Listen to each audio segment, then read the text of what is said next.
got me, guys?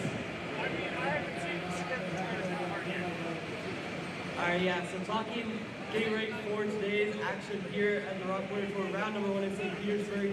Yesterday was an exciting day, a little bit cooler today, and talking to some people on the grid and just looking at some of the warm-ups, it looks like it's a lot more greasy than we saw at the end of the day. One of the key things is AJ Myers in ROK Shifter was really fast, 2 tenths clear of the field. He was one to watch yesterday, winning the pole, winning from the whole shot. If we want to watch, we're getting ready for one of the most exciting races of the weekend with the with VLR Jr on track now, getting ready to start salsing it back. Guys. All right, thank you very much, Emery. And here we go. First group of the day. And we are racing. It was Christian Cameron and Stephen Miller out there on the front row. Looks like Christian's able to maintain himself as he got around through turn number 3. Wow, what a different day we have this morning here in St. Petersburg. Kind of a little overcast, kind of cool. Actually, a lot of folks with coats on this morning, but at least we didn't have any rain overnight. They did talk about, heard Emery mention that the track was a little slick for the guys this morning, and certainly understand that, but I'm sure throughout the day we'll put down quite a bit of rubber here. So again, first group of the day underway here, the VLR Juniors. Lap 1 coming to be completed here this time by, as they head down to the first corner, side by side for the lead. Ernesto Rivera will go on Christian Cameron.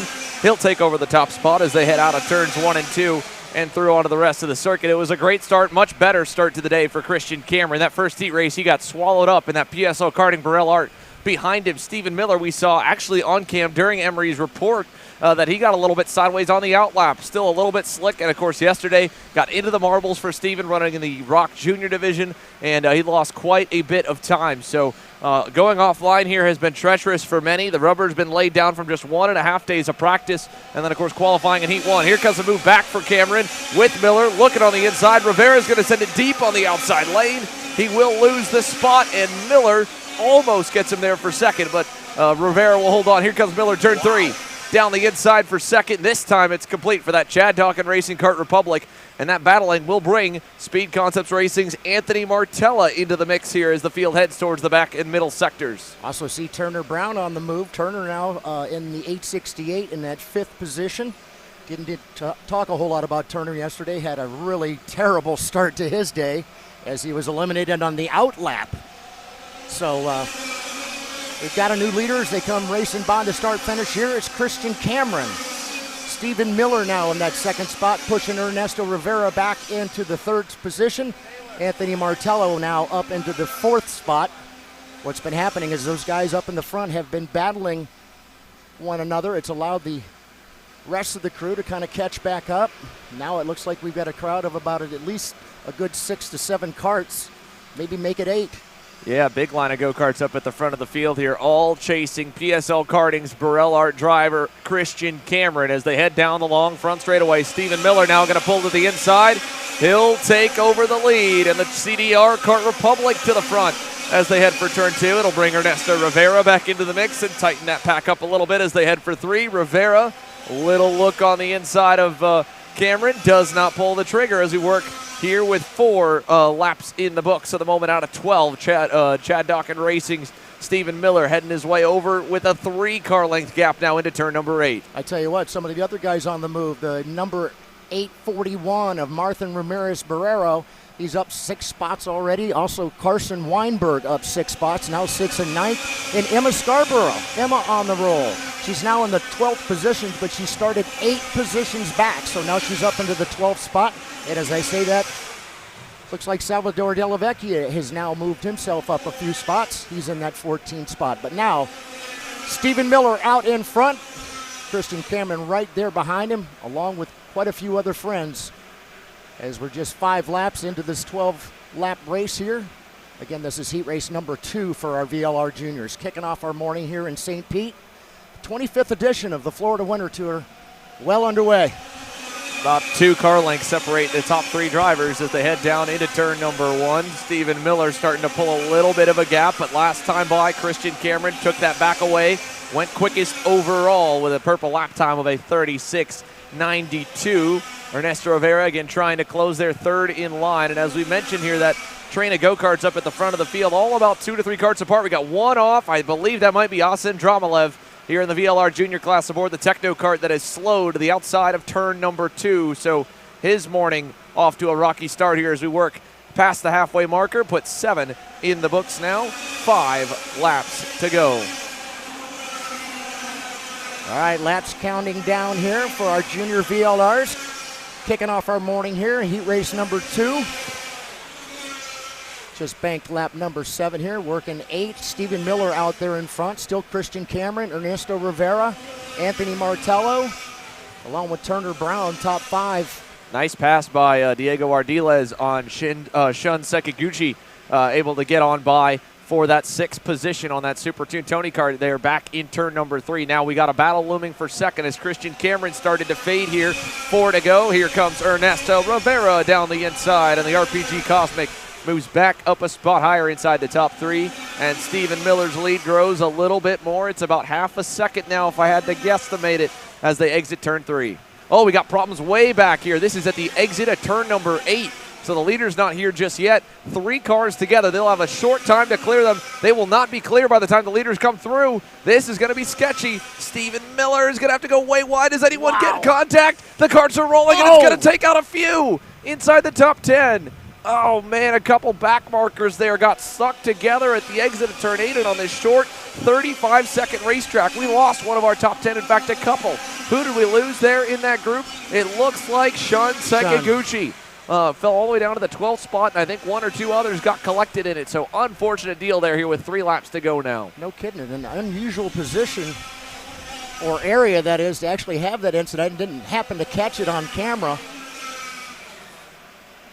But it definitely took out at least 3 drivers. And as you had mentioned, Sean definitely took it right into one of the karts.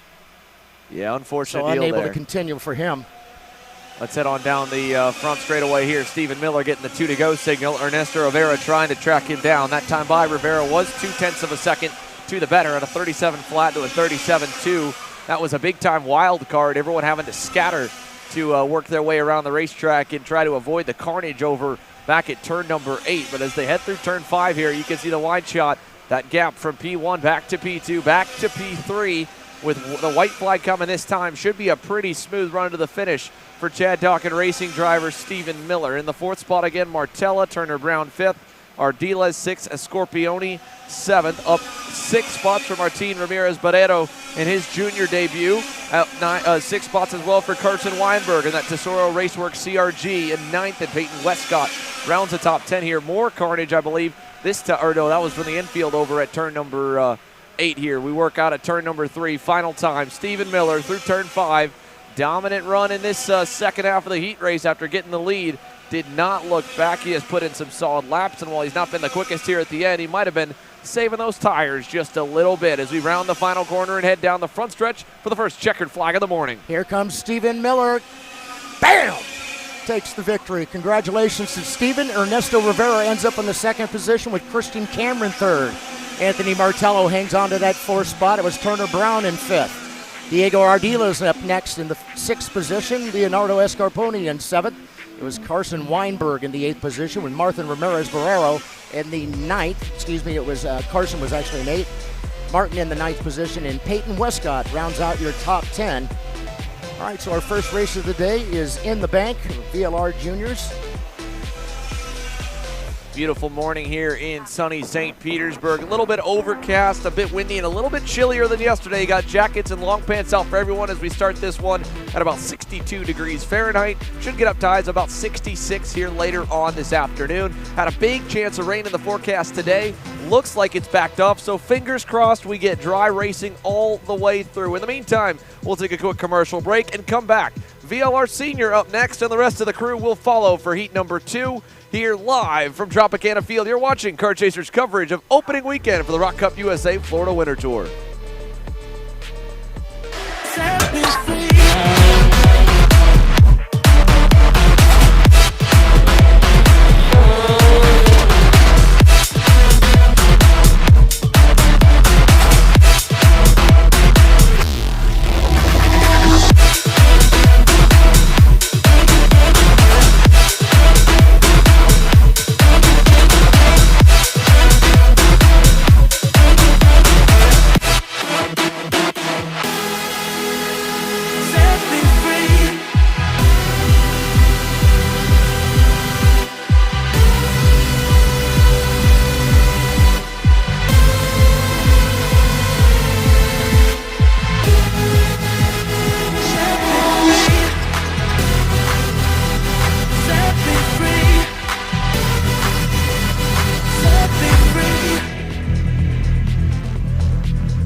Want to know a crucial part of the magic that's taken A.J. Myers to multiple national championships? Check out Greyhound Racing Seats and their full catalog of options, from their R1 and R1 Extra soft seats for high grip conditions, their Viper medium seat for medium grip, and the RS2 stiff seat for low grip conditions. It's time to win. It's time to see why Greyhound makes the difference. If you're looking for your first foray into car racing, the Formula Inter F4 Series is for you. It's an arrive and drive championship costing a fraction of the price of the US F4 Series or USF Junior Championships, utilizing a spec fleet of cars that are randomized at every single round. You can start with International Motorsports Karting Team and advance through the ranks to the Formula Inter Championship. For more information, follow us online at Formula Inter on all social media.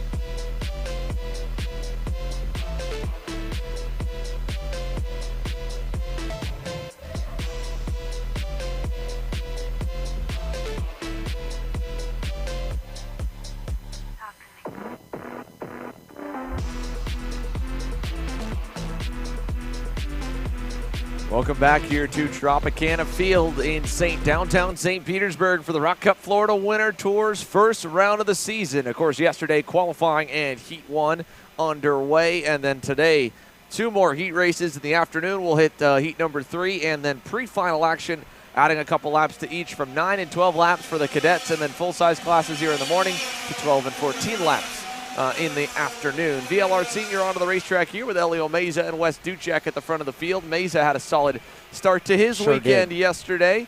Pole award in qualifying and a Heat 1 win for the Iron Rock Motorsports Tony Kart driver and reigning VLR Jr champion. As we chatted with him, this is his first full-size senior race. He had a heck of a season in 2022 across the board. Texas State champion, Superkarts USA Pro Tour and U.S. Pro Kart Series championship contender. I believe he won the U.S. Pro Kart Series title as well, right before snagging that Texas State title, and then, of course, the Florida Winter Tour VLR Jr Championship to kick off the season. And now he's starting it right on the right foot here in his debut into the headline classes with seniors as they head onto the front stretch here. Himself and that RPG Cosmic Duchak will make their way into the tram lines just in front of our ROK Cup USA official race director, Chuck Yoder, and we'll send him on down to the start lights.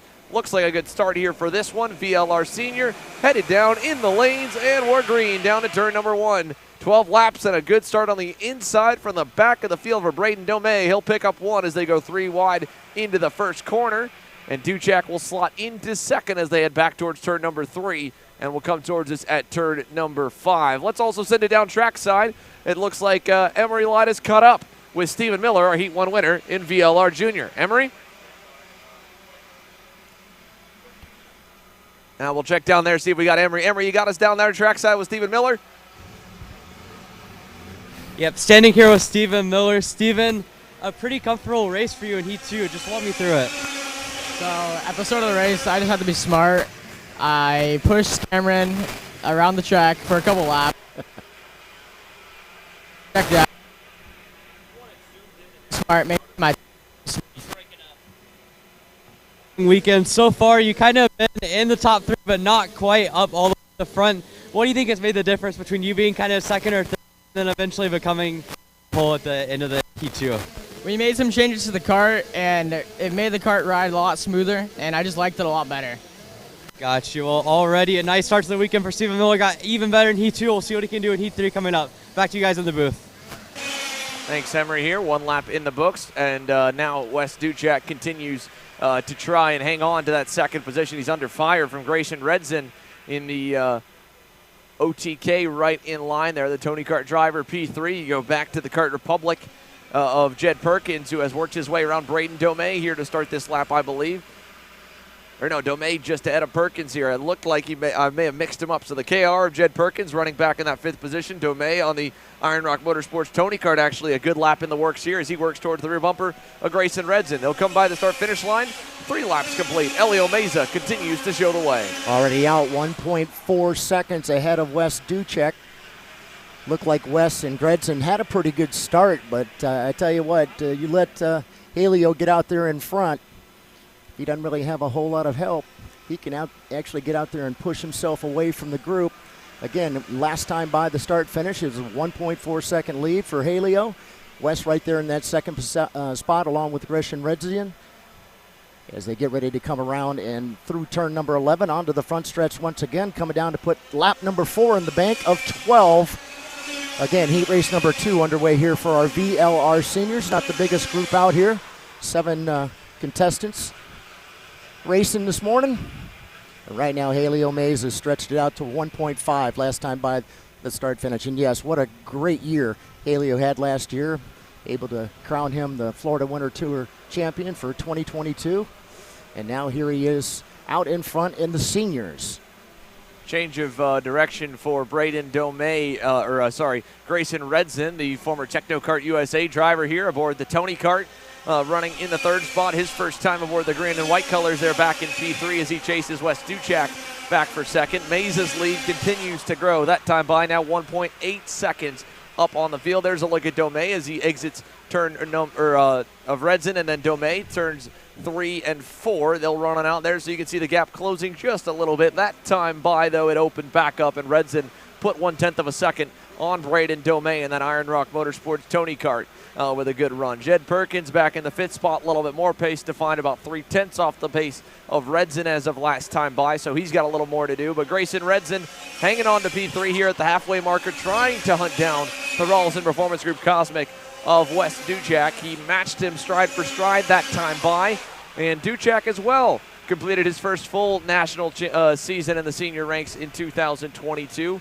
Had moved up with a partial schedule back in 2021. Last year, nearly an entire season run with the RPG Cosmic crew, and now here in his 3rd year of senior eligibility in VLR Sr and ROK Sr and X30 Pro. He finds himself P2 on the racetrack at the moment, needing some more pace to find. That time by, again, another 2.5-tenth margin for Elio Meza to continue to open the gap up. So for Wes Duchek, he's got to find a little bit more here over the course of this weekend if he wants to have any shot at contending with the Iron Rock Tony Kart driver. Because as we know, once you get out in front and you have a lead this big, most of the experienced drivers, especially when they start in junior, but when they get into senior, they'll start dialing their pace down. They'll start slowing the speed down a little bit, taking care of the tires, especially in the 100cc class here, where, again, you're going to be running on a used set for quite some time. Right. So as they exit turn number 8 here, Elio Meza, I don't imagine we'd see a whole lot more quick times out of him. That time he backed the pace up a little bit. This time by here with 4 laps to go, he'll keep the margin behind at the line at 36.98.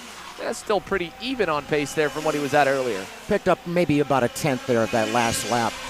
Again, just banking lap number 8, working 9, 3 to go here. Again, first heat race of the morning for our VLR seniors, the 25th edition of the Florida Winter Tour here in St. Petersburg, Florida this year, thanks to Vortex Engines, Rock Cup USA, Levanto Kart Tires, OMP, Eni Oil, Sunoco Racing Fuels, all of our sponsors. We greatly appreciate everything you do for our sport. And Helio Meza once again coming back by the start finish. Look and see if he's actually picked it up a little bit. Another maybe 0.5 of a second there. Got 9 in the bank now. Waiting for him to come back around. Just now coming through 3 and 4, heading for 5. This time by, the 2 to go signal will fly for Elio Meza and the Iron Rock Tony Kart. 2 laps to go at the stripe here. It has been a picture-perfect weekend thus far here. Pole award in qualifying, Heat 1 win, and right now looking for a flag-to-flag win in Heat number 2 with a big statement made to the rest of the field, as this will be a bigger margin even than the first heat race as he goes into the first corner with that gap now over 2.5 seconds. Back to Wes Duchek and company. In fact, that time up to 2.8 seconds as he goes purple, a 26.73. Braden Domay, on the other hand, though, back for 3rd. Was able to hunt down Grayson Redson. He's gone by him. So change for P3. Braden Domay on that Iron Rock Tony Kart. up one more spot here from his starting position. So great start for him as he went all the way down the inside to try and make sure he could get some spots on the start. Picked up one early on Perkins, and then a late run here for him as his teammate runs up the road in the lead. Braden Domey making some strides for the New Orleans, Louisiana native. He'll have to hang on for one more lap, though, as still close enough to maybe make a move. Reds in with a big slipstream down the front stretch. Will take it back in turns 1 and 2. All right, going to have to battle back, Braden is. In the meantime, though, Helio out there on his own. About 3-second lead now for Helio Meza as they go through turn number 5 and 6.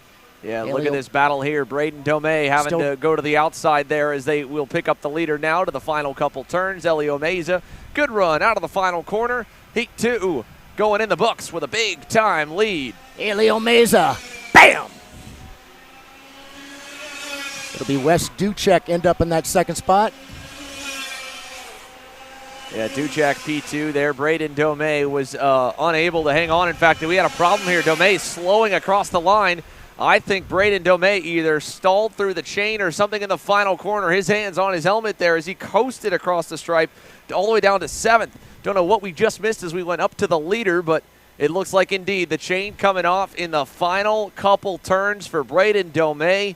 And the Iron Rock Tony Kart driver will have to push over into the scale line or ride to the recovery vehicle. And again, you can see the unfortunate disappointment there for him as such a great run in the works, driving through the field, getting up to 3rd, battling with Grayson Redzen on that final circuit. I don't know if he tagged the wall coming onto the front stretch or what, but Grayson Redzen gets credited with P3, Jed Perkins P4, Haopeng Zhang and Miles Hewitt will pick up a couple spots as they move up to 5th and 6th, and Domey will have to clear the racetrack here, unfortunately.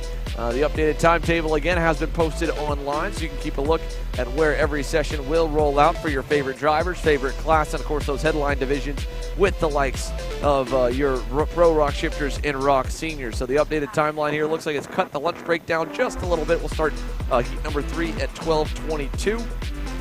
Yes, as a matter of fact, you can go online and look at the new schedule. If you have to, you can run over to the registration booth. They've got all new printed schedules for later on this afternoon. There have been a couple of changes. You can catch it on the Rock Cup USA app. And we're still got a little bit of time to chase to catch on up to that right now. Running just about 20 minutes back from the updated timetable as we try to wrap things up before 5 p.m. here today. But no laps cut off, though. Plenty of buffer time built into this timetable, so everyone will still get their full 12-lap heats and 14-lap mains or pre-finals.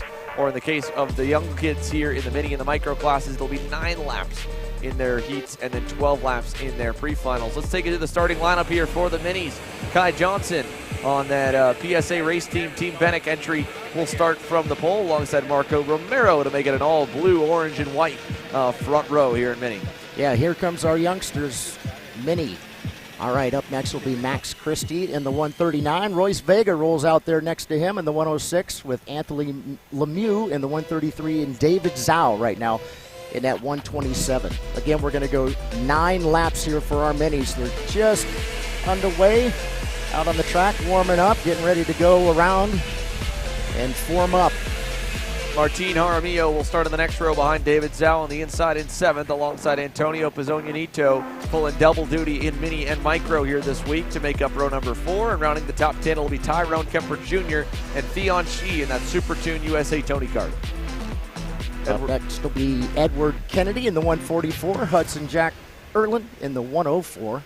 Santiago Nanman rolls off as well, Rocco Simoni, Declan Dionaran, Luca Popescu and Cole Medeiros Popescu, yes, will roll off next. Then it'll be Alexander Procunha, Holden Harder, and Guillermo Bobe will round off the field here of 20-plus drivers in the Mini ROK division. But Kai Johnson and Marco Romero will get set to take us to the green as they round turn number 11 and head on to the front stretch here. A nicely formed start here, and we should get it. Antonio Pizzogno there on the outside there in that Orsolone Racing Kart Republic trying to get into line. It'll shake the lines up a little bit as we try to get people into the lanes before the green. One driver still on the outside, cannot find his place in line. Hand in the air, and I don't know if we'll get the green on this one. I think we're going to wave, indeed. We're going to wave this one off. Oh, no, he's dropping all the way to the rear. We got one slowing on the outside of the front straightaway, and that is Pizzogno. Antonio Pizzogno in the Orsolone Racing Parallel has a problem. The number 173 struggling there. Looked to the mechanic, choked it for a little bit. and that'll give that rush of gasoline to the carburetor when he covers his hand. That's what he was doing. He was tapping his hand over the air intake on the right-hand side, and he'll have to speed around to try and catch up to the field here. So good heads up there from Antonio Pizzognanito to look to the fence line, hear from his mechanic and team owner, probably Fabio Orsolon, signaling to him what he needed to do to get that thing back under power. And this time he'll get in line much sooner, so we will be lined up nicely. Kai Johnson doing a good job keeping the field nice and slow over in turns 9 and 10. So it'll get good job for the guys there. Filled on out a little bit better. So here we go down the front straightaway, attempt number 2 for the Mini Rockers to get underway. A very experienced front row that have been up front. Kai Johnson moved up to the Mini class very early on at a young age here, so he's become a veteran, still one of the smaller kids in the division. And Marco Romero, his first full season in the Mini Rock class, and he's up alongside him. Here we go. Romero's nose ahead a little bit in the start zone. Hopefully it doesn't cost him a penalty as we're underway to turn 1, and Johnson will at least keep the lead to the first corner as they all go 2 and 3 abreast through the first couple turns. Out of turn 2, turn number 3 here this time. Kai Johnson the leader, and he'll go up nice and wide while the rest of the field goes down single file here. A little gap beginning for Johnson. We're clean and green to start, and let's send it down trackside to Emery Lida. He's down with our Heat 2 winner and VLR Sr, Elio Meza. Emery?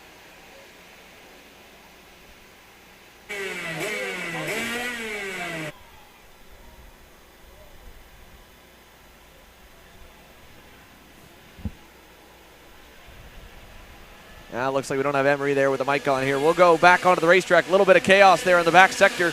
We stay green, though. Big gap there with the way it all shook out. Romero back to the 3rd spot. Max Christie, a good heads-up driving to get up to 2nd as the field heads out of turns 2 and over to turn number 3. And it's a big gap back there from the leader, headed over on through. I was going to say, it looked like Marco had a tough time there going through turn number 3 on the first lap. Kind of kicked out wide. Allowed a couple other karts to get by him, although he has managed to get back around and ends up in that 3rd position. David Zhao on the move. Now David sitting in the 4th position. Tyrone Kemper Jr. getting up there. Tyrone up 4 spots, now in 5th. Again, our leader just now coming down front stretch once again. Going to put lap number 2 in the bank. It's Kai Johnson. Kai again yesterday, flag to flag. Went for him in heat race number 1. Right now out in front.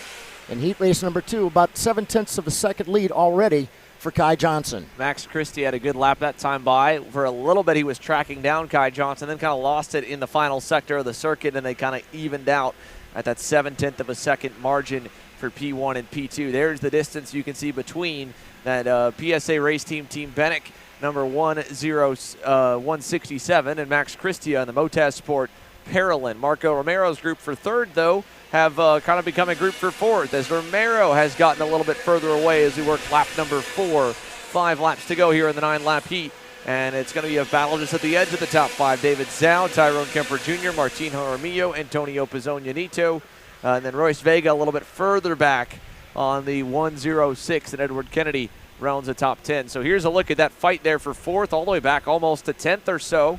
You can see Romero up the road. They're headed through 5 and 6, and Tyrone Kemper Jr. closing in for P4, but just not close enough there in turn 8. We will see a big diver move there from Pizzognanito. Unfortunately, went a little bit too wide, and it cost both him and Jaramillo. I think Santiago Namnum was able to get around both of them, and indeed, Santiago Namnum, good heads-up driving to get up to 6th.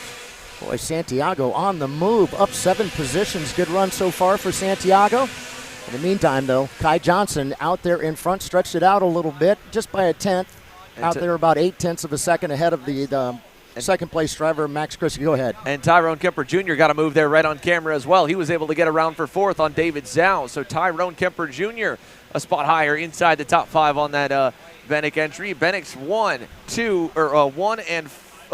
3, and 4 at the moment, putting a sandwich around Max Christie in that Motaz Sport Parolin. Here they come down the front stretch. You can see there's Christie in the 2nd spot, and he is losing some ground because Marco Romero just went purple there in 3rd.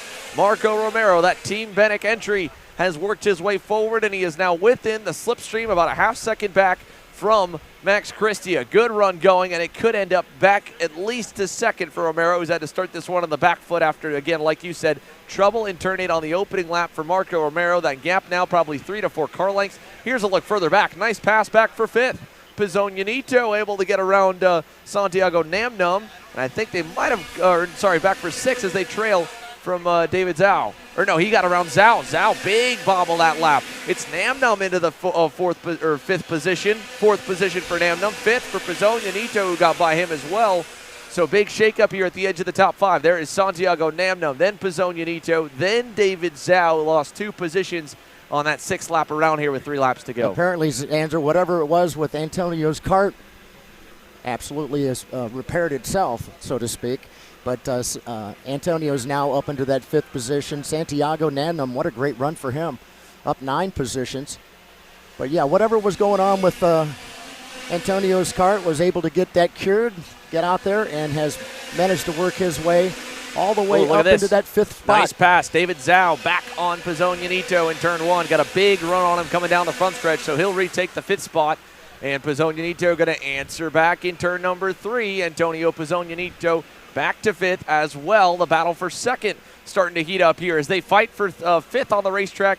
Marco Romero trying to work his way around. Looks like he's gotten around Max Christie. He's got him, yeah. Nice move there through turn 8. Romero up to 2nd here. This time by. White flag will wave. 2-way fight for 2nd here as Kai Johnson's up the road there in the lead. Christia will not be close enough for a dive bomb in turn 1. He's a car length away. All right, white flag is out. One more trip around the 12-turn 6/10 of a mile course here in St. Petersburg at Tropicana Field. Right here, home of the Tampa Rays baseball team, and of course home of Rock Cup USA here this weekend for the Florida Winter Tour. Boy, those two are still going at it for that 2nd position. Yeah, big defensive move from Romero. He'll go low into turn number 8 here this time. Try and hang on through turn 9, turn 10, 11 should be safe. Kai Johnson as well. Checkered flag in the air. He wins heat 2. Bam! Boy, again, flag to flag for Kai Johnson.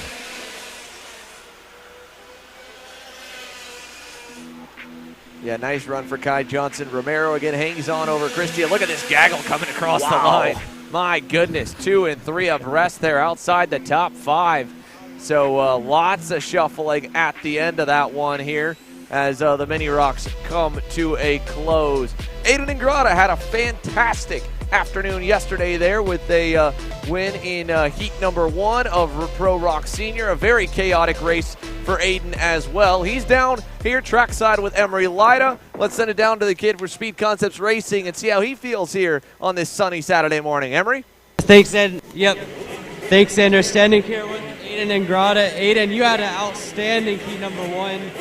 Won by over 2 seconds. Just how did you get that done? So I started 4th after tough quali. So off the start, obviously on the outside, had the inside for turn 2, so I got by up to P3. Then it was Morgado, Blake, then me. And then I got by Morgado in turn 1 with Blake. And then got by Blake, then ran consistent times with me and Morgado and came out with the win. Yeah, for sure. And talking about today, obviously a little bit cooler weather to start the day off. Have you made any changes since yesterday to think more up? No changes. Just sending out. It was fast yesterday, so just keeping it the same. Warm up, it was good, so just keeping it the same. Definitely. So Aiden Ingrata, hope to have a similar level of success in Heat 2 as he had in Heat 1. Back to you guys in the booth. Well, there, like you said, keeping the setup the same track. Talked with Diego Ramos a little bit after morning warm-up. He also said the track seemed to be pretty similar here throughout the morning warm-ups compared to where they ended the day yesterday for heat number 1. The rubber level's pretty good. A little bit of overnight rain, but not a ton here at Tropicana Field as the Master Shifter Rocks head onto the racetrack. And why don't we get set here as Antonio Pizzonia Sr. Will get set to go here from the inside of row number 1 alongside Larry Pegram and the Pegram Racing Trinity Karting Group Kart Republic. Up next is going to be Luis Goche. Goche in the 569 part of PSL. And it'll be Jose Montato, the DRT racing driver in the 580. Brian Chatfield up next, the Carbalas Racing Engines driver. Brian is in the 519. Mornay Vatak up next, the 568. Daniel DeBoss rolls off in the 504. Luis Mendez, the 513. Corey Matthews, 515. Alex Mueller in the 521. Francisco Vassallo in the 538. It's Martin Jensen in the 595. Michelle Legrand in the 578. It's Edgar Ortiz, the 507, and Scott Presti will roll off in the 508. Again, these being shifters will come to a standing start here at the start-finish as they make their way down the front stretch. Everybody pulling into their spots. Make sure everybody is set and ready to roll. It's Antonio Pizzonia Sr. on the pole with Larry Pegram on the outside. It's a long way from motorcycle racing for Larry, but here he is racing the Master Shifter at the Florida Winter Tour for 2023. It's the 25th edition. Here we go with our Master Seniors. All right, we are racing. What a jump for Larry Pegram. Pegram with an awesome jump on the start, able to get out there and get around Antonio. Yeah, great hole shot there for Larry Pegram to take the lead here as they go single file through the first 5. Side by side back behind them there. I believe Morn Van Tok on the outside headed to turn number 5. P5, P6 still side by side. Van Tok will hang on to that. Mr. VTM Racing Team himself is up front. Larry Pegram got a hole shot yesterday as well, but Pizzonia Sr. quickly worked his way around him. So let's see if Dad can get after it again.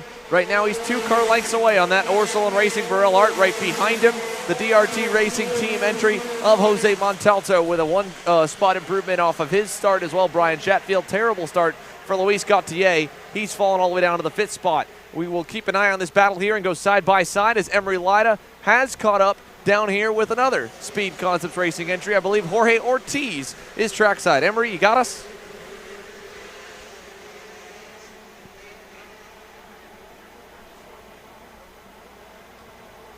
Okay. All right, guys. Standing here with Jorge Ortiz. Jorge, yesterday was a really good heat number 1 for you. Drove from 14th to 3rd. What made the difference for you?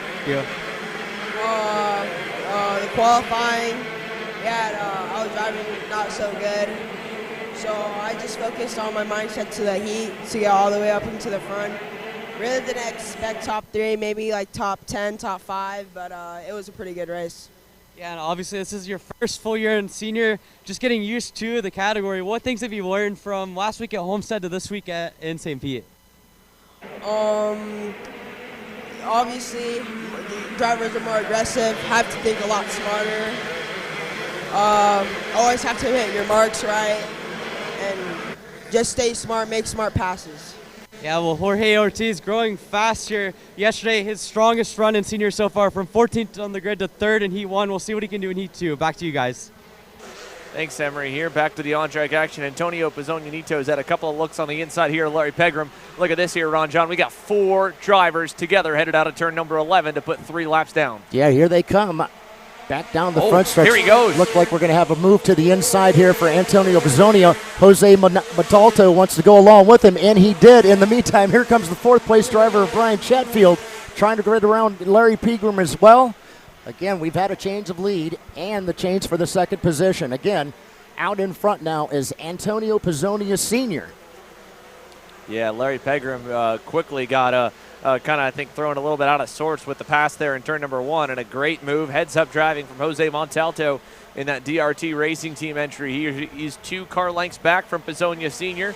on the Orsolon Burrell Art, so he is far from out of the woods yet, as it's a short gap there. And again, Larry Pegram, the battle continues to follow him there for 3rd, as he's only got about a car length back to Brian Chatfield in the Maranello. So Chatfield on that Cardlows Racing Engines team Maranello chassis. His teammate, of course, in Pro ROK Shifter, Josh Conker, with a decent day yesterday. Spoke with him at the end of the day. Said it was just, kind of closing the gap up to 2 of the best in the world, AJ Myers and Marin Kremers, and really cool to be able to have them here, of course, back in the Florida Winter Tour, and to use them as a good gauge and marker of where they're at with the R&D for that Maranello chassis as it starts to make a bit of a resurgence here stateside. Was a long-time mainstay of the Florida Winter Tour with Trevor Wickens and his Prime Power team. They switched over to the VLR Art chassis. We didn't see too many Maranellos on the racetrack anymore, and now with Cardlows Racing Engines kind of picking up the pace there, signing Josh Conker to help be their lead shifter senior driver, and having a handful of Masters pilots throughout the East Coast. There we're getting to see a little more of that red, yellow, and black machine. As we come across the line this time, it'll be 5 laps to go for Antonio Pizzonia Sr., and he is continuing to open the margin up now. Nice and healthy gap back to Jose Montalto. As we always say, you give somebody an opportunity to get out there in front and run away from the field. He's out about 0.8 of a second now and went purple the last time by, so he was the fastest kart out on the track. Jose Montalto still hanging on to that second position with Larry Pegram in third. It's Brian Chatfield right now in that fourth position. Laps winding down. We got 7 in the bank. We're working lap number 8. It's a 12-lap event here for our master shifters. Again, this is heat race number 2 underway here at the Florida Winter Tour in beautiful St. Petersburg, Florida. Sun actually peeping out just a little bit this morning. Was a little cool when we showed up. The track was a little slick, a little greasy as the guys would say.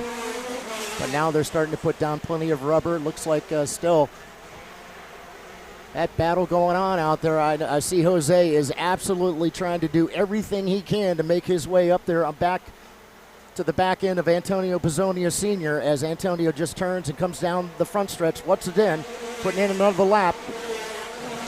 Oh, big contact here in the right outside here. retaining wall. That is, oh man, that is one of the other Maranello chassis that has absolutely pounded the wall out of the front straightaway. And it may have been Brian Chatfield, because he had, I think, Chatfield indeed. Yes. Brian Chatfield on that 519 Carbo's Racing engine, Maranello. Heavy impact with the wall coming out at turn number 11. I don't know if he just tagged the wall and it stuck him into it, but that car quickly will be removed from the racetrack here as we come towards the closing stages. It'll be 2 to go as Antonio Pizzonia Sr. works his way down the front stretch here. You're later headed to turn 1. There's Pegram going on by. Daniel Debos gets promoted to 4th. And here's that gaggle of about 4 cars led by Alex Mueller. Scott Presti in the VTM Racing Engines entry is 6th. Then it's Luis Gautier and Luis Mendez Ramos as up front here. Look at this. There's that 4-car battle there inside the top 8. Headed to turn number 5. No passing yet coming to the white flag this time. All right, waiting for our leader to come back around. Boy, what a crazy incident right here on the fastest part of the track on the front stretch. White flag is out for Antonio Pizzonia Sr. Jose Montalto still hanging on to that second spot along with Larry Pegram in third. Oh, whoa, look, a little bit of contact to Alex Mueller right there in 5th place. He got the bumper pretty good from Scott Presti, and so he'll go defensive more over in turn number 3. Great fight coming towards the finish. Side by side for them while Pizzonia will go through. Here's that battle back for P5. Mueller trying to hang on. Presti applying a lot of pressure as they go towards turn number 8. Single file now also. Big block behind him. That was Gautier on Luis Mendez. Meanwhile, Antonio Pizzonia Sr. wins it here in heat number 1 for ROK Shifter Masters. The action really heated up there at the end of that one, battling for the 5th spot on back. But Pizzonia Sr. gets to the lead after once again losing the whole shot there. That has been the story of the weekend, the dirty part of the racetrack, causing a lot of trouble here for the ROK shifter drivers and shifter master drivers. The pole man has lost the whole shot to turn 1 3 times in the 3 different sessions we've seen it.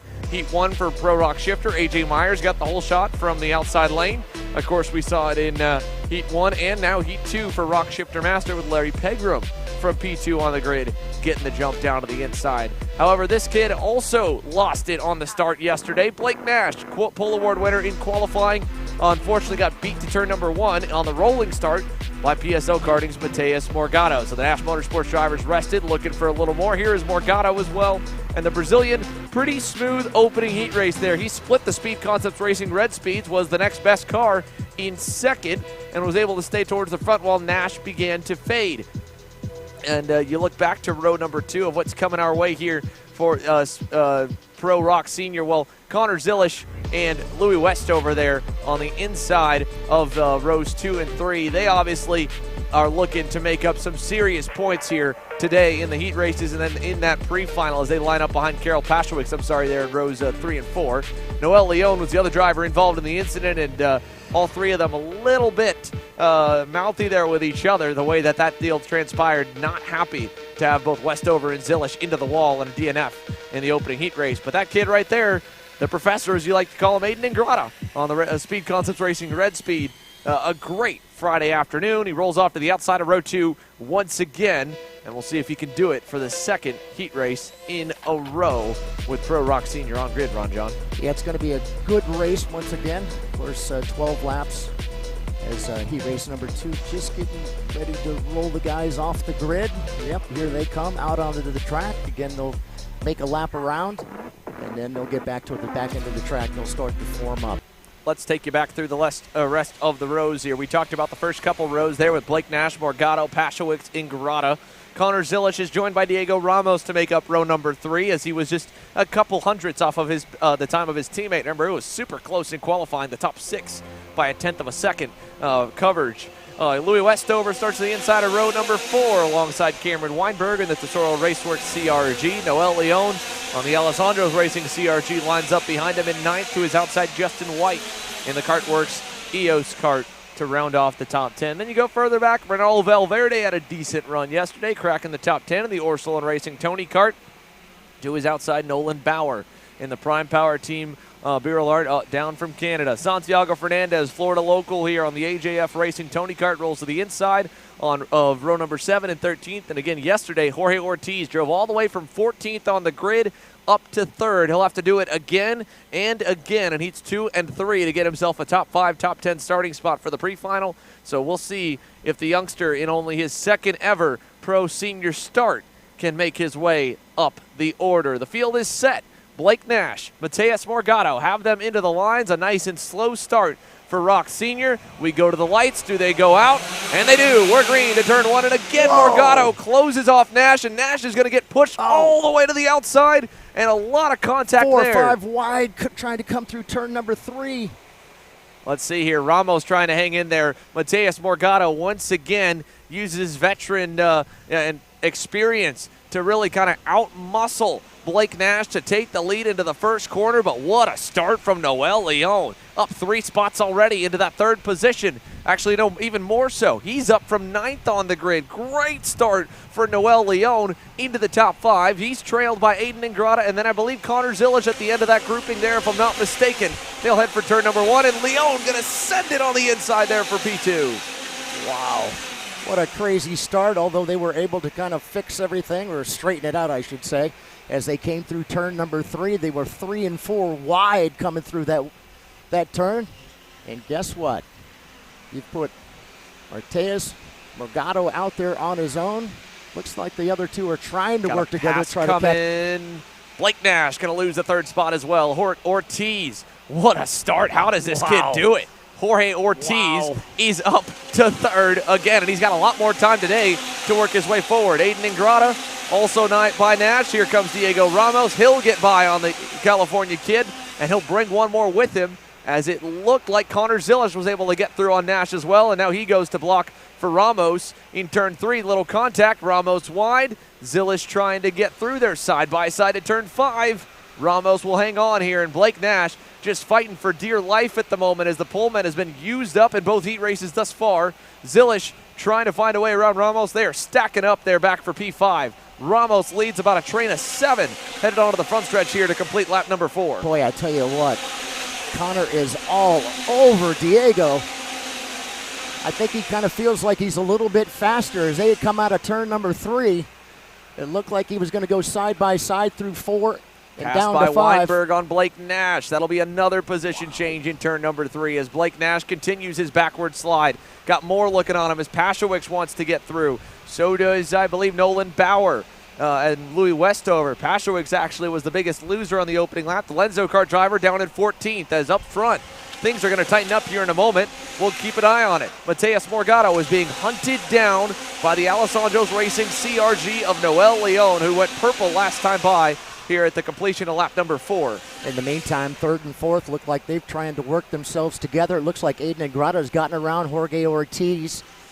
Perhaps if the two just kind of hook up and push their way up there, they might be able to make it. But look at Noel Leon. Where did he come from and all that craziness that was going on in the first lap? And lo and behold, here he is, sitting in the 2nd position as they come back down the front stretch once again, putting lap number 5 in the bank of 12. Yeah, Noel Leon, I think, feels really good here. We'll update our ticker in just a moment. I think we're 1 lap ahead on our broadcast graphic, but lap 5 right now out of 12 as Mateus Morgado works lap number 6 with a 1 car length lead. It's down to half a car length. He sees Leon. There's a big gap behind if he lets him go that they may be able to hold on to the top spot. Here they come to turn number 8. Noel Leon and Morgado Going to low line it a little bit. So this is interesting here for Morgado. He wants to keep the lead. He's just got to block for about 6 more laps around. 6 laps complete this time by. 6 laps to go as they head for turn number 1. And there he goes with the dive bomb to the inside. Noel De Leon ends up taking the lead from Morgado. Morgado now back to second in the meantime. Aiden Ingrata trying to make up as well. Aiden now all over the back bumper of Morteus. And there's Jorge Ortiz trying to make his way up there. Ingrata through for second. Ortiz on the way. Morgado under heavy fire here, and Noel Leon a big-time lead on the Alessandro's Racing CRG. Been a long time since we've seen the black and orange make it to victory lane. Could it be the weekend here this weekend for the Mexico champion, the 2021 U.S. Formula 4 champion, 2021 NASCAR Mexico Series champion, I believe, as well. Noel Leon leading into turn 3. Here's a pass for third. Ortiz down the inside on Mateus Morgado. And again, Morteus falling back a bit. Now out of the top 3, back into that 4th position.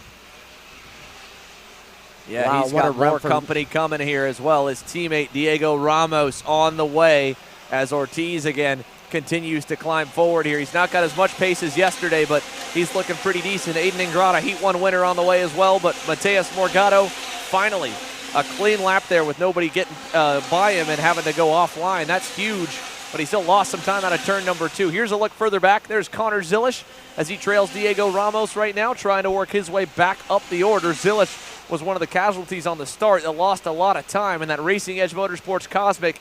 Blake Nash, an update on him. He's all the way down to the 10th position, has fallen behind Nolan Bauer. Louis Westover was also shafted pretty hard on the start. He's up to 8th at least to do some damage control, but these starts are so critical. It's such a tight opening corner that if you really get knocked out of the way and then 12 laps goes by in a blink of an eye here in these heat races, as we're running just 35 seconds for the lap count, is Zilish.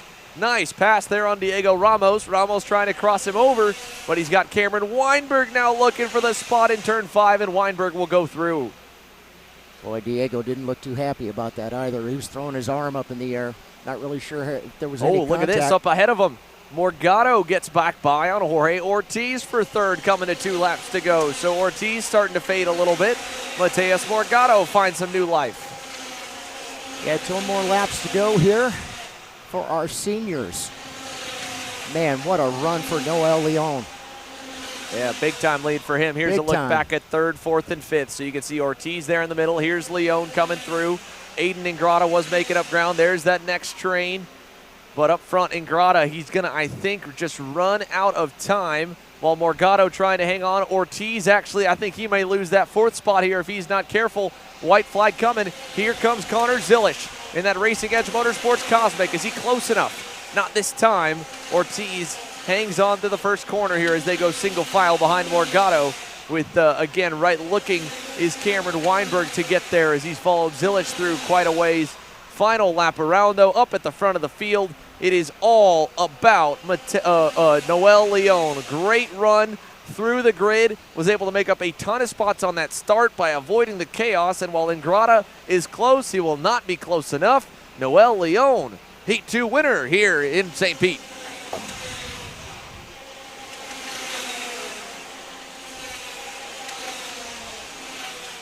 As the field cycles on by here again to run through your top 10 with the dust settled of another crazy heat race here for Pro ROK Sr. Noel Leon, your winner. Aiden Ingrata second, Mateus Morgado third, Jorge Ortiz fourth, Connor Zilish rounds the top 5 with a much better points haul as he rebounds to just one where he started on the inside of row 3. Cameron Weinberg picks up a couple into 6th. Louis Westover rebounds back to 7th. Diego Ramos drops a couple to 8th. Nolan Bauer a couple up in 9th. Nicholas Ambiato in 10th. And again, rough second heat race for your pole sitter, Blake Nash. He drops all the way down outside the top 10. And just really coming down to the start, I think just a bad start for Nash as he got out-muscled by Mateus Morgado into the first corner. And then from there, it was like the blood in the water and sharks all around him as he faded on down the order. ROK Masters is coming your way next here live from St. Petersburg. You're watching ROK Cup USA Florida Winter Tour's opening round of 3 for 2023 live on Kart Chaser. We'll be right back.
If you're looking for your first foray into car racing, the Formula Inter F4 Series is for you. It's an arrive and drive championship costing a fraction of the price of the US F4 Series or USF Junior Championships, utilizing a spec fleet of cars that are randomized at every single round.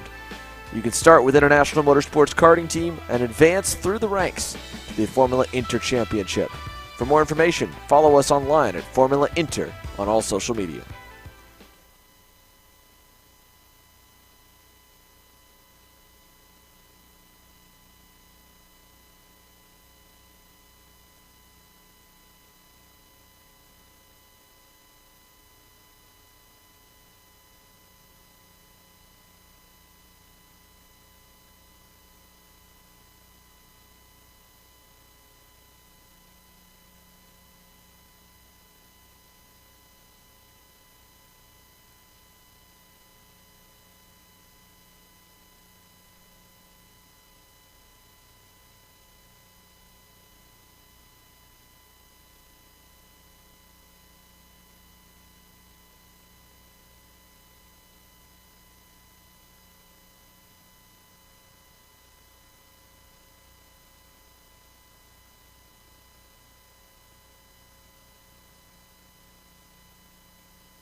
Welcome back here to Tropicana Field in St. Pete as the ROK GP Masters make their way onto the racetrack. Just saw a pretty good fight for the win in Pro ROK Sr, and we have our winner down here with us. Emery Lida has caught up with Noel Leon. Emery?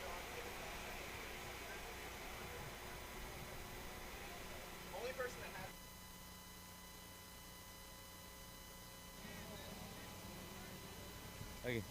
All right. Standing here now with Noel Leon. Noel, an incredible race there. You started in ninth with by the end of lap one, we're in second. Talk me through that first lap for you. Yeah, to be honest, I have a really good start. Everybody just pushed on the brake on T1, so everybody went off, and I just approached that T1. In the first lap, we are P3, I think so, and then just past Nash and then Morgato. Yeah, the car was fast, but we need to be a little bit faster to be comfortable for the race, for the next race. So we need to work on that, and I think so we'll be fine. Yeah, now obviously looking at the rest of the weekend, you've already got a 6th in Heat, now a P1. What do you think Heat 3 is going to look like for you? I hope top 3. We will find to start the pre-final on top 4, top 3. Already a nice start to the weekend for Noah William. We'll see what he can do now in the heat number 3. Back to you guys in the booth. Thanks, Emery here. Back green with ROK Masters as they work their way around. Andre Nicastro. Good start once again here. Leads your field early on into turn number 8 with about a 3-car length cushion. Back to David LaPlante, who was able to get around William Isaias off the start. And Isaias falling back to 3rd with a couple cars lined up behind him. Maybe all the way back to 4th, actually. 3rd for Isaias. And look at this. Big-time block for Miguel Mir under heavy fire from Martin Stone as they battle for the outside spots in the top 5. Again, Andre yesterday just absolutely got out in front and walked away. We'll have to keep an eye on that, see if that perhaps happens again today. It looks like it was, as you had mentioned, David LaPlante that now had gotten up into that 2nd position.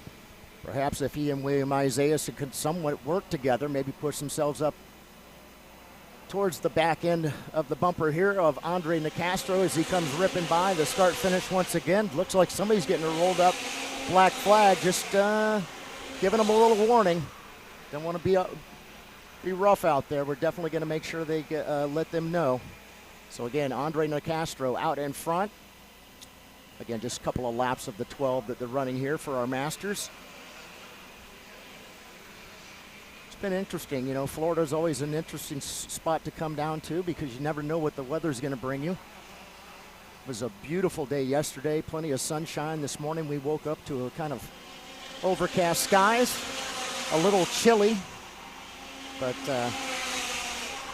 track was a little slick for the guys earlier on. Of course, there are a lot of marbles out on the track as well, so I think sometimes when we see some of these guys fall way back, if they get out of line, pick up a lot of those marbles. Always tough to get those tires back clean and back underway, but William Isaias has now made it up to the back end there of David LaPlante. No change, though. Still Andre Nicastro out in front, the REM Motorsports driver.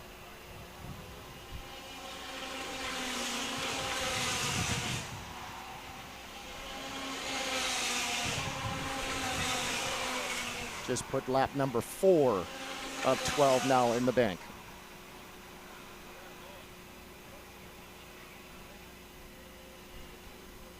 Again, the 25th year of the Florida Winter Tour, so they've been doing this a long, long time, and we're looking forward to continue on the tradition as we'll be heading from here. This is round number 1 for 2023. We'll leave here, and then next month, the month of February, we'll be in just outside of West Palm Beach in a little area called Loxahatchee at the PK Entertainment Center. And then after that, come March, we'll be in the middle of the state in the city that the Mouse built, better known as Orlando, and that'll be in the month of March. So it is a 3-leg tour, the Florida Winter Tour. Again, the 25th year this year. Nicastro still out in front. LaPlante solidly in 2nd, along with Isaias in 3rd. Miguel Mears now made his way up into that 4th position. Martin Stone in 5th. Alex Mueller in that 6th spot. Sylvain Colombi in the 7th. It's Pablo Savalas now in 8th. And Alfonso Santiago will wrap out your top 9. Once again, your leader goes purple. The last time by continues to be the fastest kart out on the track. He's stretched it out now to 2.2 second lead over the 2nd place driver of William Isaias now has gotten around David LaPlante. That'll push David LaPlante back into 3rd. We're halfway home. Just banked lap number 6. They're coming down. Input lap number 7 now into the bank. Just a few more laps again to go here for our Masters. These gentlemen start off at 32 plus. So these are the guys that still love the adrenaline rush. They can get out there and compete with others.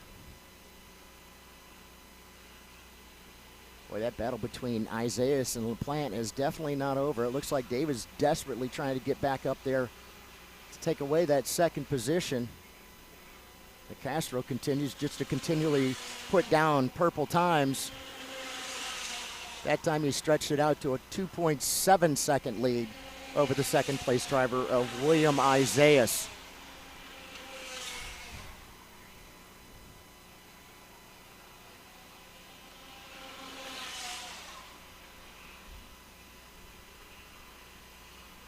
as our leaders now come through turns number 6 and 7. See our Andre Nicastro kart now just coming down the start finish, past the line once again. We'll bank lap number 9. We got 9 of 12. Just a few more laps here to go for Andre. Again, he stretched it out a couple more tenths that last time by to a 2.9 second lead. And it does look like we're starting to see a little bit of a gap between Isaias and LaPlante. Only about a half second, maybe about 4 or 5 karts back to David LaPlante in that 3rd position. Got ourselves a nice little breeze this morning with this cool air. Really excellent conditions for our drivers, that's for sure. Not that 100-degree heat it felt like they had the other day during practice in the middle of the day when it was absolutely scorching.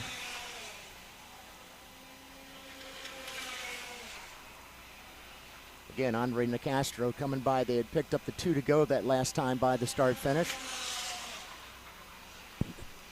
Brazilian driver has had a pretty good run of it so far. What a great weekend for him.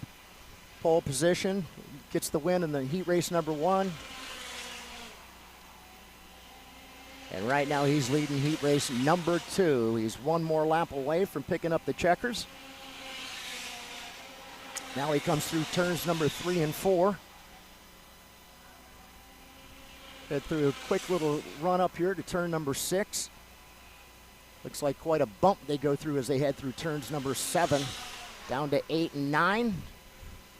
Bringing our leader back around.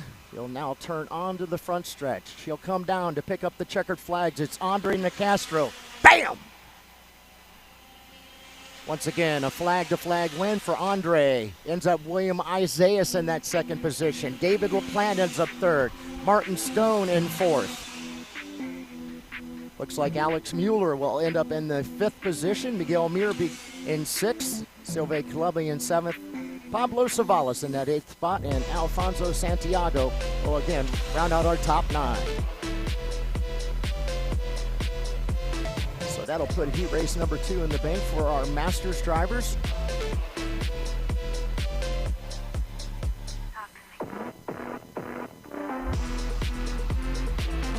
Why don't we go ahead and break away here, take a commercial. We'll be back with Kart Chaser here at the Florida Winter Tour for 2023. It's the 25th edition being brought to you by ROK Cup USA, and proud to be on here live with Kart Chaser.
And we are live with Kart Chaser and ROK Cup USA here at the Florida Winter Tour for 2023.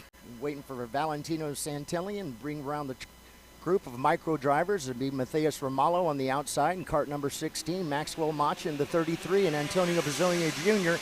in the 73 as they come by the start-finish. Looks like they're going to have to go back around, which will allow us a little bit more time to tell you who else is out there. The 58 of Nico Orbezo, while Bondeman in the 27 will roll off next. Liam Van Beek in the 14, Alex Chandler in the 26, Colton Scheinenberg in the 17, Josh Bergman rolls off in the 44 with Gavin Decay in the 75.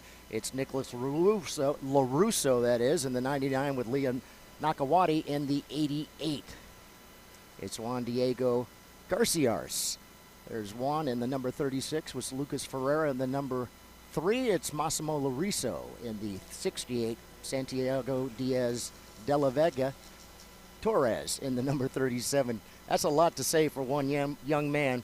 But anyway, we're getting ready to, again, go 9 laps here for our micros. This is heat race number 2. These are our youngest of our drivers.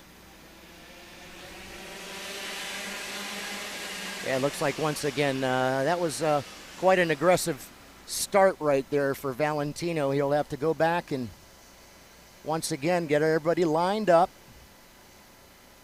Just a little anxious there on the start.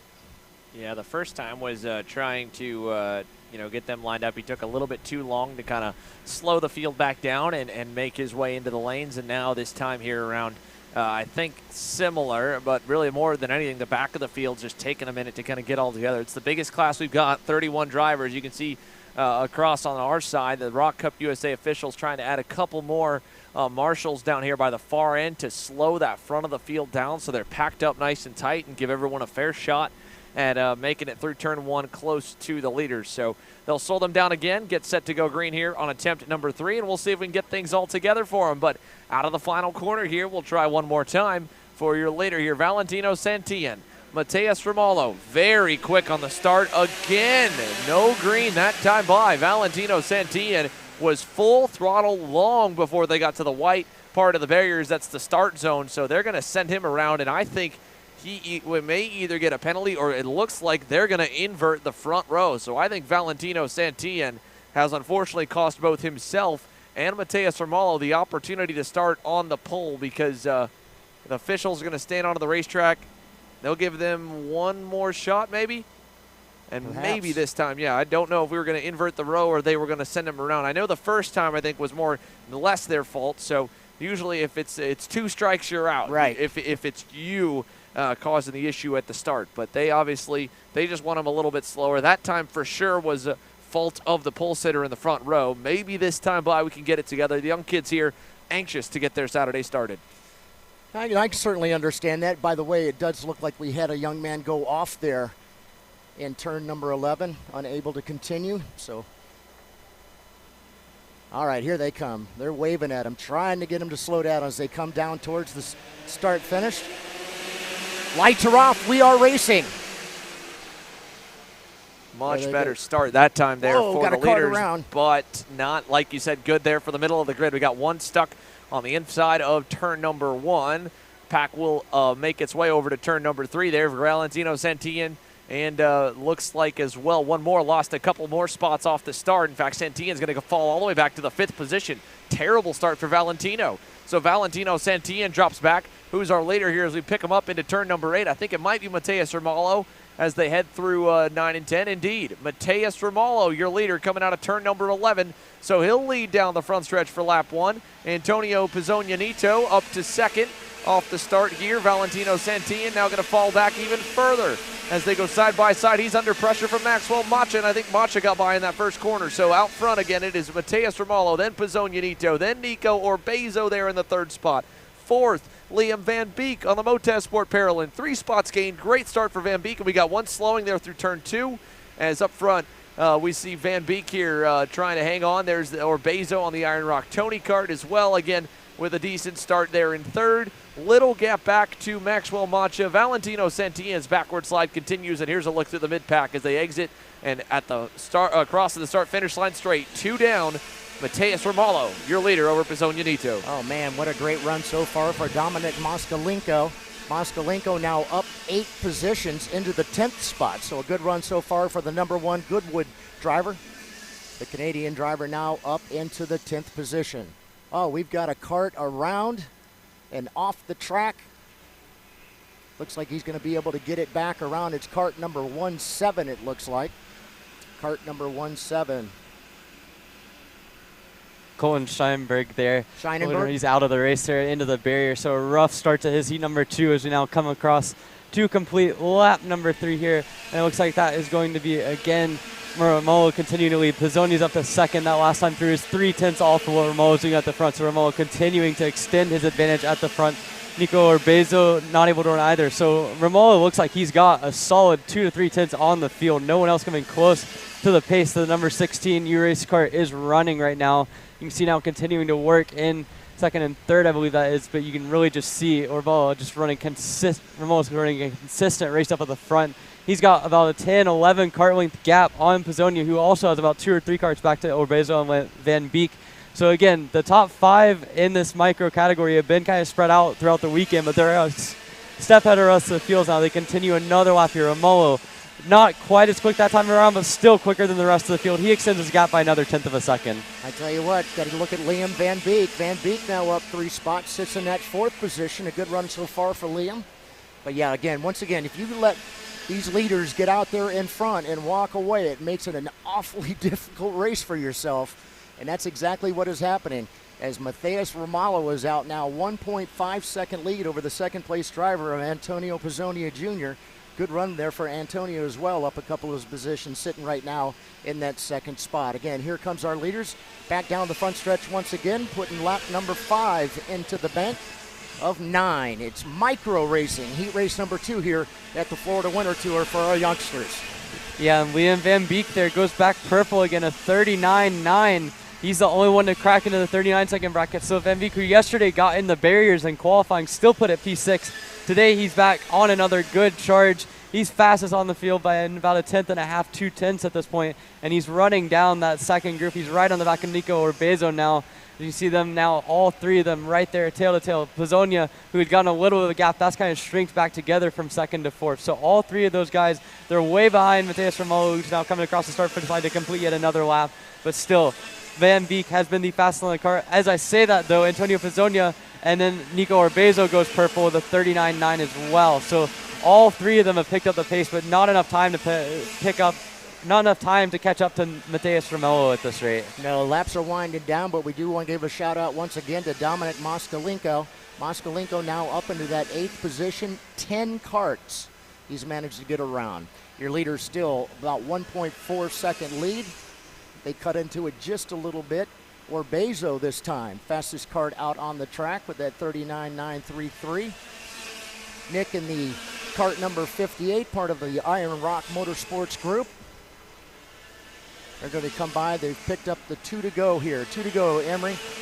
Yeah, so 2 to go now. Matheus Romolo continues to run a 40.2 pace at the front. That's always been needed to run, really. And Antonio Pizzonia and Nico Urbezo have not been able to pick it up. You see now on the track, they're battling, the 3 of them coming through the back section. You can see Pizzonia has been able to keep that 2nd spot for pretty much this entire race. But now, as I say that, Urbezo to the inside coming through the back section. He's going to try it, but Pizzonia holds on as they now come through the loop as they come onto the front straightaway now. White flag is in the air, 1 lap to go. Matheus Romolo's got the lead. That's not what we're worried about. This battle from 2nd on back as Urbezo continues to hang on to 3rd, and now he's going on the defensive mode from Liam Van Beek in 4th. Yeah, he understands these guys back behind him. It seemed like they were just a little bit faster heading through turns number 8 and 9, but Urbezo was able to hold off the charge of Liam Van Beek. And that leaves Nico right now in that 3rd position. But it's Matheus Romolo stretched it out to 1.7 second lead as our leader now coming through turns number 8 and 9 through 10. And he'll come off through 11 onto 12, which is the front stretch. Here comes your winner, Matheus Romolo. Bam! Ends up Antonio Pizzonia in 2nd. Nico Urbezo in that 3rd spot hangs on Liam Van Beek in 4th. And Maxwell Macha ends up in 5th. Emery, what a good run there for, once again, Matheus Romolo. Able to get out there in front, stretch it out, and take the victory. Yeah, Romolo really just ran a consistent pace. He was never the quickest per se, But really, when you look at this consistency compared to Pizzonia and Orbezo and Van Beek and then Maxwell Macha in 5th, all 4 of them could not have the pace. We saw Van Beek went purple a couple times. We saw Pizzonia pick up the pace towards the end of the race, but none of them could match what Moa could do. And he's been up front all weekend. He started this race in 2nd. He has a Heat 2 victory now, and it's going to be tough to beat him. But as we look through the rest of the top 10, Yao Bondamin ends up in 6th. Valentino Santillan ends up 7th. Gavin Decay in 8th. We mentioned Dominic Mascalinko in 9th. He's made up 9 places in that one. And then Liam Nachati in 10th position. So a few good runs throughout the top 10, particularly with Dominic in the number 1 for Cruise Racing Development, or for Goodwood, excuse me, running all the way up through into the top 10. That's a good heat result for him. He's shown pace this weekend. We'll see what he can do in Heat 3 here later on today. Absolutely. Looking forward to it. All right, so that wraps up our heat race number 2 for our micros. Lucky enough to be here in beautiful St. Petersburg, Florida. Again, we got a little bit of an overcast sky this morning, but it's absolutely beautiful. A little bit of a breeze. I'm sure this is absolutely perfect driving weather for our drivers. Hopefully this will stay like this throughout the day. Yeah, it's a beautiful day. There were mentions of rain coming into the weekend. I had heard that, yes. We saw the forecast looked a little bit like rain in the afternoon, but so far so good here in St. Pete. I mean, the weather here, absolutely phenomenal. It's got a little bit of a breeze here. The track is sunny. There's a lot of grip on it. We've seen over the course of the weekend the grip come into fruition. As early on yesterday, it was very greasy, but now things have settled in. We're getting set to go for your ROK Jr category. Again, this has been a competitive field all weekend long. A lot of fast karts here, and I'm excited to see what comes up in this race. Looking forward to it. Going to go 12 laps for the juniors. Just waiting for everybody to get everything straightened out, making sure that the track is in shape. Does look like we had a couple of karts we had to go and pick up out on the back end of the track, and I see that kart is on the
All right, welcome back. It's heat race number 2 for our juniors as they'll go 12 laps here. Florida Winter Tour for 2023 well underway. It's Anthony Martella on the pole, the 211, the Speed Concepts driver with Oliver Weldon on the outside.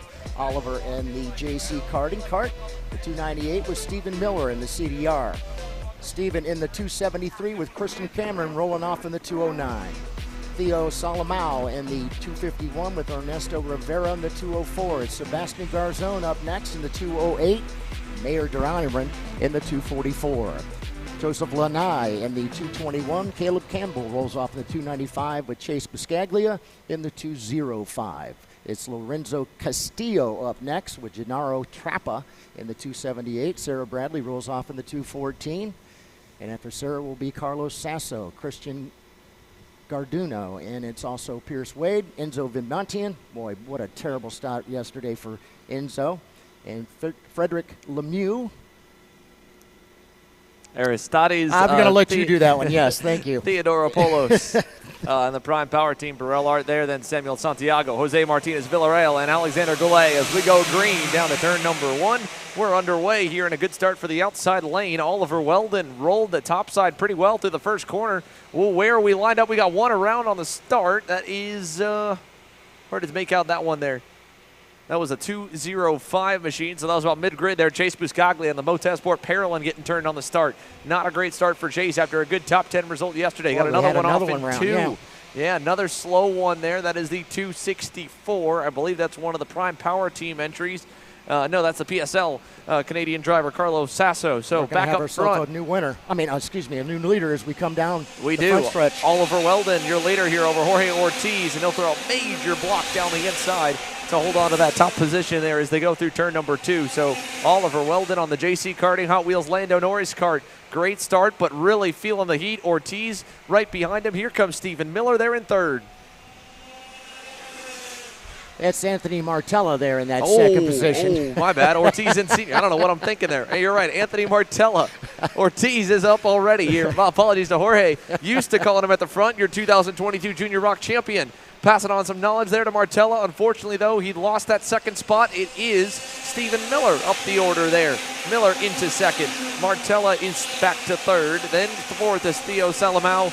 Joseph Lonnie, great start in the Powerhouse Racing Pro Karting Tony Kart. He's up 4 spots into the 5th position. And up front, Oliver Weldon was able to fend off the charge from Martella for the moment. He's got Stephen Miller looking. Not going to get by, but moves him up the racetrack in turn 5, and he'll get clear with a bump and run. Nice move by Stephen Miller, and Oliver Weldon's going to lose a few more spots. There goes Martella. Here comes, I believe, Theo Salamao and the Orsolin Racing Tony Kart as well. Oliver Weldon first back to 4th as he got rooted out of the lead there in turn number 5. Yeah, once that door opened, the other guys said, we're coming as well, and unfortunately for Oliver, had to kick him back all the way back into that 5th position. Now he'll have to regroup and try to make his way back up there to the top, but put Stephen Miller back out there in front. Keep an eye on him. Yeah, Stephen Miller now able to, with that bump and run move that put Oliver into the marbles coming out of turn number 5 and then cost him a lot of time trying to fend it off, has given himself a little gap. So working lap number 4, Stephen Miller on his way to another potential heat win between the double duty he's doing, and there is a big gaggle behind the top 6. That is continuing to fight outside as well. Look at this move here into the inside. Heavy pressure there for the PSL Karting Burrell Art. Christian Cameron from RPG's Ernesto Rivera. He heard him coming there and quickly went to the bottom side to block for 6. So good heads-up move from Christian Cameron.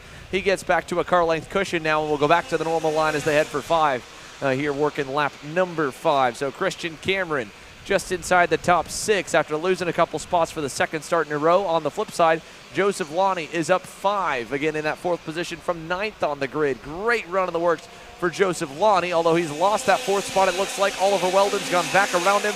So up front, it is Miller over Salamao, who's gone by Martella, then Weldon, then Lonnie, your top 5. As we continue to kind of look back down the order here, we can see a couple of other folks on the run, and that is Enzo Vidmontian with his not so good day yesterday, on the move, up 9 positions right now in that 11th spot. Yeah, Enzo Vidmontian here, big time turnaround here in heat number 2. He'll need to do the same thing in heat 3 just to get a half-decent starting spot in the pre-final here, and then again work forward more. Stephen Miller, let's see where the lap times compare across the line. Last time he was quicker, this time Salamao goes quicker as Weldon. Late move, contact, P3. He's going to move Martella up the racetrack. Martello side by side for 4th with Rivera. He'll lose that spot. Christian Cameron going to lose a position as well as heads up driving from Sebastian Garzon Orozco in the Orsolin Racing Tony Kart to move himself up another position. He gets back into 7th, his starting spot, as we've got one on the wall over out of turn 2. It is one of the CRG entries. It is the 217 machine. That is Jose Martinez Villarreal in the Alessandro's Racing CRG. Had to start at the back of the grid, was up 6 spots to 18th. Unfortunately, his run will end there with a DNF, as Enzo Vidmontian has already climbed himself into the top 10. 10 spots gained for that Motorsport Paralyn. What a great run. There he is here just behind that next pack. So Enzo Vidmontian on the charge, halfway in, halfway home. With 5 more laps, can Vidmontian crack the top 5? He could get close, I think, although the leaders are pretty far up the road. There's Miller on through, followed by Theo Salamao. Oliver Weldon hanging on for his spot here. And then there's this group coming through turns 9, 10, and 11, and 12, or 11 down the front straightaways. There's Weldon, you can see in third. He's got Ernesto Rivera starting to bear down on him. Rivera that time by was 3/10 better than Weldon. It goes all the way back again to Enzo Vidmontien to the edge of your top 10. But Oliver Weldon here, only 2 car lengths safe to Ernesto Rivera, who is really on the charge today. A 6th-place qualifying effort, kind of silent throughout the opening heat race here, but now in heat number 2, the Rollison Performance Group Cosmic driver from Mexico has figured it out, and he is charging towards the top 3 finish. Interesting to see Theo right there in that second position, the Brazilian driver in the Orsolon Racing team. Thought perhaps Theo might have been able to sneak up there to get onto the back bumper of Stephen Miller, but once again, the guys back behind Stephen have been racing one another, and that's allowed him to put out a gap now of about 9/10 of a second over the second-place driver. Still, Oliver Weldon hanging on to third, Ernesto Rivera, Anthony Martella, Joseph Lonnie, Christian Cameron, Sebastian Garzon, Ordrizo. Good to see Sebastian making his way up through the group. But again, Enzo Vidmontien up 10 spots right now, sits in that 10th spot. Double sticks in the air, 2 laps to go. Stephen Miller the leader. Again, it is Salamao in second, and here is the fight for third. Oliver Weldon still has Rivera bearing down. That time by Ernesto Rivera, 2/10 better than Oliver Weldon. Here he goes. To the inside. Inside, nice move. Ernesto Rivera up 3 spots to third now with a lap and a half to go, and he'll block the inside to 5 to hold on to it. And that will bring Anthony Martella back into the mix as the Speed Concepts Racing Red Speed driver lost quite a few spots in the early stages. He's finally finding his groove here with a lap to go, though he'll run out of time as the white flag waves for Miller here across the line.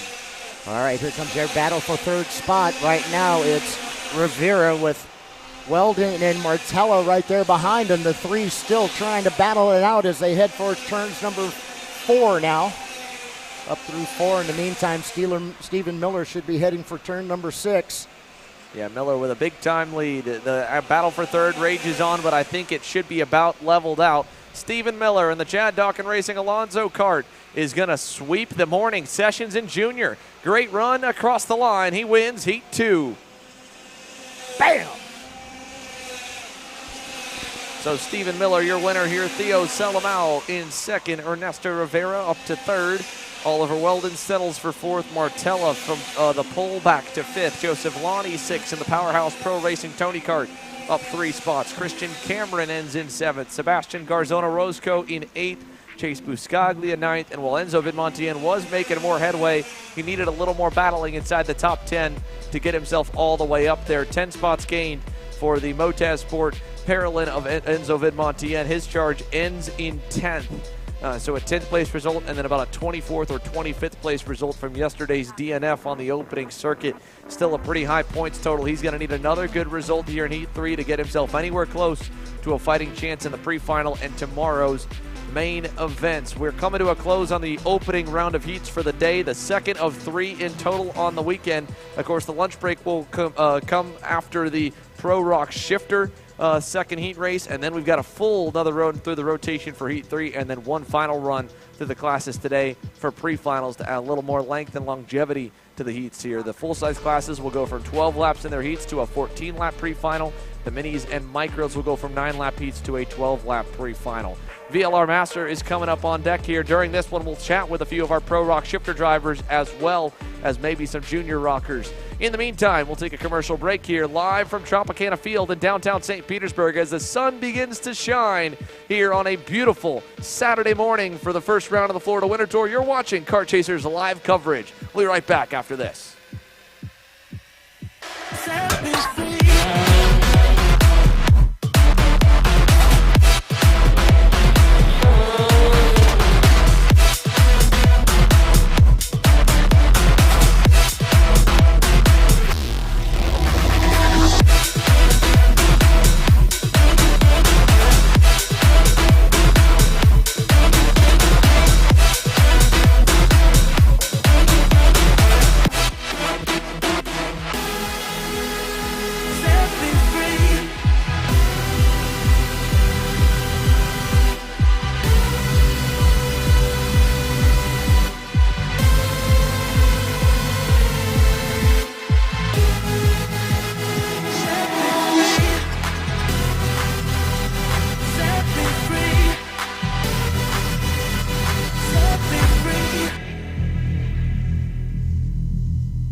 Want to know a crucial part of the magic that's taken AJ Myers to multiple national championships? Check out Greyhound Racing Seats and their full catalog of options, from their R1 and R1 Extra Soft seats for high grip conditions, their Viper Medium seat for medium grip, and the RS2 Stiff seat for low grip conditions. It's time to win. It's time to see why Greyhound makes the difference. If you're looking for your first foray into car racing, the Formula Inter F4 Series is for you. It's an arrive and drive championship costing a fraction of the price of the US F4 Series or USF Junior Championships, utilizing a spec fleet of cars that are randomized at every single round. You can start with International Motorsports Karting Team and advance through the ranks to the Formula Inter Championship. For more information, follow us online at Formula Inter on all social media. Welcome back here to Tropicana Field in St. Petersburg for round one of the Florida Winter Tour. VLR Master onto the racetrack here. Myself, Xander Clements in the booth, joined by me, John Ebersole. And after starting off with a pretty overcast morning, the sun is shining here. Just a few clouds in the sky, and it is warming up pretty quickly here. We were starting at just about 60 degrees for the morning warm-up sessions.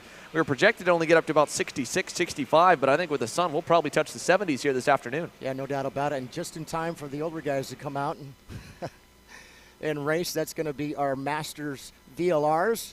And again, the way this is going to line up will be Lauren Mardan on the pole, the 782, with Mark Pavin in the 754. It'll be Alex Dalbon in the 721 with Gallo Barros rolling off in the 771. 729 for Luis Quiones. It's Ryan Molina up next in the 700 and Bruno Sorgiovanni in the 780. Again, just 7 karts here. This group, it's our VLR Masters getting ready to go 12 laps here at the Florida Winter Tour in St. Petersburg, Florida. Somebody gonna slide around there. It looked like that might have been Alex Dalbon in that third position. Really crossed himself up as he went into turn number 1. Slid out there into the marbles a little bit, but he was able to get that kart back underway. In the meantime, Lauren Mardan already trying to stretch it out over the second place driver. Lauren 2 now coming through turns number 8 and 9. Of course, this is a 12-turn layout here. About 0.6 of a mile here for the Florida Winter Tour's first leg for 2023. Again, the 25th edition.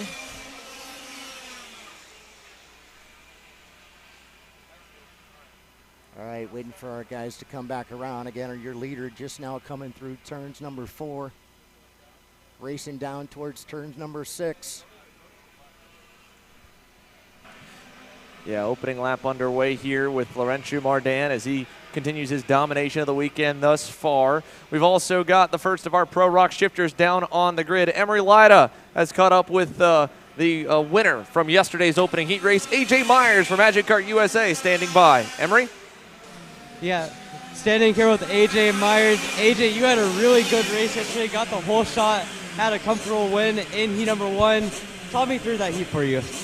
Yeah, you had the whole shot, and then it was a I expect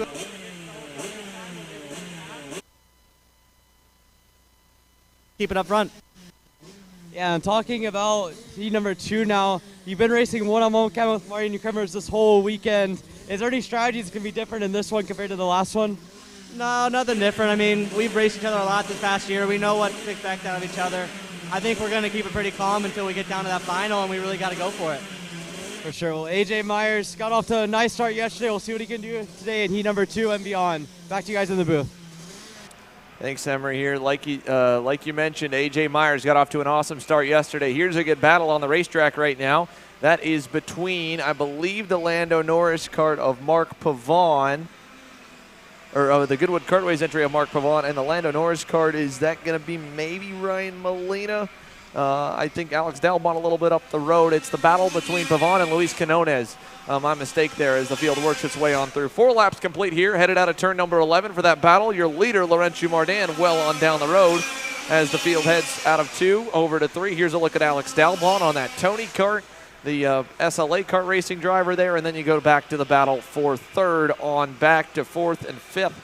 And that's actually all the way back in the battle for fifth and sixth there. So it's Pavon versus Galo Barros, the VTM racing entry of Galo Barros versus Mark Pavon. So 3 cars there through turn number 5. AJ Myers we talked to just a moment ago. We're queuing up a few more that we'll chat with as soon as they're ready here to go to this one. So let's take them out of turn number 11, and let's send it on down trackside one more time. This time, Emery Lida with Vincenzo Saracino, the privateer driver here on board the TV cart. Emery? Standing here on the grid with Vincenzo Saracino. Vincenzo, you kind of had struggled a bit in qualifying yesterday, but in Heat 1, able to make up 2 place finishes. 4. Talk to me about how your kart's feeling so far this weekend. Yeah, well, this morning in practice I went a little bit the wrong way with the setup, so now I'm back to where I was yesterday, hoping to make a little more ground, maybe crack the top 3, because yesterday I got to 4th, but it was a struggle, and, you know, hoping to get 3rd, maybe optimistic 2nd, but it's close, but, you know, we'll see how we go from here.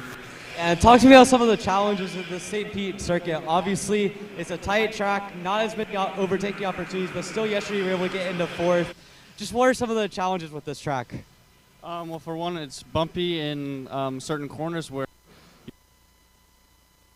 the line will go into a corner, attack it like a V, and come out of it, whereas the other classes will take a more rounded, momentum kind of line, like a tag line. And I'm not saying it's not bumpy for them, but, you know, regardless wherever you go, it's bumpy, and that's the big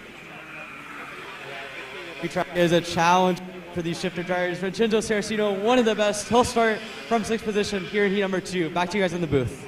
Thank you, Emery. Like you said, a very bumpy racetrack, really testing the drivers, one of the rougher ones on the circuit that we will go to in the 2023 Pro National season. Back at this battle back further on through the grid here. Ron John continuing to have a good fight here on lap number 8, although a big chop that time from, I think, Luis Quinones as he holds back Mark Pavon on the LN kart.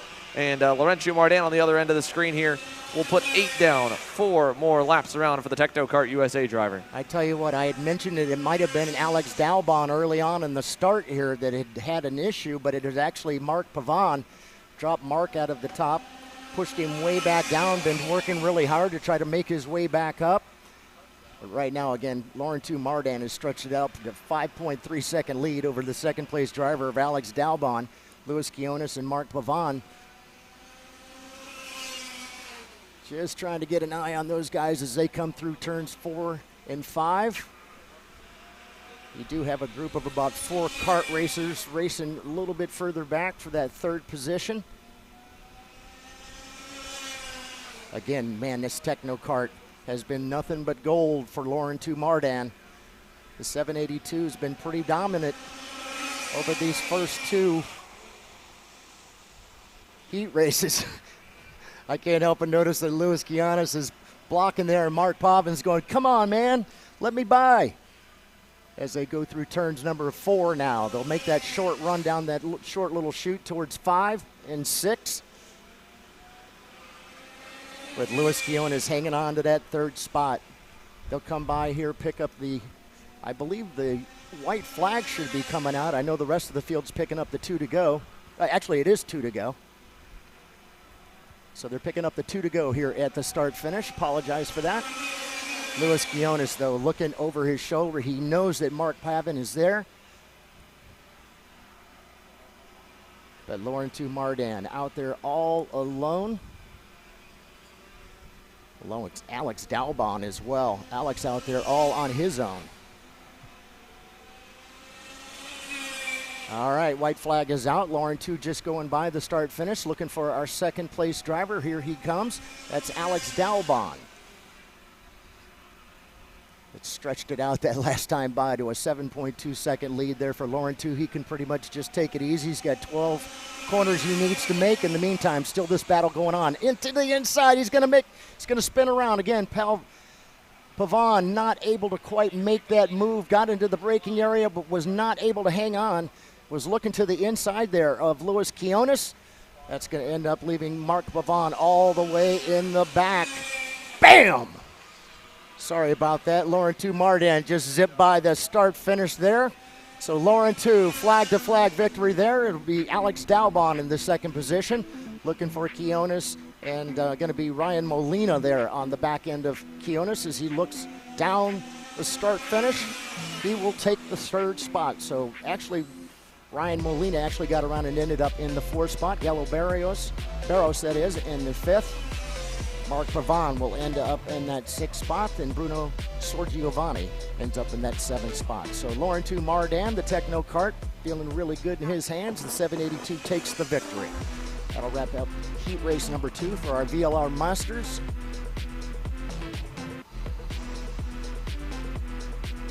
Going to be looking for our next group getting ready to roll out here. It'll be our shifter guys. It'll be our last group before we actually take a little bit of a break for lunch here, and then we'll come back, do a little bit more heat racing, and this afternoon we'll be ready for a pre-final. And it's the first leg of the Florida Winter Tour here in beautiful St. Petersburg, Florida. As we talked a little bit earlier, the sun had already popped out, heating up the racetrack, and as we say that, now just a couple of minutes later, sun's back behind the clouds, and it's got a nice breeze. Nice breeze. Xander, this is the kind of weather drivers love.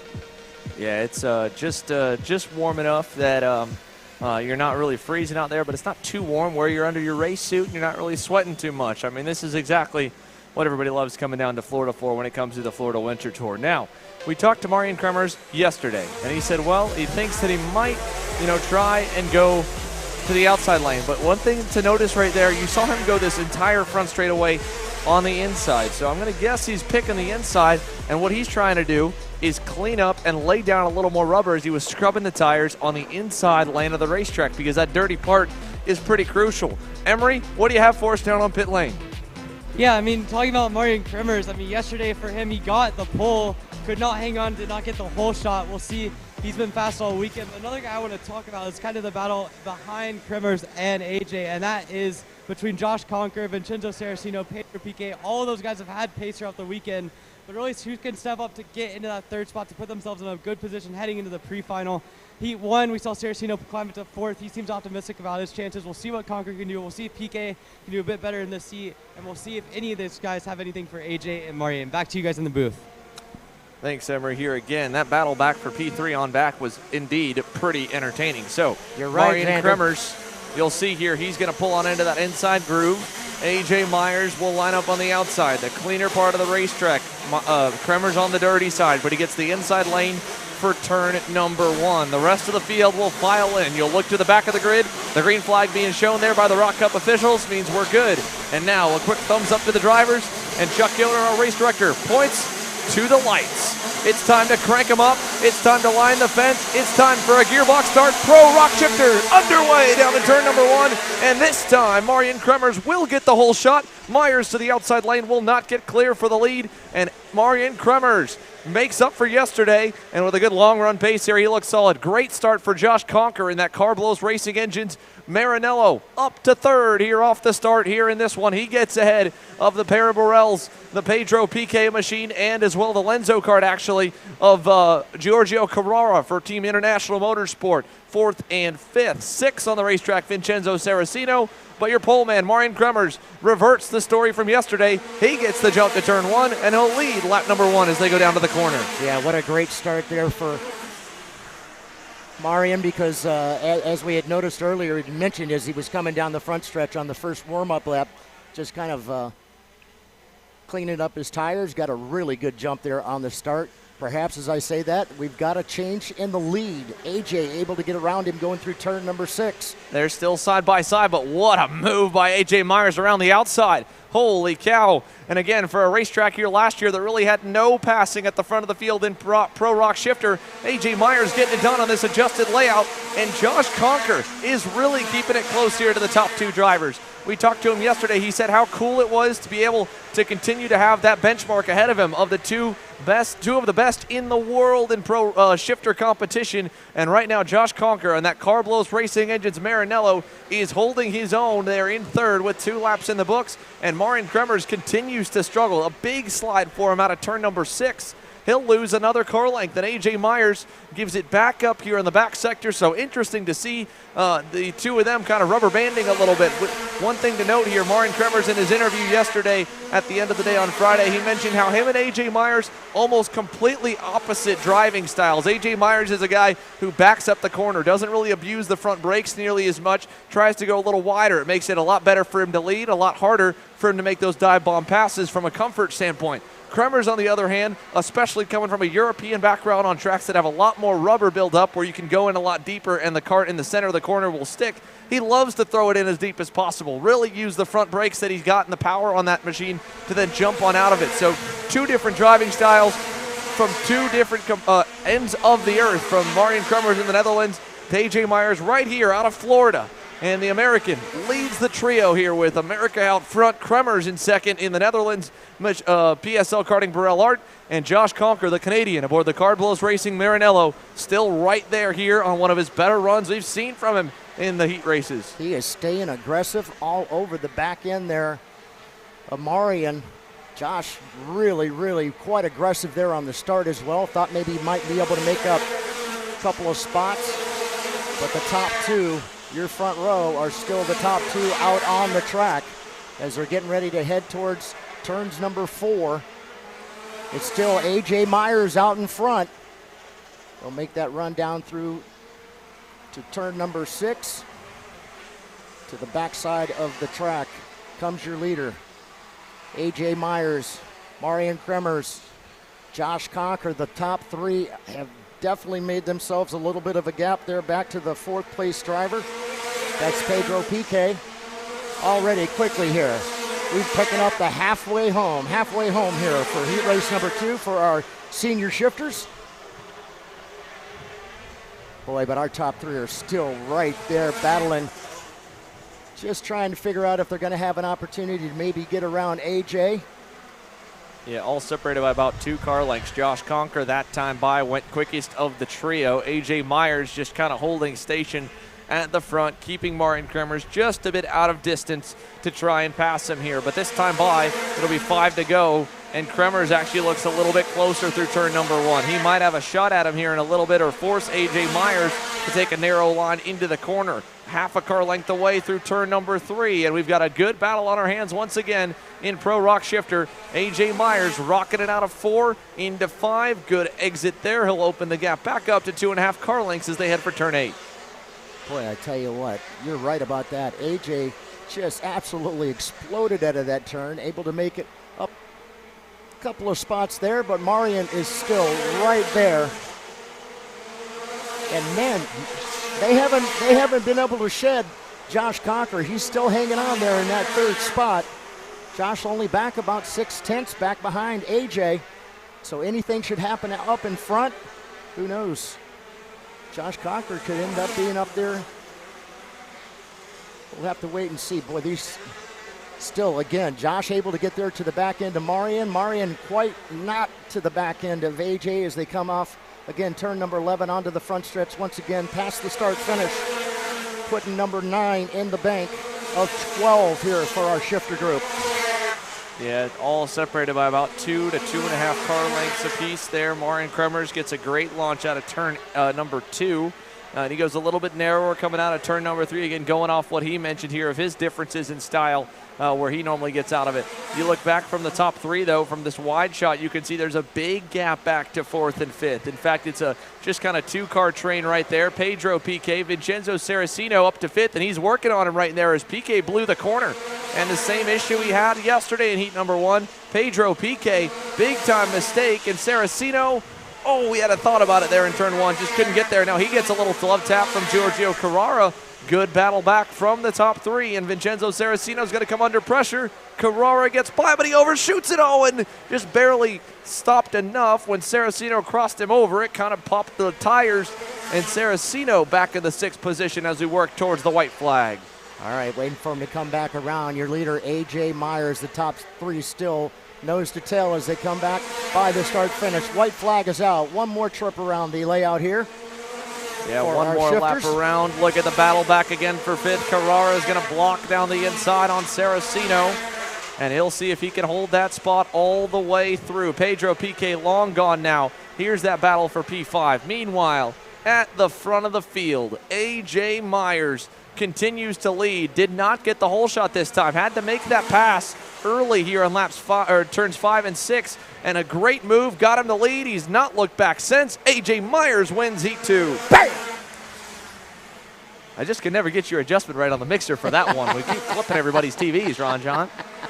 All right, anyway, Congratulations to AJ Myers in the Magic Kart camp. We'll send it to commercial break. After the break, we will go and get a word from our top finishers here in Pro ROK Shifter. We talked to him before the race. Maybe we'll talk to Marian Kremers, get his thoughts a little bit about that. He got a better jump this time, and again, you saw him on the pace lap go down that inside groove of the racetrack where he was going to start to try and scrub some rubber in and clean it out. Because, again, that's just naturally where the wind and the karts going by will push the drivers off to the inside. So Marian Kremers, unfortunately, he gets a hole shot. He does not get the win. And for the second heat in a row, AJ Myers reigns supreme. Josh Conker, though, big-time gains, big-time improvements, and the Carblos Racing Engines Maranello driver ends in third. Live from Tropicana Field, you'll hear from a couple of your Pro ROK Shifter drivers following this break, and then a short break in the on-track action after post-race interviews because it's time for lunch here for the ROK Cup USA crew and the Kart Chaser team here as well. We'll take that break, come back just a little bit past 12:30, I think slated for 12:40 or so for the final round of heats, and then we'll go directly into pre-final. Stick with us. We'll be right back.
Want to know a crucial part of the magic that's taken AJ Myers to multiple national championships?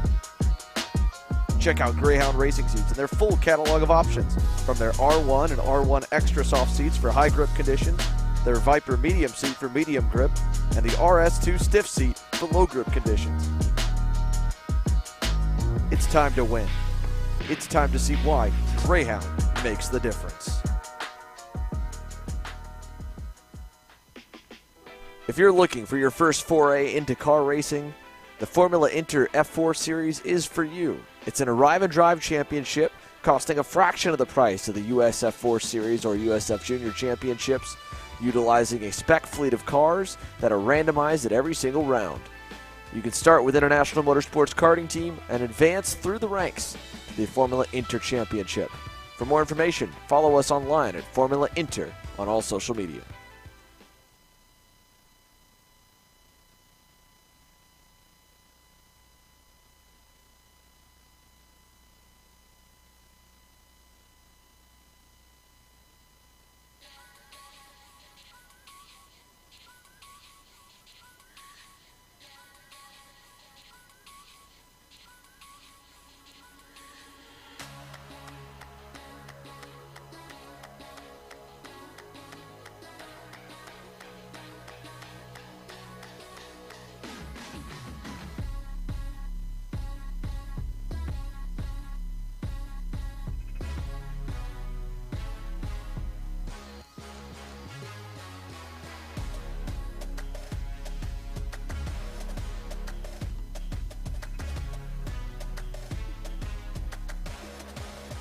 Welcome back here to downtown St. Petersburg at Tropicana Field for the ROK Cup USA Florida Winter Tour.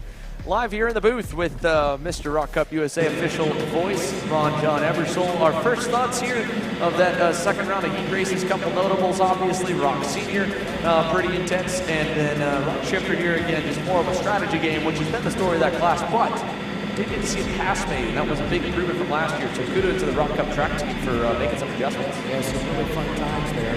Good to see that we actually had a couple of passes when it comes to the shifters, because I know they talked about the fact that this is such a rough and tight track. They don't always have those opportunities. But AJ was able to the ground. It looks like perhaps he's might get a shot to the top. Find out what it's all. Yeah, let's sit down to Emery Lida here on pit lane with our Heat 2 winner. The streak continues for AJ Myers. He's 2 for 2 so far on the weekend. He's standing trackside. Emery? Myers now, AJ, early in the weekend, it looks like you were a little bit slow compared to Mario, but obviously the last 2 weeks you've gotten it done. This time a little bit different. You got the whole shot in Heat 1, Heat 2. You made a pass on track early in the race. Just walk me through that race. You're not moving, see? Yeah, but you're on my camera. And after that, he was a little loose on the opening laps. He had to defend a little bit, which opened the door. Got down the inside. We gave each other room. He really gave me room. It was nice. Then we worked out, so we got to the outside. Yeah. After that, he was in line. I think he had the better for the half pace again, but at the end of the day, we're still working forward and we're in the lead on the points. Yeah, and obviously you start out in heat number 3 again on the outside front row, but if you can just get a first or a second, you'll start on pole for the pre-final. Longer races, it seems like all 3 of you, Marian and now Josh, have been able to match each other. What do you think your strengths are in the St. Pete track? I think I got the first half of the track down. I think Marian really kills me in the back section. I got to get it down, and yeah, now Josh is in the game, so I got to up my game, get out the little gap out there. Yeah, well, already a nice start to the weekend for AJ Myers. We'll see what he can do going forward the rest of the weekend. Back to you guys in the booth. Thank you, Emery here. AJ Myers, like he said, he's got to go to work a little bit here at lunch. That gap, I'm sure, a little bit too close for comfort for AJ. So AJ Myers, your Heat 2 winner here. Let's trade him out and bring another one on in. Josh Conker, the Car Blows Racing Engines team Maranello driver, with a big step in the right direction here in that second heat race. Emery? Thanks, Sander. Here with Josh Conker. Josh, you found some pace there. Talk me through your heat race. Yeah, you know, the heat was really good. We found some pace last night, went for track walk as a team, made some changes, made some discussions, you know, changed my driving line a little bit. You know, we've been working towards catching Marian and AJ. Those are the guys we want to compete with. We want to race with them. So, you know, I have to step myself up, make the commitment, and, you know, make the changes to be able to do that. Yeah, and talking through your race, you were able to get close to both Marian and AJ. Did not find a way past. When you're looking at passing guys that are so equal on pace to you in that race alone, what do you think the best opportunities here at the St. Pete track are? Yeah, it's for sure very difficult to make a pass around here in Shifter. You have to capitalize on mistakes around here, but, you know, driving with 2 of the best in the country and, you know, in the world, it's definitely difficult to make them force a mistake and, you know, get around. But for sure, you know, looking at the big passing zones, 1, 3, the hairpin in the back section, so yeah. All right, and one last question. Is there anything else you're looking to change to maybe get yourself a little bit faster for that next heat? Yeah, a few things we got to change. A couple of things I noticed being able to run with them this time, the things they do different, things I can't do versus them. So we're going to take the Car Blows Racing Engines Maranello chassis back, rework it, and hopefully come back with something better for Heat 3. Yeah, we'll see what he brings back. Josh Conker already made a really big step forward in Heat 2. We'll see what he can do in Heat 3. Back to you guys in the booth. Thanks, Emery. Again, Josh Conker, like you said, big step in the right direction, big step forward. But they all know here these heat races really just long test sessions, so lots of time to kind of try and adjust for a few more things, find some more speed. He's made a lot of speed up, and he's going to try and find a little bit more. Again, we'll go quiet on the airwaves, but keep you in the loop here because, again, we're coming back live not too long from now. The lunch break underway live from Tropicana Field in downtown St. Petersburg, Florida for the ROK Cup USA Florida Winter Tour. The adjusted schedule has us back green at 12:22 p.m. Eastern Standard Time, so in approximately 40 minutes. We're back underway with VLR Jr action here for heat number 3. One more run through the rotation for the heats, and then that'll set our grids for pre-finals to close out today. We'll run all the way till right about 5 p.m. Eastern, 2 p.m. Pacific. Stick with us. Kart Chasers live coverage will be back here after lunch.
All right, well, welcome back, everybody. Florida Winter 2 are well underway after our lunch break. Hopefully everybody filled up and juiced up and got ready to do a little more racing as we're getting ready to go heat race number 3 here at the Florida Winter Tour for the 25th year down here in the state of Florida. Rock Cup USA, Vortex Engines, Levanto Kart Tires, OMP, Eni Oil, Sunoco Racing Fuels. Can't say enough about all of our great sponsors. Greatly appreciate them. And our next group getting ready to roll out. And Emery, this is going to be a big group here. Going to start off with Christian Cameron and Stephen Miller out on the front row. Again, they're going to go 12 laps. And this is heat race number 3. Of course, Stephen Miller has pretty much been the class of the field this last couple of days. He's been out there taking both victories, heat race 1 and 2. See how things shake out this time. Yeah, I mean, Stephen Miller, I talked to him after heat number 2. Obviously, they made a change in between Friday night and this morning, kind of giving him a lot more grip. He felt like feels a lot more comfortable with his FA kart, and he dominated heat number 2. Ernesto Rivera's had a lot of good pace. Christian Cameron obviously put it on the pole with his Burrell PSL kart. He's looked fast all weekend. Then down the rest of the field, you got other guys like Diego Ardias, Anthony Martello, Lino Escaporni. All of them have looked fast in the heat races. Carson Weinberg's come through the field decently from 15th on the grid. He'll be one to watch, but certainly a lot of fast people here in VLR Jr. And our Japanese driver, Shun Sakaguchi, has done really well, and he'll start off in that 4th position. Again, we're going to go 12 laps. VLR Juniors. Going to send them back around one more time. Just weren't exactly where they wanted them, and want to make sure it's a good, clean, fair start for everyone. So again, we'll send them back around, get them all formed up, and what will happen is that they come off of turn number 12 and onto the front stretch. There's actually some lines that they have to get into, which will allow them to kind of form up and get everybody side by side and ready to go racing. Looked like we had a kart actually stall there out on the track. Looks like he's going to be able to run down there and hopefully get back into his proper position, as both Christian and Stephen Miller are the guys out in front. So Christian Cameron on the pole, Stephen on the outside. Yeah, and Ernesto Rivera, Shun Seguchi, and Steve Turner Brown round out your top 5 starting out. Diego Ardias in 6th, Anthony Martello 7th, Lino Escaporni in 8th. Peyton Westcott and Victor de Elenchar round out your top 10 here, and they're looking pretty well formed up here as they head on to the main straightaway, trying for a second time. That first start looked like Stephen Miller got a little bit too far up. We'll see what he can do this time, but still a nice slow entry onto the main straightaway here to get set to go for VLR Jr. Yeah, they've all been quite jumpy. They got to get up here and wait for the acceleration line, if you will. Lights are out, we are racing. Let's keep an eye on turn number 1, already hearing some folks bumping and banging as they go through. Looks like everybody's gotten clear, and it looks like it's going to be Christian Cameron. Right when I say that, we've got several karts around right coming out of turn number 1 into 2. They'll try and get their karts pulled apart and get back going. Actually got them on top of one another. Looks like everybody's going to be all right. Meantime, Christian Cameron out in front, now coming through turn number 8 and 9 through 10, heading for 11. He'll turn and come down the front stretch for the first time under full song. Here comes Christian Cameron. Gonna push our Ernesto Rivera has moved. He's now in that 2nd spot. Couple of spots up now for Anthony Martello. He'll end up in 5th. Christopher Aiken, a great run for him so far. Christopher already up 4 spots right now in 7th. So good start for Christian Cameron out there in front. Stephen Miller, of course, right there on his back bumper. Yeah. And Ernesto Rivera as well got a nice start there. Now, as I say that, Miller tries to look to the inside into 12, does not get it done, so he's going to have to stay behind the RPG kart of Ernesto Rivera. So the top 3 have pulled a pretty decent-sized gap. Now as they come on straight to complete lap number 2, it is still Christian Cameron, Rivera, Miller, all of them running at the front line astern here as they come up through turn 4. You can see now, then to the inside, there it goes, Ernesto Rivera for the race lead. Miller tries to follow through. It looks like he's going to get the job done on Christian Cameron. So in one term, Miller and Rivera up front. Now Ernesto Rivera back in front for the first time since heat number 1. He'll lead the way here on lap number 3. Man, sometimes you just don't close the door quick enough and other friends come flying through, and that's exactly what happened to Christian Cameron. A couple other karts be able to make it through. It looks like Shun's actually starting to make up a little bit of the ground, trying to get up there to the back end of the third place driver. That's Shun Sekaguchi, one of our Japanese drivers here. Truly an international field. And again, keeping an eye on our top 3 as they come out of turn number 4, heading down to 5. Yeah, it looks like Miller's so far looking to work with Rivera. They pulled a little bit of a gap out 2 car lengths of Christian Cameron. In the meantime, we've seen Shun Sekaguchi continuing to work well and catch up to that front 3. He was quicker that last lap through. Meanwhile, Emma Scarborough goes purple all the way down to 19th position. She's had a couple good runs so far in the heat races. Now to the inside, Stephen Miller for the race lead. He gets the job done. That brings Cameron right back into the mix. It's a 1-2-3 mix right away, and now Shun Sekaguchi looking back into the top 3. He's only about 3 kart lengths from getting there, and that last lap through a 37 flat for him, matching the pace of the leaders. Leonardo Escaporni from 6th position goes purple as we now focus back in on the front battle. You can see Miller, he's been dominant in the second heat race. Now gets back to the race lead. It took him 5 laps on this one, but he's got the job done. Rivera's gonna have to go defensive here from Cameron on the backside of the track as they now get ready to log off another lap here. Stephen Miller, his first lap led, and now it is a 4-kart train all the way back to Shun Sekaguchi in 4th as he goes purple in the process. Boy, what a group back behind Shun. Right now you've got Leonardo Escarponi, you've got Diego Ardiles, Anthony Martella, Christopher Aiken. All those guys battling for that 5th spot on back. Shun right now kind of out there on his own, although as I look out there, it looks like Shun has made up that ground. Now he's on the back bumper of the 3rd place driver. So yeah. I believe that 3rd place driver is going to be Christian Cameron. It's Ernesto Rivera. Is it? Oh, it's Ernesto now. Yeah. Cameron was able to get by right there in the back half of the track. A really good run for him now. You can see Rivera's back tucked in as we got a kart around in turn 1. Not sure that was one of the back markers that spun around before they even got there. We're going to number that in a second, but yeah, rough start there. But certainly Christian Cameron's gotten back by Ernesto Rivera. He's now about 5 car lengths back from Stephen Miller. In the meantime, Shun Sekaguchi on the Speed Concepts Racing kart is looking really fast, trying to make up ground here. He's got the rest of the top 3 up ahead of him. That's Cameron trying to lead Rivera back up to Stephen Miller. Last lap around, he was 2.5 tenths slower, but did have to make a pass. We'll see what it is this time around. It looks like the gap stabilized. Miller runs a 5. Also, Cameron runs a 5. Rivera runs a 5. They're all running the same lap times. That's not going to be enough for Christian Cameron. He's got to make up 6 tenths of a second here in the last 5 laps. We'll have to see how that shakes out. But again, Shun is kind of caught out in the middle of nowhere himself, about 5 to 6 karts back behind the 3rd place driver. After those couple of laps, they've again started to gap our 4th place driver. Still that battle goes on amongst those 3 drivers for 5th. And our leader once again going to come around, pick up. Oh, we've got another incident. Got a couple incidents there on 2 sides of the track. Looks like Ava Dobson's in the barriers at 1 turn. Can't get a number on that other one, but certainly not ideal for Dobson. She already had 1 DNF this weekend. Trying not to make it 2 as we focus back in on the second part there. It does look like that's Ava. Yeah, so Ava Dobson, not how she wanted to run heat number 3 here. She will have to start all the way at the back on the main. Another driver with some issues have been Asin Dramalov, who was fast in the early parts of the weekend, but now 2 straight bad heats for him. He's going to start further back in this field.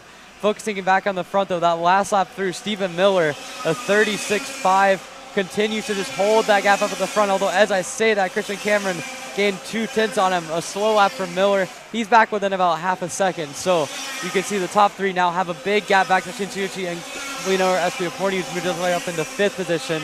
But Miller just continues to hang on at the front. He's only got to do it for about 3 more laps. But Stephen Miller, took him a little while longer to get up to the front, but now that he's gotten there, he has been really composed over the second half of this race. You know, some folks way in the back we want to mention. Isaac Malquit up 10 spots, now into 11th.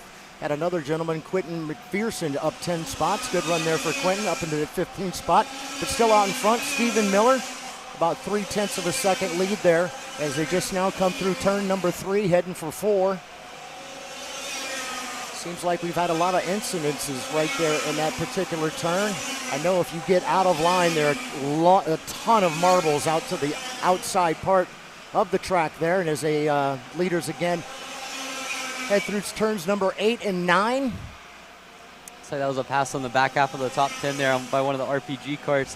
Not sure exactly who that was. That might have been Quinn McPherson moving to 14th. But in the meantime, we're onto the white flag lap. It's Stephen Miller leading this race. Now we see more battling in the back half of the top 10. That is definitely an aggressive move there, but Miller continues to lead over Christian Cameron, Ernesto Rivera in third. You see the battle for fourth. Leonardo Escaforni looks like he's gotten the job done into fourth position. Cameron trying to make up ground. He's about 2.5 car lengths back, not quite close enough at the moment. Stephen Miller looks like he's going to take this heat race victory. Only a couple more corners to go for the CDR Racing. For the Kart Republic for CDR Racing, he's going to take the checkered flag here. Bam! Stephen Miller for the third time. Bammed at the line, baby. Yeah, Stephen Miller there, an outstanding heat race for him. He will start on pole for your pre-final. So a good run for the CDR Kart Republic. You see a good battling coming all the way down through the rest of the start-finish line. And now, so this will wrap up the heat races for your VLR Junior category. Stephen Miller, an outstanding run through the heats. Christian Cameron on pole all 3 times, could not come away with a heat victory. Ernesto Rivera in third. Leonardo Escaforni moved his way up to fourth. Shun Shizushi in 5th position did not quite have the pace to keep up with your top 5 or with your top 3. He'll round out your top 5. Moving down the red list, you got Anthony Martello, Diego Ardias, Turner Brown, Christopher Aiken, and Carson Weinberg from 15th to 10th. He'll round out your top 10, and we'll see where those guys all stack up for the pre-final. But a great run through the heats for Stephen Miller. He'll start on pole in VLR Jr coming up in the pre-final. But for now, focus back on the VLR Senior category, where Ilya Meza has been perfect so far this weekend. Absolutely perfect. So we'll have to wait and see how things shake out. A couple more minutes, get the track all cleared up. Looks like we've got a couple of carts that need to be picked up. We'd like to refer to it as a little house cleaning. We'll get them up and get them out of the way, make sure everything is right on the track. And we'll get to roll out the next group, which will be our VLR seniors. Yeah, and taking a look there on the grid with Wes Duchek there. Wes has been close to what Meza's been able to do on a pace standpoint, but the RPG Cosmic driver just has not quite found a way to get up to his rear bumper. We'll see what he can do in this third heat. He's probably not going to start on pole no matter what happens in this one, but for Duchek, I mean, he's a guy that last year we saw broke onto the scene at the national level. He's had some good pace at various races. He's looked like a driver that's been a lot more composed and consistent over the last few months.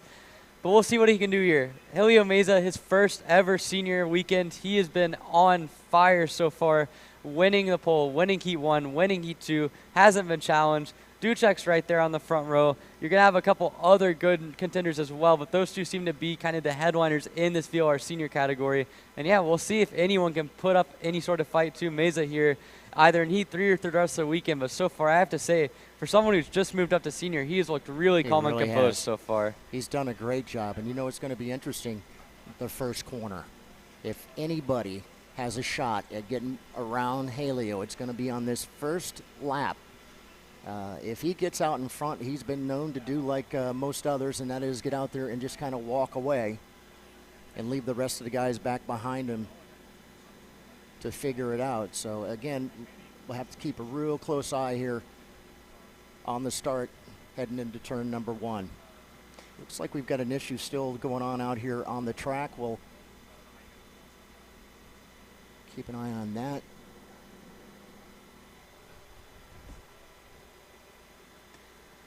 Yeah, just continuing to wait on track cleanup there. Looks like there's something going on back on the backside there. Can't quite get a read on exactly what the issue is. But in the meantime, I mean, you look at the rest of this VLR senior group, obviously not quite as many numbers as we've seen in years past on the air-cooled senior category. But still, I mean, this is a group that has a lot of contenders. I mean, you've got Meza, who, like we mentioned, this is his first ever senior race. He's looked really composed. He's looked really calm. We've got guys like Jeb Perkins back in the field. He's someone that has had a lot of pace at various times over the years, and we'll see what he can do. Helping Zhang, we've seen a lot of him in the X30 categories over the years. He's out on Super Tune. finished 5th in that last heat. Grazian Redzian from the Techno Kart, I think he's on an OTK this weekend. But still, Redzian's been someone that's been pretty quick, but just not quite quick enough to keep up with Meza and to a lesser degree with Ducek. We'll see what happens this heat. But obviously, I mean, the top 5, all with guys that have national level experience. So good field there. You got Miles Hewitt, again, another guy that's from mostly on the regional level. He's kind of a native of Texas, someone that has a lot of experience on that CRG package. We'll see what he can do. And then rounding out your field, you got Braden Deming, another guy that has some pace with him.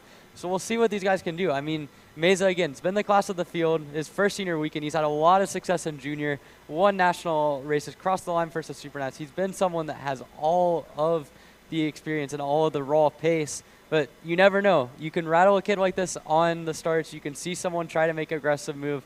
You've got guys behind him that have a lot more experience than he does at the senior level. I mentioned Ducek. Redzian's another guy that's run probably 4 or 5 years at that level and has competed at various different regional and national levels. And he might not have the experience up front, but he's certainly got a lot of experience when it comes to being able to drive and kind of make life difficult for other drivers. So we'll see what Meza and company can do. I mean, we haven't seen a ton of battling in this class so far, but certainly this has the potential to be an exciting race. Just never know. It is going to take a perfect start, I believe, in order to get out there in front of Elio. Once he's out there, he's done this for the last couple of years. He gets out there in front. He's really, and once you get, even flawless. Catching him is one thing, and it's always difficult in order to be able to pass him. Yeah. So here we go. You ready? Yeah, I mean, talking about Meza, I mean, that Iron Rock Motorsports team has done an outstanding job developing him, giving him the confidence. Yes. I mean, the last 2 years, meteoric rise. I remember Yes. back in 2021, he was kind of struggling a little bit. Middle part of the season, picked it up, got into the top 5. Last season was outstanding in junior, and now, I mean, this first senior weekend, he has the chance to be dynamite here in VLR Senior as they continue their warm-up lap here. You can see Wes Ducek, the rest of the field kind of getting set. We'll see how the start goes. I mean, like you mentioned, seems like the best chance to beat Meza is to get him off the line, kind of rock him a little bit early. But again, he's got the big advantage of starting on the inside in row 1. I mean, the guy we've seen that pulled that off earlier, Mateus Morgado, it's going to take an effort like that from Wes Ducek to be able to get himself into the lead in turn 1. But it can happen. We've seen guys try to go 3 wide here. Sometimes doesn't work out, but that might be what's needed to try to get Meza out of his place in P1. And you know, you get offline here. There's lots of marbles out on the track, so it definitely dirties up the tires really quickly, and of course it sends them sliding somewhere. So we'll keep an eye on them, trying to keep them in a good pace as they head down the front stretch. Hopefully we'll get us a nice clean start here. Helio Meza to Wes Ducek on the front row. Here we go. Going to go 12 laps for our VLR seniors. It's heat race number 3 here at the Florida Winter Tour. Rock Cup USA, Vortex engines, and as we say it, it looks like Redzian was going to try and make himself wide enough to get up there, but nope, that's going to kick him back. In the meantime, guess what's happened? Jed Perkins gets himself up into 3rd position there. Good run there for Jed. Yes. Outstanding start there. He was able to kind of knife his way through on the inside. Now we've got battling from 4th on back. Looks like Deming is in it. You've got helping Zhang, Redzian, as well as Miles Hewitt all battling out from 4th on back, and now Perkins kind of falls back into that group. But that's allowed both Meza and Ducek to get themselves a bit of a gap up at the front. Now the real question, can Wes Ducek find a way to keep up with Elio Meza? In Heat 1, he was kind of able to, finished about 7/10 back. Heat 2 was not able to. Meza's had 2 to 3 tenths all day today. So we see more battling going on back in the back. That's Braden Deming to the inside of Jed Perkins. Now following him through, Miles Hewitt tries to the inside. They're going to get their elbows out, coming up towards the back half of the track here. Now looks like Perkins has been able to hang on to that position over Miles Hewitt. Now coming back into the back hairpin. We can see that group from 3rd on back all right there together. But up at the front, it continues to be Elio Meza leading the way. Wes Ducek in 2nd. It looks like they've about equalized that last lap. In fact, Ducek goes purple at 37-1. Redzian's found his way up into 3rd. Deming into 4th. And Jed Perkins has slid back to 5th. But now up at the front, we have a chess match going on now. Can Ducek hang on against Elio Meza? Meza last lap around was 2 tenths slower. Last heat, though, he was able to pull it out over the course of the race. So far, so good, though, for Wes Ducek. He's staying right up in there in it. Yeah, that was a great lap there for Wes, able to really get up there on the back bumper of Helio Meza. But again, as they come down the front stretch once again, Even though he's gotten a little bit closer, it's still about 3 or 4 carts difference there. That time by, it was a 36.9 to a 37.0. He picked up that 10th. He's now 0.3 of a second ahead of Wes Ducek. Gratian and Braden and Jed and Miles, along with Hopang, they continue to battle back behind our leaders. Hopefully, though, Wes will be able to get up there and maybe do what seems like's been the impossible, and that is get around Helio Meza. Yeah, Meza looks like he's kind of brought that gap back just a little bit on this last couple of laps. Last lap I was a 10th quicker. This lap looks to be about equal. We'll see as they cross the line exactly what it is. Yes, 36.8 for both of them, so dead even between Ducek and Meza. But for Wes, he's got to find a way to get up to the bumper, and then he's got to just be optimistic. I mean, on one hand, it's Heat 3, doesn't really matter in terms of the position. We know Meza, unless he crashes or something, he's going to start on pole for the pre-final. But from a confidence standpoint, if you're Wes Ducek, you got to be thinking, I got to prove I can beat this dude. Right. Because so far, that hasn't happened this weekend. And on one hand, like, if you can find a way to be right up there with him and run the same pace, that's one thing. But just getting by him, proving to yourself you can get the job done, that's going to be critical here. Does look like maybe again it was Helio that time. Once again went purple. Stretched it out to actually about 0.4 of a second there. Last time by, their differences were only 0.07 of a second as they crossed the start-finish line. This time it's 100th of a second, so a 10th, I mean. So it's a 36.8 to a 36.7. Yeah, and it looks like things have kind of settled down there back behind them. Yeah, looking back at that group from third on back, I mean, it's really no positions up for grabs. You got Jed Perkins in 5th position trying to get by Domingue, but both of them have kind of fallen off the back of Grazian Redzian, who looks comfortable in the 3rd position. So now, I mean, you can see Perkins just trying to find a way back as we focus back in on the lead briefly. Now you can see Redzian into 3rd. You've got Domingue in 4th. Then Perkins in 5th. Perkins had a really nice start to the race, just has not quite had the pace he needs, though. But, man, I mean, these top 2 have been able to check out from the rest of the field. 3.4 seconds in only 6 laps. They're getting half a second a lap, really, on everyone outside of Grazian Redzian. And even for Redzian, he's losing 0.3 at a time. Yeah. Now, to click off another lap, Helio Meza down the main straight, lap number 7 in the books. We'll see what he does this time. Another purple lap. Just briefly, barely extending the lead over Ducek, but that's keeping him at bay. And so far, so good for the Iron Rock Motorsports senior rookie here. It looks like perhaps maybe Helio had a little issue there coming out of 3, because now Wes is right there on his back bumper. I couldn't really tell from the view there what had happened, but it certainly slowed him up a little bit, and Wes absolutely jumped all over that. And again, we'll have to see as they come back by, but it certainly looked like he was able to pick up a couple of tenths there. Yeah, we'll see what Ducek can do here as they come off. He's right on his bumper, going for the lead. Wes Ducek for the race lead. Gets the job done. Meza crosses him back over, though, into turn 2. Gets the job done as well. And now Helio Meza, he was passed briefly for the race lead by Wes Ducek, but now regains his spot that he's held all weekend long in the race lead. He's got now 5-6 car lengths back on Ducek, and that might be the ending point of the race, as Wes Ducek's going to have a lot of work to close back. He saw the opportunity. He went for it in turn 1. He sure did. Just overcooked it, and that allowed Meza with a sensational move to get back into the race lead. And now it might be smooth sailing for your Iron Rock Motorsports driver. As he comes across to click off lap number 8, gets the job done. He does a 37.3 that lap. It looks like Ducek's trying to get back on him, but he's going to have to do quite a bit of work here in the last couple laps. Like I said, it seemed like it right through the turn number 3 that he was just a little bit faster than Helio, but Helio was coming down the start-finish line here. Couldn't help notice he was kind of shaking his head like, no, it's not happening. So, again, Helio out there in front. Wes Ducek doing everything he possibly can in order to get up there and battle for this lead. Yeah, I mean, Ducek, he's pulled the gap back within about 2-3 kart lengths, so he's getting there. He's going to need a little bit more pace here as they come down 2 laps to go. Ducek about 2 car lengths back from Meza. That last time through, a 36.7, pulled him 10th in. He's going to have to find some pace. This is where he's been quick the last half of the race on Meza. He's gained.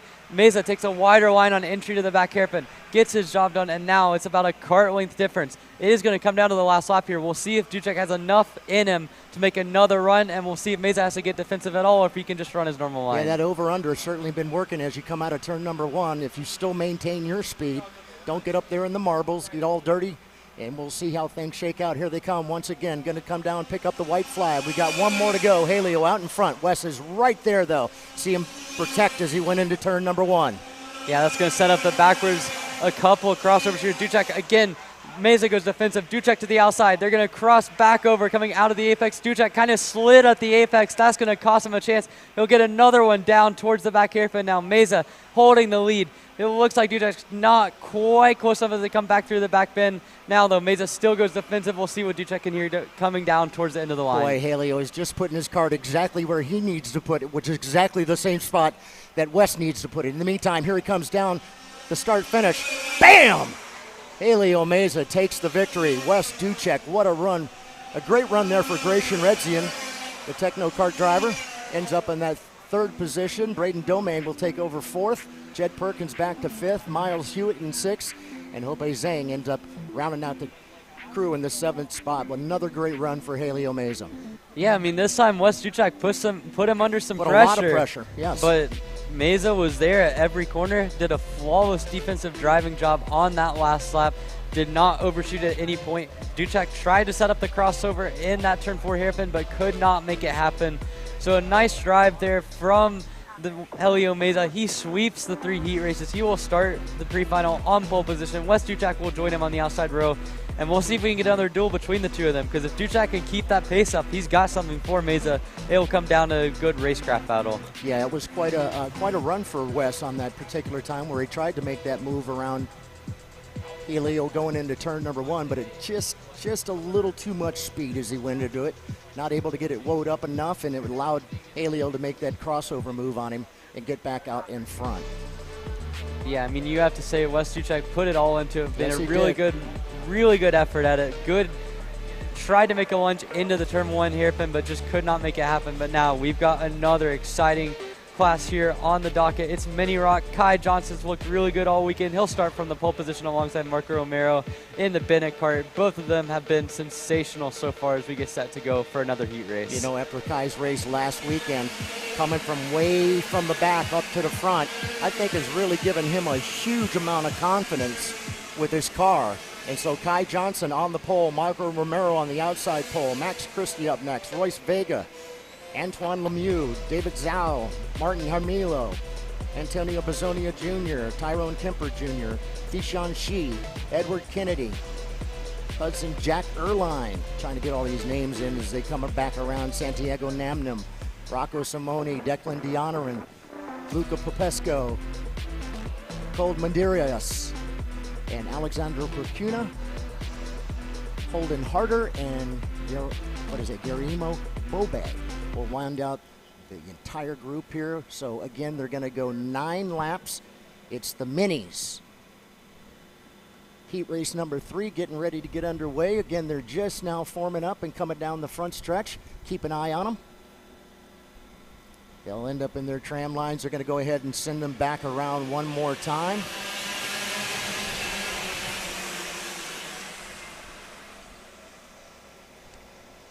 Not sure everybody was completely ready. Looked like the tail end of the group was a little bit squirrely in the back, so we'll bring them back around. Once again, Kai will have them under his control, both he and Marco Romero. Yeah, I mean, Kai Johnson, we've seen him look really confident this weekend. He's been fast. Last weekend in Olmsted, he had a really good showing as well, but in a different way. He had to start all the way back at the back of the grid in Saturday's final. Went from 42nd to 5th, a sensational drive for the young Bennett driver. He has been so fast at so many different points. I mean, he looks to be the guy that has command of this field. So now gets set to go for the heat race, trying for the second time now to get the start going. We'll see what happens, but Kai Johnson, Marco Romero, a stacked front row here, Mini getting set to go for heat number 3. All right, looking good as they approach the commitment and start line here. Hands are up.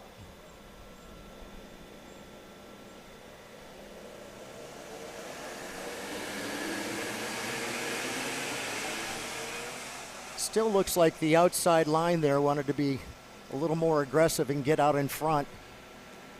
Yeah, I'm telling you. They've got to follow Kai, not Kai follow them. So want to make sure that the pole sitter's the first one to take the light.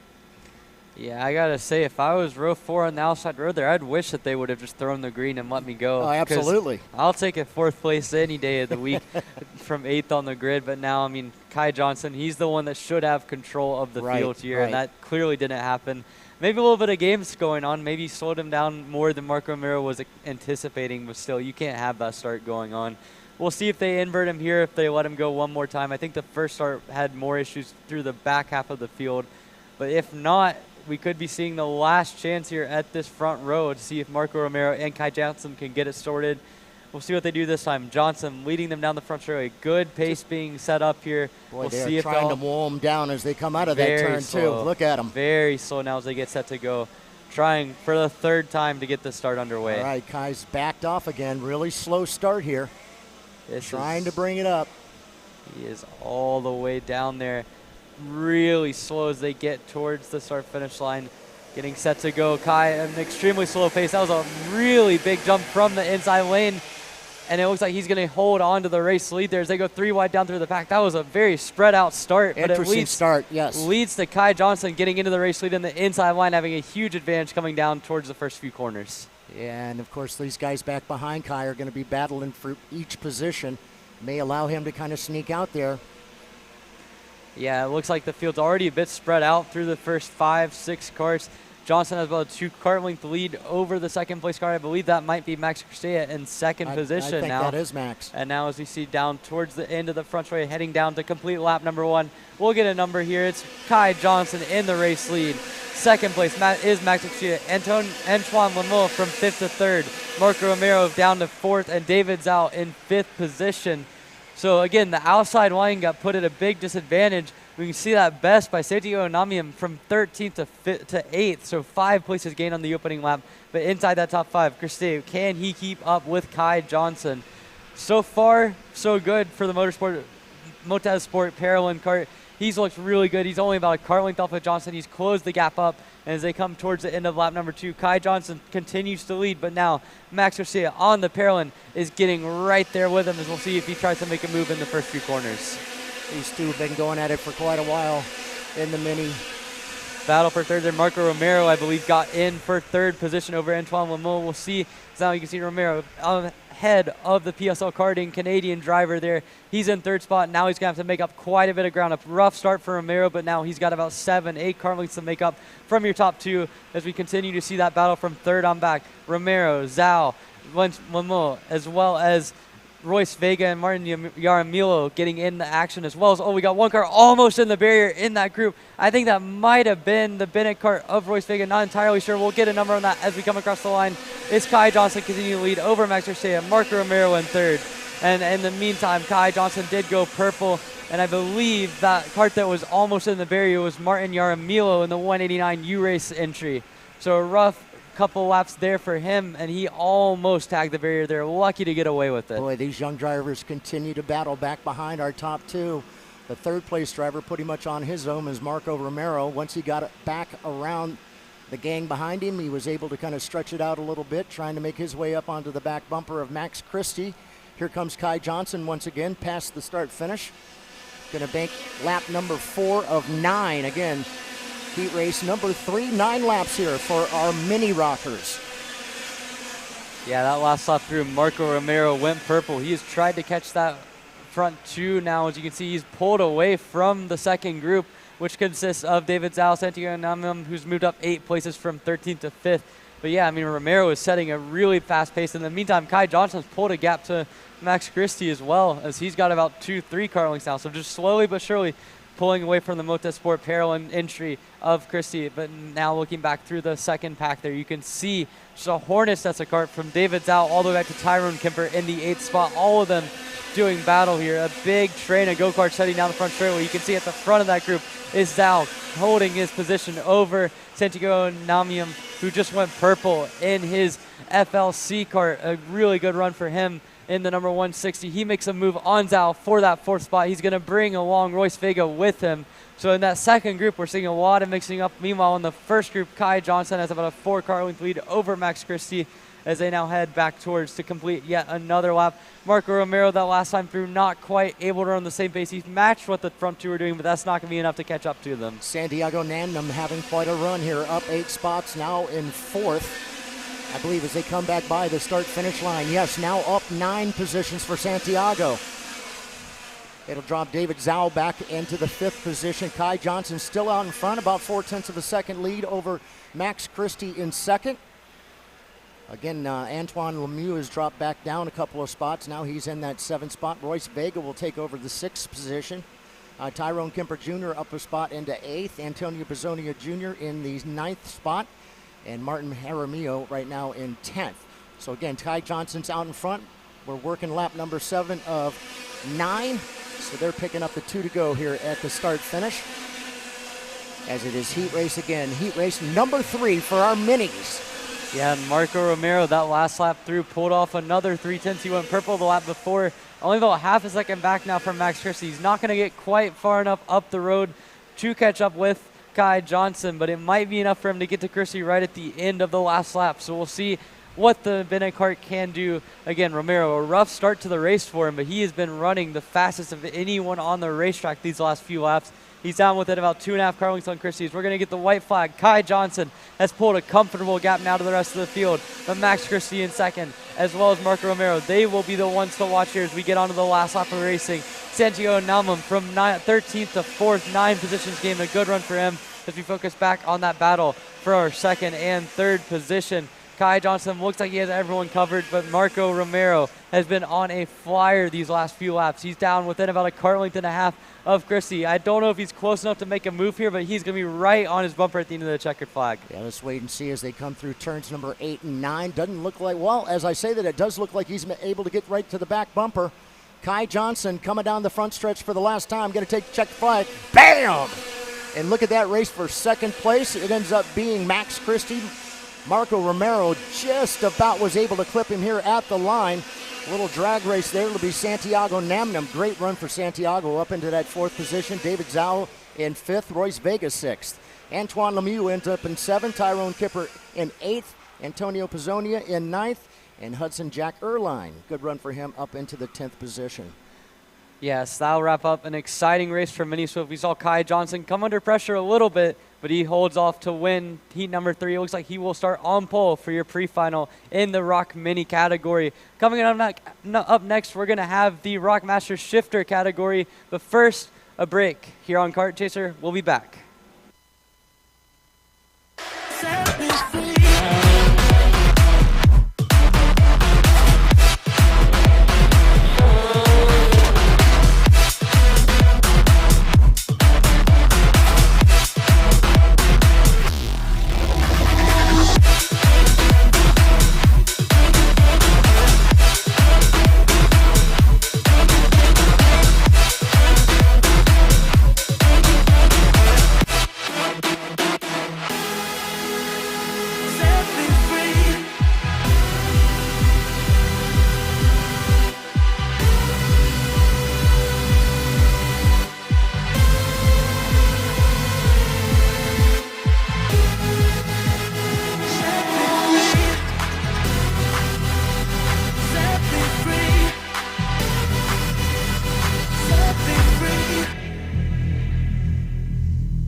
If you're looking for your first foray into car racing, the Formula Inter F4 Series is for you. It's an arrive and drive championship costing a fraction of the price of the US F4 Series or USF Junior Championships, utilizing a spec fleet of cars that are randomized at every single round.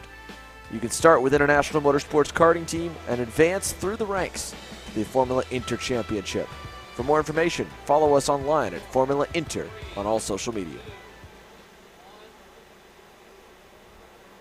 Welcome back here to Tropicana Field in downtown St. Petersburg, Florida. My name's Xander Clement, stepping back in as we'll send Emery Lida down to pit lane to get a few thoughts from some of our pro ROK seniors as they get set for the final heat race of their weekend. At the same time, ROK Master Shifter rolling into the tram line, as you can see, where Larry Pegram on the outside lane lines up in second, and on the dirty inside part of the racetrack, Antonio Pizzonia Sr. lines up as the top qualifier.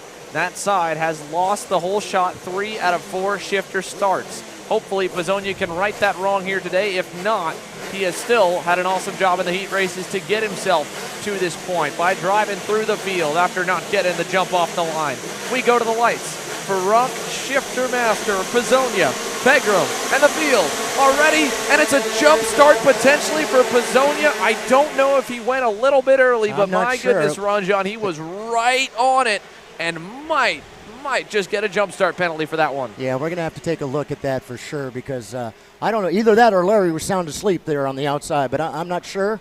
We'll just have to wait until the end of the race and see how things shake out. But yeah, I think you go. I'm taking a look at the replay here really quick. I think Antonio Pezonia Jr. just a touch, one light too early there. You have the standard F14 lights, so they light up one at a time and then drop, and he was ready to go, and I think just a little bit too amped up. Right now, he's got to try and see if he can outrun that jump start penalty because I'll take a look at the rule book here in a moment to see if indeed he had a jump start or what the jump start violation penalty is. Right. It varies a little bit series to series, but ultimately here, he's just got to set sail and get going. He cannot conserve his tires at this point. If he wants to get anything close to a top 3, top 5 result, he's got to go out and build a massive gap to hold on for that jump start penalty. Larry Pegram, keeping him honest, is only a second back or so here at the end of lap number 2. yeah, here they come down the front stretch once again. Antonio Pezonia Sr., Larry Pegram, Luis Goche, good run so far for the PSL driver, up into that 3rd spot, hanging on.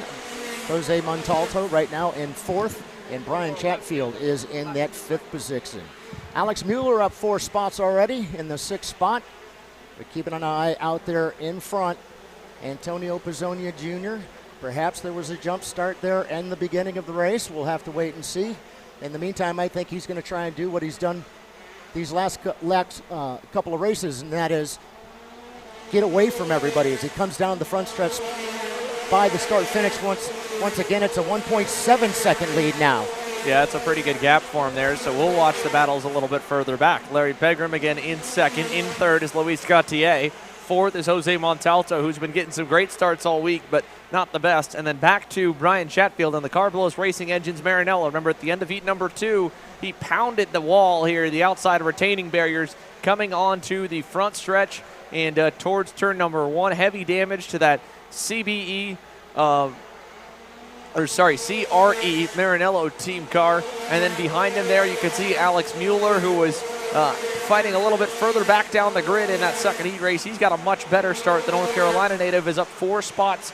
Heck of a run for the privateer Tony Kart driver as he tries to hunt down this group of 3. Again, the Red Bull helmet and Real Art for PSO Karting and Luis Gautier leads them. Then it's the DRT Racing team entry of Jose Montalto, and then again Brian Chatfield in the Carbolos Racing Engines Maranello in the 5th spot. They're a ways back from Larry Pegram in the Pegram Racing Trinity Karting Group, Kart Republic in 2nd. And then again, Antonio Pezonia, we know we potentially have a jump start penalty coming for Antonio Pezonia. So I'm going to try and take a look here in the moment on the rule book and see if we can find what the exact policy is for a penalty for going a little bit too early here in Master Shifter. Couldn't help noticing you got to go all the way down to the 9th position, see the fastest kart out on the track.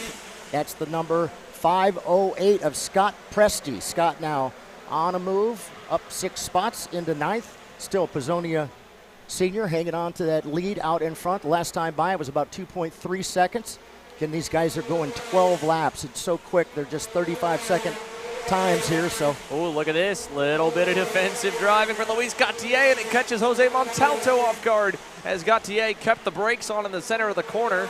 Montalto on that DR chassis tried to pull back in line, and he just didn't slow down enough, and his front bumper caught the left or the right rear outside tire of Luis Gautier, popped the front end in the air, and it allowed Brian Chatfield in that Carbolos Racing Engines Maranello to get by. Chatfield, though, a little lock up on the brakes, a little smoke coming into turn 8 as he locks the left front tire. We'll see if that affects him at all here, as again, the LeConte tire is getting quite a bit of work in the ROK Master Shifter division and the Pro ROK Shifter, but this one especially at a heavier weight at 410 pounds.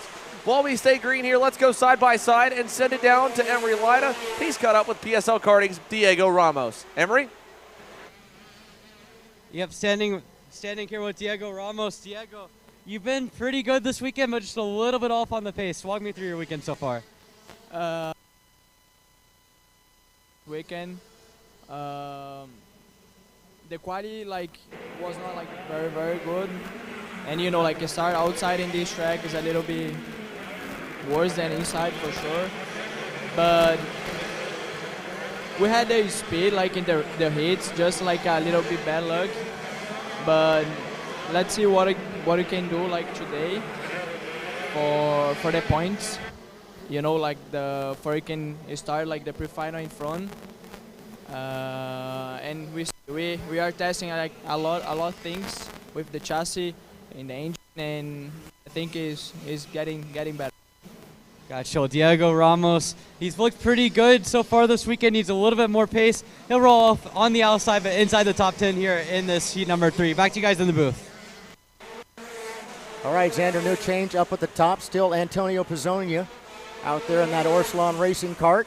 Larry Pegram still solidly hanging on to the second position with Luis Goche in that third spot. It's Brian Catchfield now up a spot in fourth, but Jose Montalto still hanging on. Big contact over here. Chatfield gets turned. Mueller goes around. Scott Presti once again is facing the red and white plastic Tech Pro barriers and the VTM Racing Engines. Ralph Schumacher kart has hit the wall coming out of turn number 6, Ron John. That group we were following here for 3rd, 4th, and 5th there, from Montalto in 4th on back to Mueller in 5th, and then Chatfield as well getting collected. And Scott Presti is going to have 2 DNFs out of his 3 heat races here. Unfortunate, as he's out once again late with just 2 laps to go. Just bad luck seems to follow him around when it comes to that particular turn. That's exactly where he went off the last time. In the meantime, we're picking up the white flag here for Antonio Pizzonia Sr. Larry Pegram still there in second, and Luis Goche in third. Watching them as our leaders are now coming through and heading to, I believe, turn number 8 and 9. Looking for Antonio Pizzonia to come through. Come by here and pick up the checkered flag. Looking for our leader. Here he comes, final corner, coming down the front straightaway. Checkers in the air. Bam! You keep getting louder and louder with that one. Yeah, That I one love about blew out the speakers, Ron. Not easy, man. I'm trying to turn our mixer down.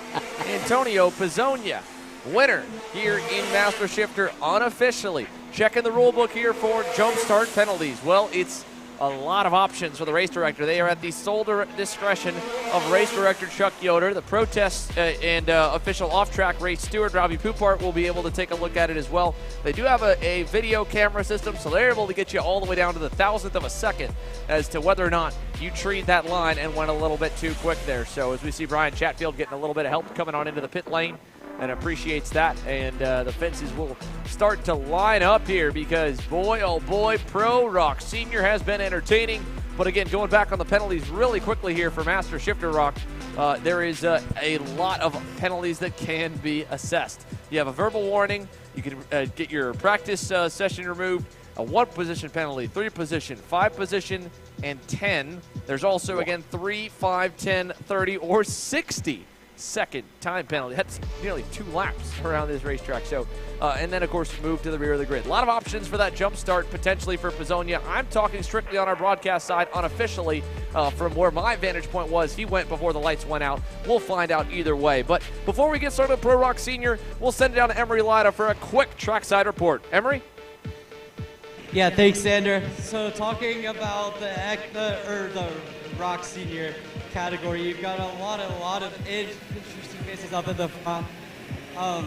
Blake Nash struggled a lot with some setup early on in the weekend. He's kind of been on the back foot through the heat races, finishing 9th and 10th.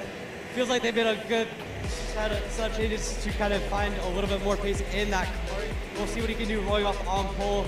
Also through the field, Cameron Weinberg's had a good couple races in 5th and 6th. He's been pretty confident in his car. Just has not found the way all the way up to the front, but he's hoping it doesn't rain, and he's feeling confident with his car. And then lastly, just in general, a lot of guys who have moved up to the field in this race so far. Talking like Diego Ramos, he's been almost there, but just not quite. So we'll see what these guys can do. It's going to be an exciting 12-up heat number 3 to set the pre-final grid here. Back to you guys in the booth.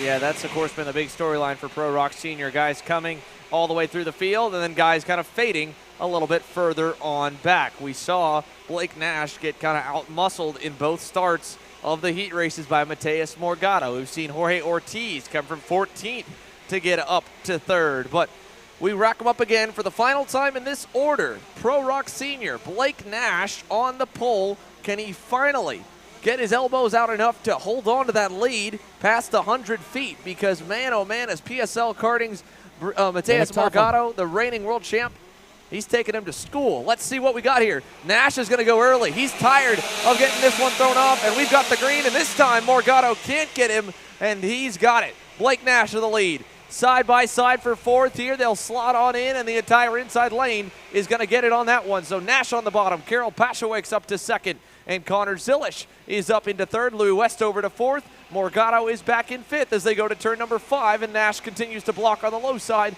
He'll get them side by side for 3rd. His teammate, Louis Westover, going to catch Connor Zilisch sleeping. He'll bring Morgado through, and Zilisch falls back into that 5th position right in front of Alessandro's Racing's Noel Leon. I was going to mention Noel, somebody we didn't really talk about there. He was the one that actually took the second victory there in heat number 2. Managed to move his way up just a little bit, but look at that battle going on for the front. You've got 4 carts nose to tail going into the 4th turn there. Yeah, a little look to the inside for Karol Paszewicz. I think he decided to wait on it now. What does he do there? Oh, he's going to lose it. Loses 2nd. Louis Westover is up. It's a Nash Motorsports EOS Kart 1-2. Mateus Morgado followed him forward here. He's continuing to watch that 325 move forward. Keeping in mind here from Morgado's perspective, the 2 drivers in front of him have a lot more points than he does. If Mateus Morgado rides in 3rd, he should be our pole award winner for the pre-final here to lead the field to the green from the inside for the first time. So we'll see if the Brazilian and reigning world champion, currently running 3rd, can hang on to it. Talk about a guy with a lot of points. That was a good angle there of Connor Zilisch in that Racing Edge Motorsports Cosmic. Back in that 5th position, he and Louis Westover with the DNF on their results. They're hoping for, again, a mixed bag of results for everybody else. And Westover's going to go by his teammate because he needs every point he can get. Louis Westover, your new leader here at the end of lap number 3. Yeah, that was a great pass there for Louis, able to get around Blake as they come racing by the start-finish. Once again, we're going to bank lap number 3. They're working 4 here. Look at the big group right there. This is for the lead, folks. Yeah, that was a big pass by Mateus Morgado. And now Karol Paszewicz is getting shafted from behind there. Big push into the back bumper of the Lenzo car driver. I think it was Aiden Ingrata, maybe. And look at that move by Ingrata from the outside to the inside. He'll get by Blake Nash. Great, great pass by the Speed Concepts Racing Red Speed. And the Lenzo car driver of Karol Paszewicz remains in line behind him. I think Noel Leon trails up at the end of that group, if not Cameron Weinberg. No, it's Weinberg back there as Noel Leon. He has been, something happened here to Noel Leon. I don't know what has happened to the 319, but Noel Leon and that Alessandro's Racing CRG has been dropped all the way down to 15th. So up front, though, Connor Zilisch up to 3rd. Look at this battle here. Nash trying to hang on. He'll throw a block there for that position back from the leaders. Your leaders, though, spread a ways a little bit. Louis Westover here leads on lap number 5. Morgado 2nd. Connor Zilisch in 3rd. Then it's Aiden Ingrata in 4th, Karol Paszewicz in 5th, Cameron Weinberg 6th. Now Morgado, he can't ride in 2nd because if Aiden Ingrata gets up there again and he wins his 2nd heat on the weekend, he might get the pole for the pre-final. So stuff to keep in mind. Just been a tough races for Blake Nash. Not really sure what's been happening with that particular kart, but it seems like once he gets past, the other guys are able to get around him as well. It's pushed him way back. I believe Blake now is all the way down into the 9th position. Yeah, it's a matter of fighting backwards momentum here. You see, obviously it starts with one guy going by you, then you lose about a half lap to a lap to from going off the line, running over all the dust, rubber pieces, everything going to the outside of the corner as you get past, and then that just makes you slow and lose grip. So you become an easy target for drivers further back. And, you know, at some point when you move into the pro senior classes, you got to get your elbows out. You got to push back because they will push on you, the veterans like Morgado, and see how much they can kind of, for lack of a better word, bully you on the racetrack. And I hate to say it, but Mateus Morgado has really bullied Blake Nash quite a bit on these starts. He finally stood up for himself there in that one and made sure that Morgado was not going to beat him to turn 1. So kudos to Blake for the adjustment. But then since then, the rest of the field, they've realized they've been able to pass Blake in those 2 heat races, and they've done it again for the 3rd time. Unfortunate for the California kid. He's down now again outside that top 5. While the top 3 are getting closer, Louis Westover's feeling the pressure, and the Englishman has the Brazilian close, and here comes Connor Zilish trying the inside on Morgado in turn 3. Unsuccessful though, and the Professor Aiden Ingrata closing in there as they head for turn 5. And there he goes, he got it this time. Connor Zilic been working on Morgado the last couple of laps, able to make it around. In the meantime, guess who came along with him? Aiden Ingrata made that pass there going through turn number 9. Here they come once again out onto the front stretch, past the start-finish line. Westover out in front. Connor Zilic now up there in that second spot, brought Aiden Ingrata into third. Mateus Morgado now back into the 4th position. Again, laps winding down. 8 in the bank, working lap number 9. Keeping an eye on our leaders. And keep an eye on Jorge Ortiz up to the 7th spot. Not as good of a start for the outside row, so he didn't get as, or outside lane, he didn't get as good of a start forward, but he's still digging up towards the front. His teammate again, Ingrata, up there inside the top 3, and Ortiz running just ahead of PSL's Diego Ramos here as the field cycles on through. But with 3 laps to go, Connor Zilish trying to hunt down Louis Westover, and Aiden Ingrata trying to hunt them all down. Karol Paszewicz goes purple at a 35.16, about a 10th.5 quicker than the leaders. So the Lenzo Kart driver for Team International Motorsport, quickest on the circuit, ahead of Cameron Weinberg and closing in on PSL's Mateus Morgado, who's starting to, again, just fade a lot in these last couple laps. Still quite a little bit of a gap there between our 1st and 2nd place driver of Connor Zilic. Louis able to keep that kart out there in front, about a 4-kart distance between the two. Let's see as they come by the start-finish, picking up the 2 to go. Yeah, double sticks for Louis Westover here, looking to be a little bit better. He's wanting some redemption. It has not been the best start to his year, you know, in with the Nash Motorsports camp and in Florida. Had bad luck really kind of mar his way in different forms throughout the SCUSA Winter Series opening weekend last week. But, you know, I was talking with him on practice day back here on Thursday. I said, well, I guess the one benefit of Winter Tour season is you got back-to-back weeks of racing, so you get to mentally reset and get back on track just a couple days later. He said, yeah, man, I went out to Tampa for a couple of days, saw the beach, really likes the area, and is just happy to, you know, again, get that rest day or 2 in and then head back to the racetrack with his Nash Motorsports crew and enjoy racing here in the States. And right now he looks like he's enjoying this heat race quite a bit. Half a lap to go. Connor Zilic does need to be a little bit careful about Aiden Ingrata, but I think he should be safe as long as he gets a good launch out of 6 over to 7 and 8, and he does. And Louis Westover will bring them to the final couple of corners and make it 3 different heat race winners in all 3 heat races. The Nash driver wins heat 3. Bam! Connor Zilish ends in 2nd. Again, Ingrata, very good run and important points paying position by him getting by Mateus Morgado late in the going there for 3rd. So Morgado fades back to 4th, but holds off Karol Paszewicz and the International Motorsport Lenzo Kart.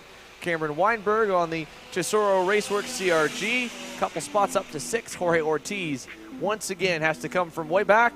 Picks up 7 spots this time to finish in 7th. Diego Ramos 8th. Justin White 9th. And Blake Nash this time again down to 10th here in the Nash Motorsports EOS kart. So he'll start about mid-grid with the way the points will all shake out for the pre-final later this afternoon. Was sunny earlier, clouds starting to roll in. Of course, we do have that small chance of rain in the later stages of the afternoon for the pre-finals. We're hoping it'll stay away, but hard to say here for the field as we've got our ROK Masters set to get onto the racetrack. During that race, we'll chat with a few of our drivers, including our heat race winner here for heat number 3, Louis Westover, with a great run towards the front. So stick with us. More coverage coming from St. Petersburg here at Tropicana Field in the first round of the ROK Cup USA Florida Winter Tours coming your way.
welcome back here to downtown St. Pete with the ROK GP Masters headed onto the racetrack here for the final couple of heat races on the afternoon. Here we've got 5 more groups still to go. ROK Masters will lead them off. Junior ROK still to run, Micro ROK to run, VLR Masters, and then of course Pro Shifter ROK, which has had not so much hype coming in, but a division that has progressively gotten more competitive at the front of the field with, of course, heat number 2 having Josh Conker on the Carbless Racing Engines Maranello, AJ Myers is on the Factory Magic Kart, and PSL Karting factory driver Marian Kremers all nose to tail for the duration of that session. So hopefully that'll continue. Hopefully we get some more challengers here in ROK GP Masters, because it's all been about Andre Nicastro and that Racing Edge Motorsports Cosmic, his teammate there, Connor Zilish, getting a solid P2 result in heat number 3. So hopefully Andre can continue to back that up and punch his ticket to the pole for the pre-final here, Ron John, as they start to form on up. Yeah, going to be quite interesting to see if anybody has anything for Andre. He has been the class of the field so far. David LaPlante's in there, Martin Stone, Miguel Muir, Alex Mueller, Sylvain Colombi, Pablo Savalas, and Alfonso Santiago. Here comes our group getting ready to take the, hopefully, green flag here. It'll be 12 laps, heat race number 3 for our Masters. All right, we are racing. Down to turn number 1 and a jump from the outside lane for William Isaias. He gets the lead there, completely clear of Andre Nicastro by turn number 1. So Isaias leads the field out of turn number 3. Then again, Nicastro back to second. A little gap back to find the rest of the grid as the field cycles on through to turn number 5. What a great start there from William Isaias, able to take the lead in turn number 1. We'll see if he's able to maintain that throughout the rest of the race. Andre Nicastro, though, is right there on his back bumper as they head down to the start-finish for the first time. Miguel Muir up a spot, now in that 4th position. Again, it was Isaias that time by, 37.4 to a 37.6 for the second-place driver, but you can see out on the track that Andre is right there on the back bumper of William Isaias as they head through turns number 5 and 6. They'll be heading for 7 and 8. The backside of the track here, and then they'll make that hard left-hander once again onto the front stretch. Here comes the karts. Once again, nose to tail, our top 2, still William Isaias and Andre Nicastro. David LaPlante hanging on in that 3rd spot. Miguel Muir in that 4th. No change as they come out of turn number 4, heading for 5. Can't help but notice that William is absolutely taking a little quick look over his shoulder, see who that is, and if they're close enough to maybe try to make a pass on him, unable to do that. Seems like every time I see him come out of 8, I see their back end kind of jump up and kick out a little bit as it comes through those bumps. Once again, coming into turn number 1, when they're under braking, their left rear tire can actually come up off the ground as they go over the bumps through turn number 1. And here they are heading for turn number 4. Again, Andre Nicastro right there on the back bumper of William Isaias.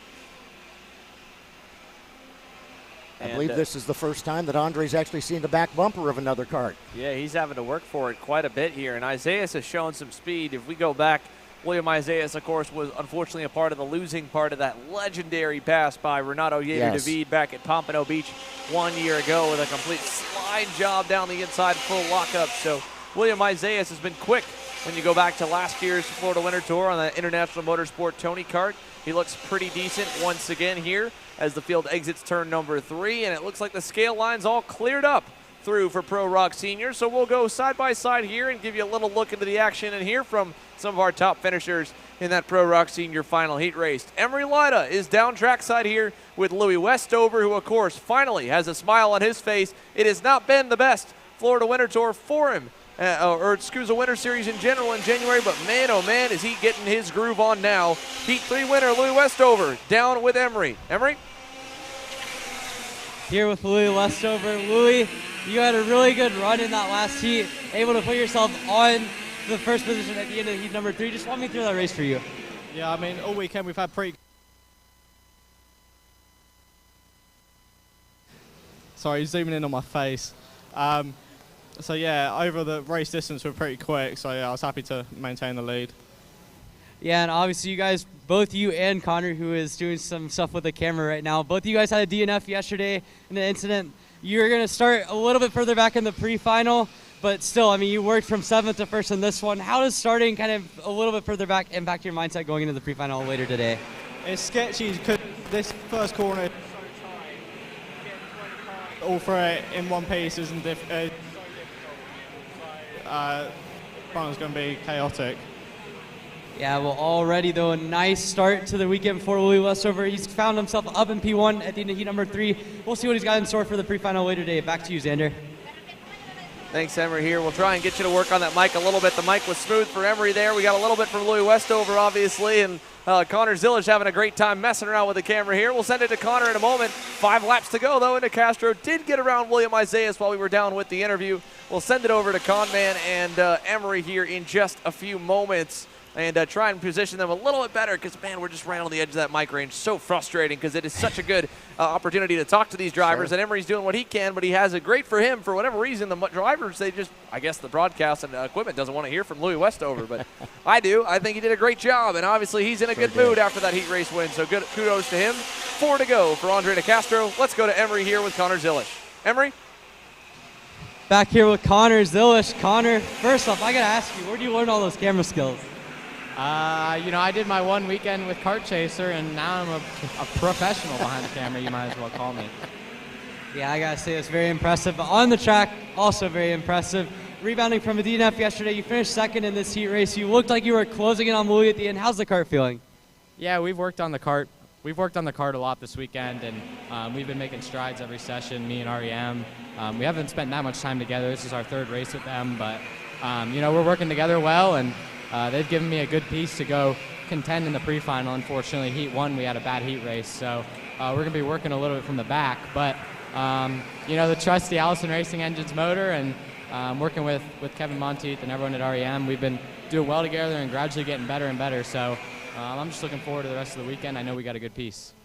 Yeah, Connor Zilish, he'll have to do a little bit of work in the pre-final to get back up to the front, but there's nothing he can't do. He can work the cameras, he can commentate, and he can drive really well.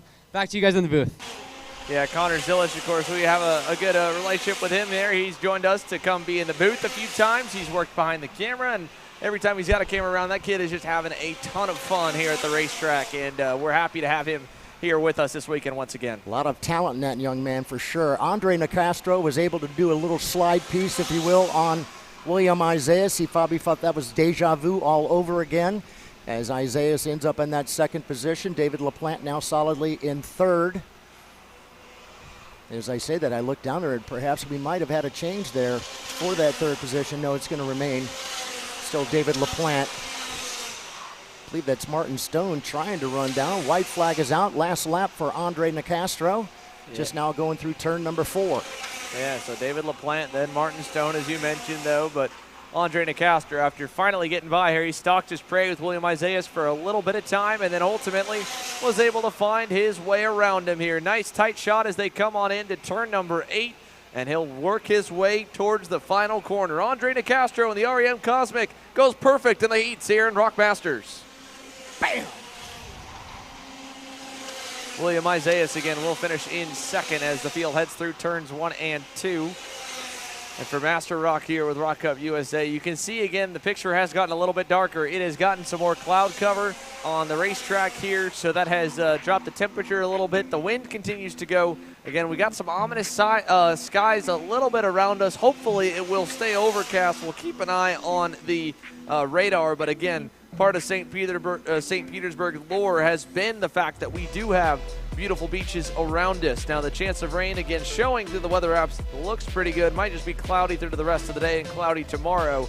However, again, you just never know when you're this close to the ocean. So good shot once again at the home of the Tampa Bay Rays and the home of the opening round of the Florida Winter Tour here in St. Pete at Tropicana Field. And of course, we get set for another heat race to go your way. For those watching again along online, you're watching the first weekend of the ROK Cup Florida Winter Tour, the second of the 2023 Pro National season for Kart Chaser, coming off the SCUSA Winter Series last weekend. Then, of course, February, running both back. SCUSA in the first week. ROK Florida Winter Tour heads to PK Race Park and Entertainment Complex for the second weekend. And then the season really gets busy in March when we begin with the regular season championships like the U.S. Pro Kart Series, the SCUSA Pro Tour, and, of course, the finale of that ROK Cup Florida Winter Tour here in March at Orlando Kart Center. We're starting things off here with a much improved racetrack in St. Petersburg that seems to have got us even better racing than we were last year,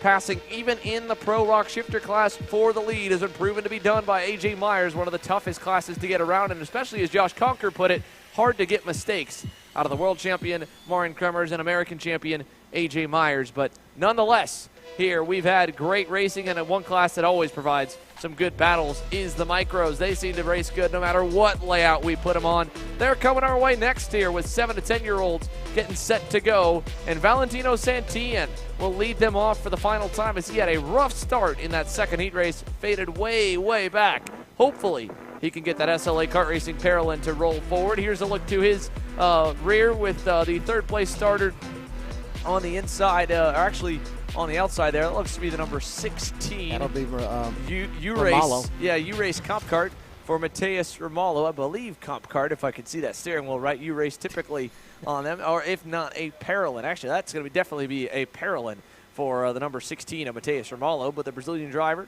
followed by another Brazilian there that'll line up behind him, the 73 of Antonio Pizzonia Nito, pulling double duty in Micro and Mini ROK. You go back further, that is going to be the number 14 machine of Liam Van Beek. Let's look at the outside row there. That's what we got a good shot of. Actually, that's a Paralyn of Liam Van Beek. The number 2 starting to the outside of row number 1. Not listed.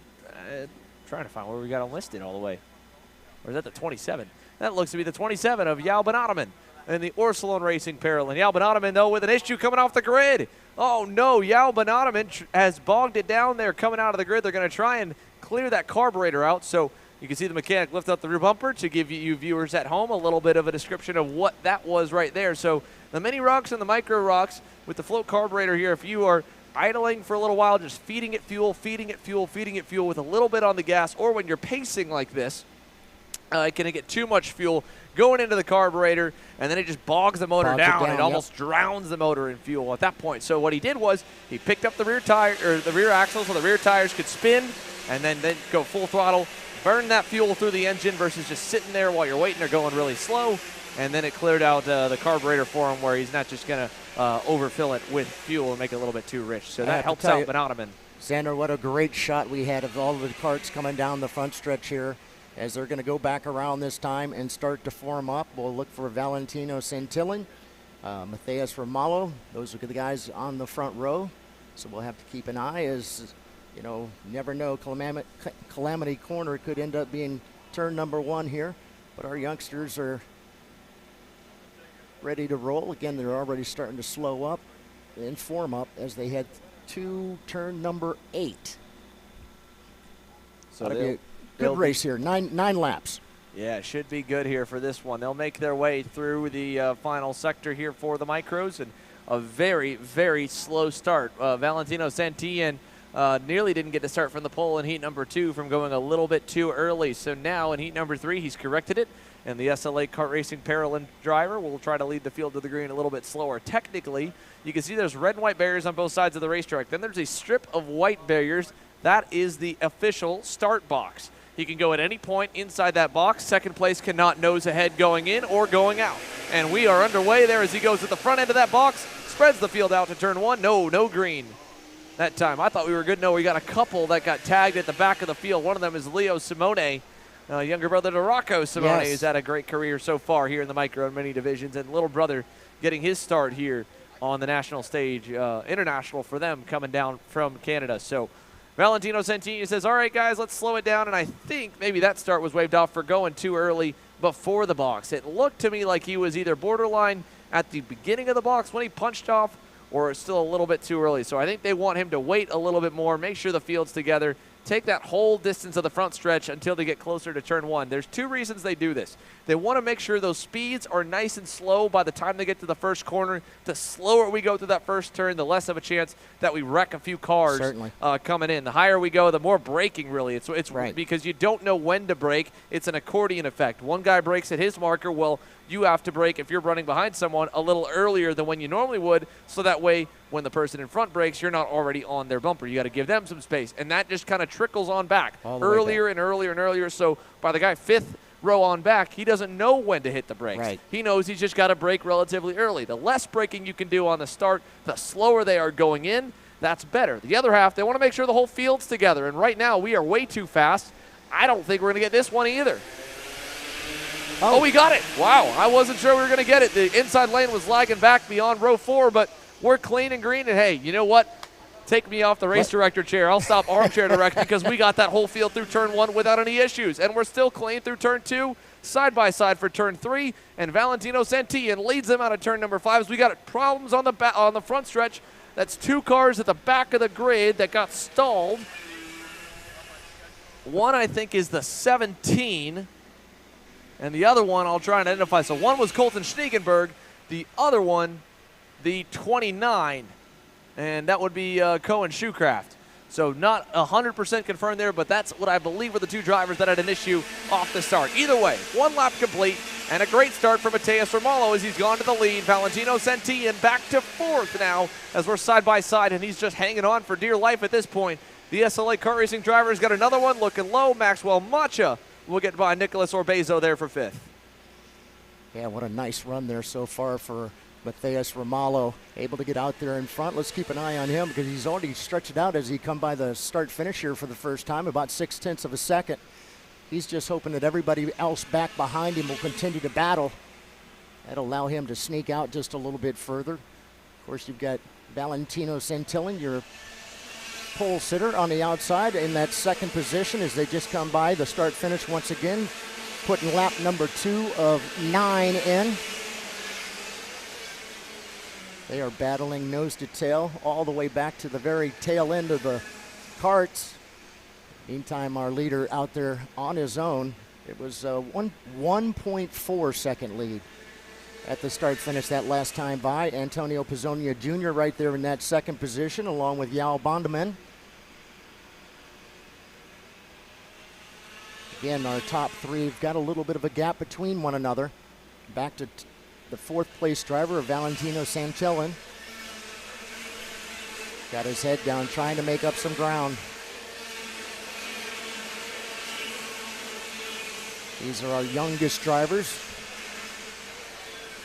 our ROK Micros. Again, waiting for our leader. Man, he's already all the ways over to turn number 6 and 7, coming through 8. Mateus has definitely got the bull by the horns. He is stretching it out. The last time was about a 1.5 second lead. Let's see as he comes by the start finish. Going to bank lap number 4. And we had a little tick there, a little pickup. Good run there for a couple of the Orsilon Racing drivers, Antonio Pizzonia Jr. and Yao Bondeman. Bondeman now up in that third spot. And it was Antonio Pizzonia Jr. went purple, a 41 to a 42 of your leader. So he picked up just a little bit.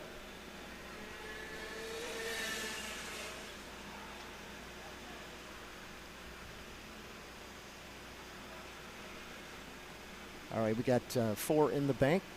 Here comes your leader once again. Yeah, that lead continues to open up here for Mateus Romalo over Antonio Pizzonia Jr. Another 2.5 tenths added onto it. Yao Bondeman is still running that 3rd spot, 3 spots up. Maxwell Macha has been having to drive from the back after just, again, not so great starts for the SLA kart racing Parolin driver. And he's, again, same situation for Valentino Santillan, both with some waved off starts and just not really being that quick out of the gate there. Looking at this battle a little bit further back, I think that might be Liam Van Beek in the Motez Sport Parolin in 7th, and maybe Gavin Decay in the Zanella Racing entry. I don't know 100% for sure, but we'll confirm it across the line. And it's a nice little battle for all of them This is up in front of Antonio Pizzonia. I think we've got some, is that some lap traffic as well? I believe there was actually one cart that was. Yeah, oh yeah, we got lap traffic in the mix here. That's what it is. There's lap traffic in front of Antonio Pizzonia. Apologies to the viewers there. I was taking a moment here to work on a few other things off the screen. So there's a leader here with Mateus Romalo. He's gotten through it. Now Pizzonia's got to get through the lappers. And then here comes third, fourth, and fifth as well. João Banataman, Maxwell Macha. What does this do for these guys? Banataman, I think, is going to lose out a little bit as the two lappers remain on the racetrack and the field has to work its way around him. And now we're down to 2 laps to go, so no time to recover, no time to think, time to act. Down to turn 1, this is a 3-way fight for third. João Banataman, Maxwell Macha, Valentino Santillan got burned the worst out of that. So it's Macha versus Banataman versus Antonio Pizzonia for second, third, and fourth. And I don't know if, I think there's got to be one car with a transponder not on because he's holding speed well there between Banataman and Macha for the fourth position. We'll get a number on it here in a moment. In fact, he's trying to pass there for P3. I think if I remember, that might have been cart number 29. We'll have to see as they come back by. In the meantime, here's the white flag. One more trip around the layout here in St. Pete for Mateus Romalo. It's the number 2 Ursuline Racing Parolin. Oh, not even listed on us for us. So, oh no, it's a 27. 27. So yeah, it is Banataman right there. Okay. He's lost his, I'm struggling here in this one. I'll be honest. I don't know who we've got over there. I do know we've got one kid out front, though. Mateus Romalo in that U-Race Parolin looking solid here. He has pulled away, and while there's confusion on our end of who we've got behind him, we know he's got this one locked up and in the bag. Bam! So a heat race win for him. No, my mistake there. That's João Banataman the whole way. I think I got tripped up by one other one on the lap traffic through it. So Antonio Pizzonia Jr. second. João Banataman third there in the 27 for Ursuline Racing. Missing a number 7 on the nose cone, all to be fair. Maxwell Macha sits third on the SLA Kart Racing Parolin, or Kart Republic for Maxwell Macha. And then you go back to Gavin Decay on the Zanella Racing, number 75, Tony Kart. Liam Van Beek picks up 1 spot. Decay up 6. Great drive forward. Liam Nachawati right behind Nico Orbezo. Nakawati picks up 5 spots on the Cruise Racing Development car. Orbezo on that Iron Rock Tony Kart in 7th. Valentino Santillan slips all the way back to 9th. Alex Chandler rounds the top 10 in the Iron Rock Tony Kart as well for the Houston, Texas-based team. But it's all about Mateus Romalo. He's won this one here with ease. And so the U-Race driver will once again find himself near the front with a great performance like that for the pre-final. Now we go from the micros up 2 age groups to Junior Rock here set to go, where Anthony Martella and that Speed Concepts Racing Red Speed has been pretty consistently quick over the course of this week so far, Ron John. Yeah, we'll have to wait and see, though, because there's been a couple of other drivers that have been extremely fast as well, and one of them being the 273 of Stephen Miller. We'll keep an eye on Stephen as he rolls off in the 3rd spot. Oliver Weldon on the outside of the pole in the 298. Christian Cameron rolls off in the 209. Theo Samalo in the 251 with Ernesto Rivera, the 204. Sebastian Garzon, the 208. Meyer Dianarum will roll off in the 244. Joseph Lonnie in the 221. Caleb Campbell, 295. Chase Biscaglia in the 205. It's Lorenzo Castillo in the 232, Gennaro Trappa in the 278, Sarah Bradley will roll off in the 214, Christopher Aiken in the 218 with Emma Scarborough in the 288. It's Carlos Sasso up next, 264 with Christian Garduno in the 215, Pierce Wade in the 213, Enzo Vidmontian he's just had a tough weekend for Enzo in the 287. Frederic Lemieux in the 297 with Aristide Theodolopoulos. I'm sure I totally blew it, but nonetheless, he is in the cart number 236. Samuel Santiago in the 206, Jose Martinez Villarreal in the 217, and Alexander Gulag will roll off in the 212. Again, as you had mentioned, it's Anthony Martella on the pole, the Speed Concepts driver, the Canadian, in cart number 211, right beside our American driver of Oliver Weldon in the 298, part of the JC karting group. So again, they'll be going 12 laps here for our juniors. This is heat race number 3. And things have certainly changed a little bit as far as the weather was concerned. We do have cloud cover now. So it's kind of a little nice cool breeze, a little bit of breeze out there. It'll keep everybody pretty happy. No sun shooting down on top of the track onto this blacktop track. Perfect weather for drivers, no doubt about that. It's not cold, and it's not hot. Just perfect. All right, Xander, going to go 12 laps here for our juniors. We'll keep an eye on both Anthony and Oliver on the front row, as we've been having a few wave bys, if you will, on our start. So make sure everybody's in position and accelerate at the right time. Yeah, it's been a big deal here this weekend, especially with the minis and the micros. They've been wanting them to stay slower, stay together. Of course, everyone's got to be careful about the pushback bumper penalties that are a real potential here that could happen at any point through that pace lap, and then, of course, all the way through the race. But when you're right now lined up nose to tail like this, that's when you're most at risk. Do we get the lights out? We do. We're green down to turn number 1. From the outside lane, Weldon not going to get down this time. In fact, he's going to get popped way wide. We've got 3, 4, 5 cars collected over in turn number 1 in a chaotic start here to begin this one. So unfortunate for a number of drivers outside the top 10. And, of course, not a great start either again for Oliver Weldon, as he was trying to just hang on the outside lane, and it looked like 3rd or 5th in line kind of got moved up the groove, and it caught Oliver Weldon on the left front tire, so he's down quite a few spots. Chase Buscaglia there on the middle of your screen, that Motaz Sport Parolin trying to hang on inside the top 10. And up front, it's Martella over Stephen Miller. And then back to one of the Orsolon Racing Tony Karts, that's going to be Theo Salamao, who's up 2 spots from 5th. All right, that kicked Oliver Weldon all the way back down into that 4th spot. Joseph Lonnie now up in 5th. He's already moved up 4 spots. Chase Buscaglia up 5 spots into the 6th position. So some guys on the move. In the meantime, Anthony Martella able to stretch it out to about 0.6 of a second on that lap. Again, we just underway here for our juniors. Heat race number 3. Florida Winter Tour for 2023 is underway. Thanks to our friends here at ROK Cup USA, Vortex Engines, Levanto Kart Tires, Eni Oil, OMP, and of course, Sunoco Race Fuels. Appreciate all they do for us, that's for sure. Anthony Martella, once again, hanging on to that lead, stretched it out to about 0.5 second.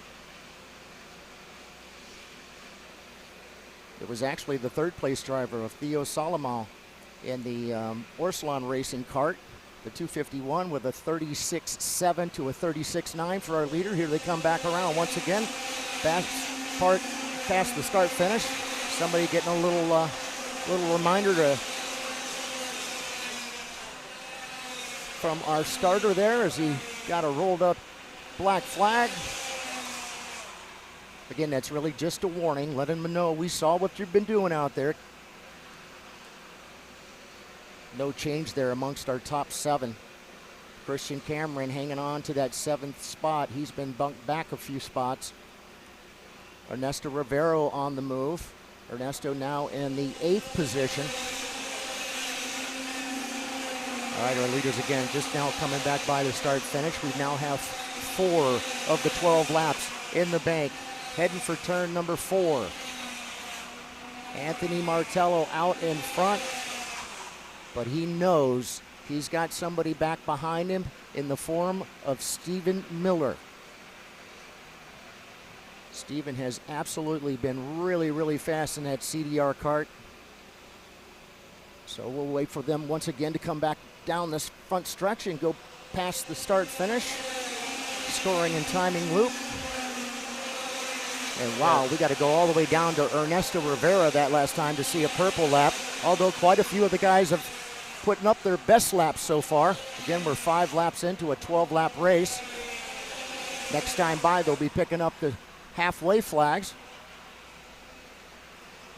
where Anthony thought he might have been out there on his own for a little bit. He's definitely got a visitor now. Only 1/10 that last time by. Stephen Miller pushing. Anthony Martello is looking. Perhaps does he look to the inside this time? Nope. No change, although it does look like we're going to have a change there for that 3rd position. I believe that might have been Oliver Weldon getting around Theo. So Theo Solomon now back into the 4th position, pushing Oliver Weldon up into 3. So a good run back. Whoa, Somebody big way impact out into the wide. outside wall there. We got that shot there from the outside, and I think that might have been Solomon. Theo Solomon, I think, has been sent to the wall. It ends in the 20. No, that's Joseph Lonnie. Joseph Lonnie in the Powerhouse Racing Pro Karting Tony Kart slamming the outside retaining wall in turn number 5. So hard impact for him there. Don't know if he kind of got hit with another driver as they went into the corner, but Joseph Lonnie getting knocked out wide, and that spread out your top couple guys. It's Anthony Martella and Stephen Miller now with a 1.5 second gap back to Oliver Weldon, Theo Solomon, and then Ernesto Rivera back in the 5th position. Yeah, perhaps they might have touched side by side there as they were heading towards 5 because it kicked him out into the marbles. He had no way to stop until he hit the barrier. Able to get the kart back underway and take off. Our leaders once again just coming back by the start finish. Putting 8 laps now in the bank of the 12. Oliver Weldon still kind of out there on his own in that 3rd spot. Our leaders about 0.2 of a second now for Anthony over Stephen Miller. Laps winding down, 8 in the bank. We're working lap number 9 of 12. Man, I certainly hope everybody had wonderful holidays and great New Year, because it's great to be back at the races. The Florida Winter Tour for the 25th time here in the great state of Florida. And boy, do we have a race shaping up right here between Anthony Martello and Stephen Miller. Lap number 9 in the bank. The next time by, they'll pick up the white flag. Excuse me, the 2 to go the next time by.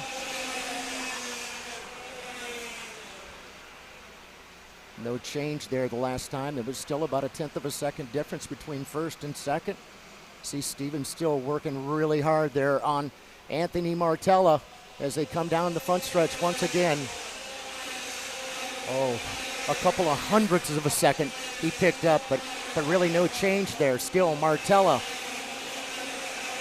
knows he's going to have to protect a little bit here as he runs around the track with 2 to go. He's got his head down, running down towards turn number 5.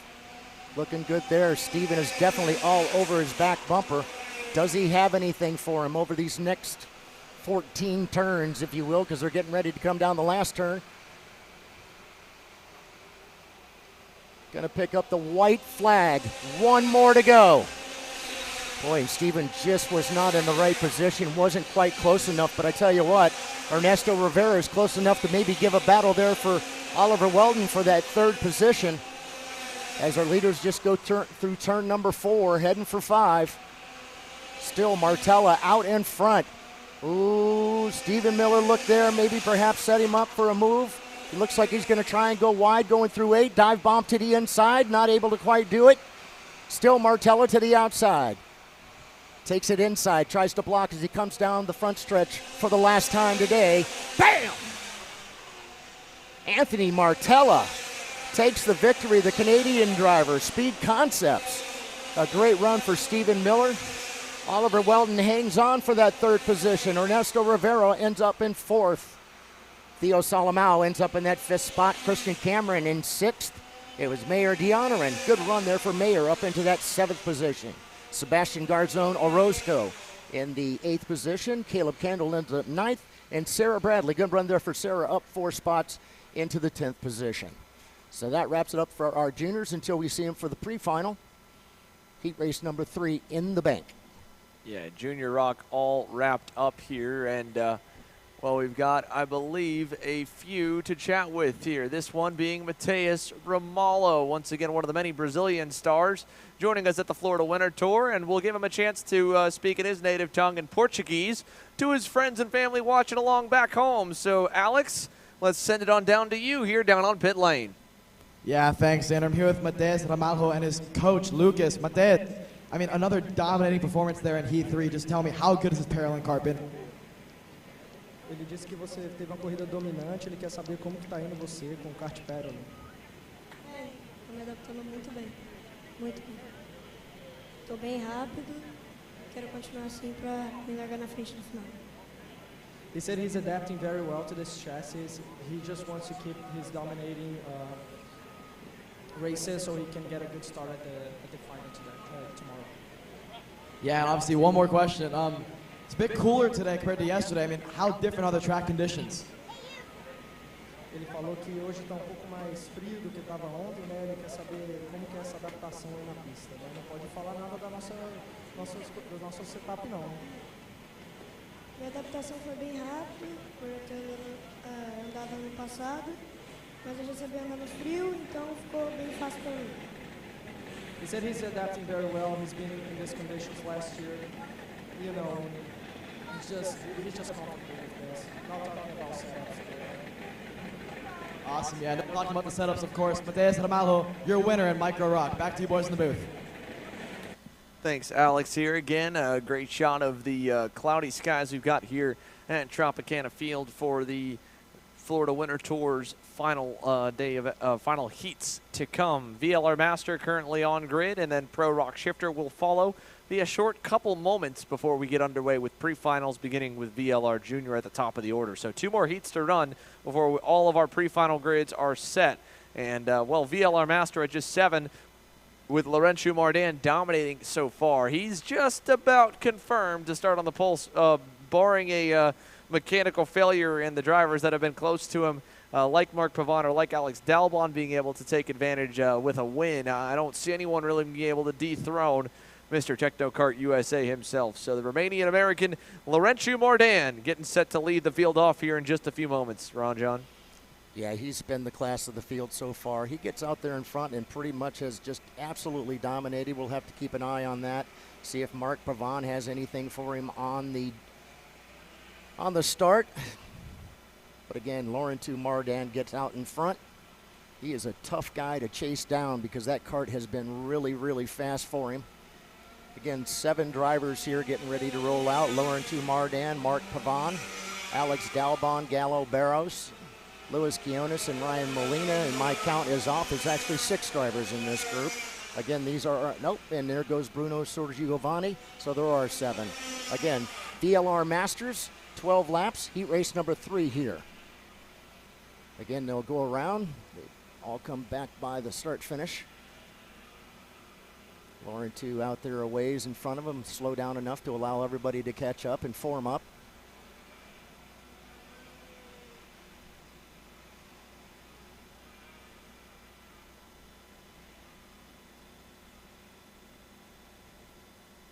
We're here in St. Pete for the first time.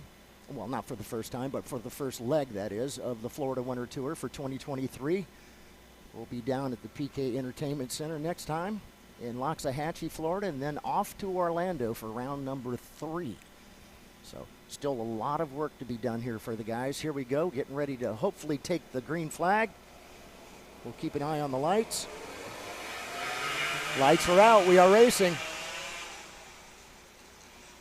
I see Mark Pavan just tiptoeing this time, coming through turn number 1. Last race, he kind of slid out there, got out there in the marbles. Laurentiu able to get out there in front, though. We've got a kart gone around. I do see him with his hand up saying, hey, he hit me. Yeah, a little bit weird deal there to start this one, but we're underway regardless. Laurentiu Mardan will take it out of turn number 11 and take his Techno Kart down the front stretch with a nice 5-car length lead back to Mark Pavan and company. Dalbon in third. Again, like you said, Galo Barros back down a little bit. He'll fall all the way to the rear. It is 4th for Luis Quinones, 5th for Ryan Molina, and 6th for Bruno Sorgiovanni here as the Pro ROK Shifter pilots begin to make their way over to the grid with Alexander Searle down on pit lane. He'll get some info for us and keep us in the know, so we have an idea of where everybody sits and stands for heat racing here. The thing about heat races, especially in a class like this one or in a class where things are a little more spread out, like ROK Shifter, with it being more difficult to pass, you're willing to take bigger swings at your setup. At the end of the day, in the heats, if you have a bad heat, you still start wherever you started in the next 2, with the heats being static grids. They don't get reset until the pre-final. And on top of that, knowing that you won't get past and won't fall back too far, you might try something wacky, a different seat stiffness, different axle stiffness, you know, changing the length of your axle by cutting it or going out to the full length. You can try different hubs. You can try different wheels. There's so many adjustments you can make on the car here to try and see if you can figure something out. And the interesting part for a lot of these drivers, well, they won't be running in the afternoon tomorrow. For some, these guys will, and the conditions should be pretty similar to what we're seeing right now. A little bit of wind, overcast skies, so no sunshine. The track temp is kind of dropping a little bit for the afternoon sessions, and really should be very similar for those in the morning also. So I think right now what you're going to see here in Heat 3, and especially in the pre-finals, if you want to really try and make a change to do what you think you need to do to prep for the track conditions tomorrow, now should be a good time to test it. Conditions should be close, and at the end of the day, it is a race, but it can be treated like a test session if you feel like you're in a safe spot. Laurentius Mardan, obviously, very safe spot. He's in a very safe spot, is right. And boy, what a battle going on, though, between the second and third place drivers of Mark Pavon. And it was that Alex Dalbon. Dalbon wants it. It looks like he's going to be able to take it as they go through turn number 3. And Alex Dalbon now in that second position. Looks like Alexander may have somebody ready for us there, Xander. Yeah, let's send it on down here to Alexander Searle. It's been a good weekend for the junior rockers here with a couple of different faces at the front of the field. Alex, what's up? Yeah, thanks, Xander. I'm here with Anthony Martella, your winner in the ROK Jr class. Anthony, it was a close race between you and Steven the entire time. Tell me, how'd you hold him off? I just kept calm, cool, collected. I knew if I left the door open, he was going to slip through. So I just try to run the race clean, be smooth as possible, and be very consistent. Yeah, you've had a few good heats today. Tell me, how good has the speed concepts OTK been for you? Oh, speed. Mike, Alex, all the guys, very, very supportive. Really, really good weekend so far. Hopefully we could just keep it up. But, yeah, the go-kart's looking very good. Awesome. Anthony Martella, everybody. He says his go-kart's feeling absolutely incredible. Looking forward to the pre-final. Anthony Martella, your winner, and ROK Jr. Back to you, boys. Thanks, Alex, here. You could hear it in his voice how happy Anthony Martella feels with that package here, with that Speed Concepts Racing Red Speed. And one other driver happy with an OTK, probably Mark Pavon on that Lando Norris card. He made that pass down in turn 1, and Alex Dalbon, Ron John, and he started to pull away a little bit here in the middle stages of this heat race. Yeah, those two have been going at it since the drop of the flag. And it looks like right now Mark Pavon has the better of Alex Dalbon. Looking for our other drivers as well. Luis Quiones out there hanging on to that 4th spot with Ryan Molina in 5th. Again, I could help notice that Laurentius keeps putting his hand over the breather there as he comes down the front stretch. See if he had dropped down a little bit. He's a 1.9 second lead there for Laurentius. Again, just banking lap number 7 of 12.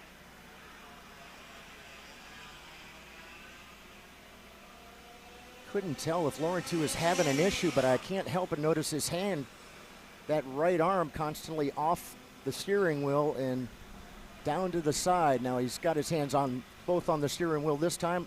It's been happening as he comes down this front stretch. Let's see if he actually sticks his hand again down. I think his throttle might be having some issues.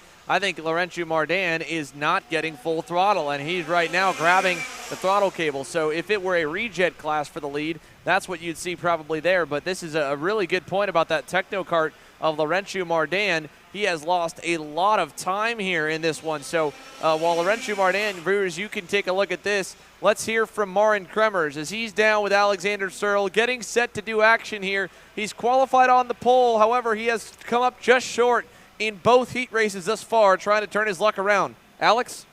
Yeah, thanks. And I'm here with Marin Kremers. Marin, I mean, you got the whole shot you were looking for yesterday, but obviously just didn't have the kart there at the end to hold off AJ. Talk to me through that race.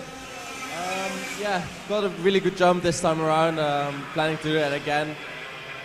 Missed a little bit of speed in the first couple of laps, so yeah, we pumped up the tires now, and hopefully I'll be a little bit stronger in the beginning and keep him behind me. Awesome, yeah. I'm going to let him go because I know he has to get going for this heat race coming up. Marin Kremers, everybody. He's starting outside, or he's starting pole position, sorry, for the heat race coming up. Back to you boys in the booth. Yeah, Marin Kremers again. We'll talk about him in just a moment. Let's go back to the on-track action because VLR Master has been, well, for lack of a better word, all set and sorted here for a lot of this weekend. But now Laurentius Mardan is having to fight for it with 2 to go. He threw a little hip check there at Mark Pavon. Pavon kind of threw his hand in the air like, what are you doing, man? And now Alex Dalbon's going to put pressure on the Lando Norris kart driver and that will give Laurent Jumardin some more breathing room. But for sure, Laurent Jumardin not getting full throttle, it looks like to me, Ron John. Yeah, I think he was sticking his hand over, pushing the throttle cable, because what I was going to say, oh no, around goes Mark Pavon. Pavon goes around out of turn number 6, battling there with Alex Dalbon, and the LN Kart will drop way back there and have to fight to hang on to third. Here comes Dalbon down the front stretch. Mardan seems to have his problems sorted for the moment, but basically in maybe some of the other engine packages where you've got the needles to tune on the carburetor, that's what sometimes you'd see a driver reach down or on a start to pinch their fuel line off to, again, mitigate that bogging problem we talked about earlier in the broadcast. However, these are not the needle engines. It's a float carburetor, I believe, with a VLR. So with that in mind, he's not reaching out to tune the needles. I think he's just got a throttle cable issue. And so that's why he's losing power down the front stretch, trying to tune on it. He's going to barely just come out with enough time to hang on, I think, as Dalbon will not get there. Bam! So Laurent Jumardin survives that third heat race. Really would have come out okay. And then, of course, the big other storyline, Mark Pavon getting spun coming out of turn number 6. So Mark Pavon ends up falling back down the order there at the end. He actually ends up in the 3rd spot. Yeah, so he had a great recovery. He did. But lost a lot of time. Thank goodness they had built up that big gap back to Luis Quinones and Quinones and Ryan Molina. Galo Barros in 6th, and Bruno Sorgiovanni had an issue very early on here, and this one pulled off after 4 laps completed.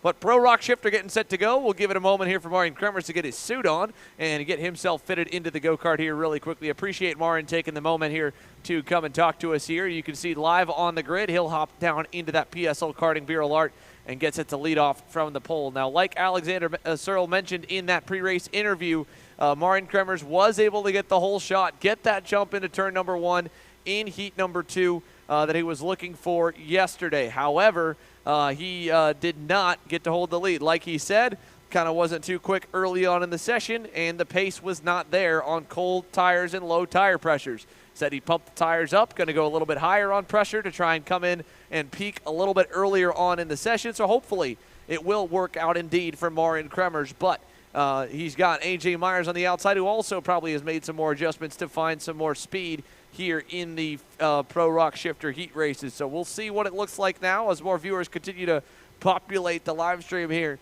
all around the world for free to watch here, these heats. And then, of course, a full round of pre-finals to come after this here, beginning with VLR Jr just shortly after. So there goes the bump starts again. The direct drive shifters having to get a push start to get the engine fired and then pop it into neutral to sit still for a moment.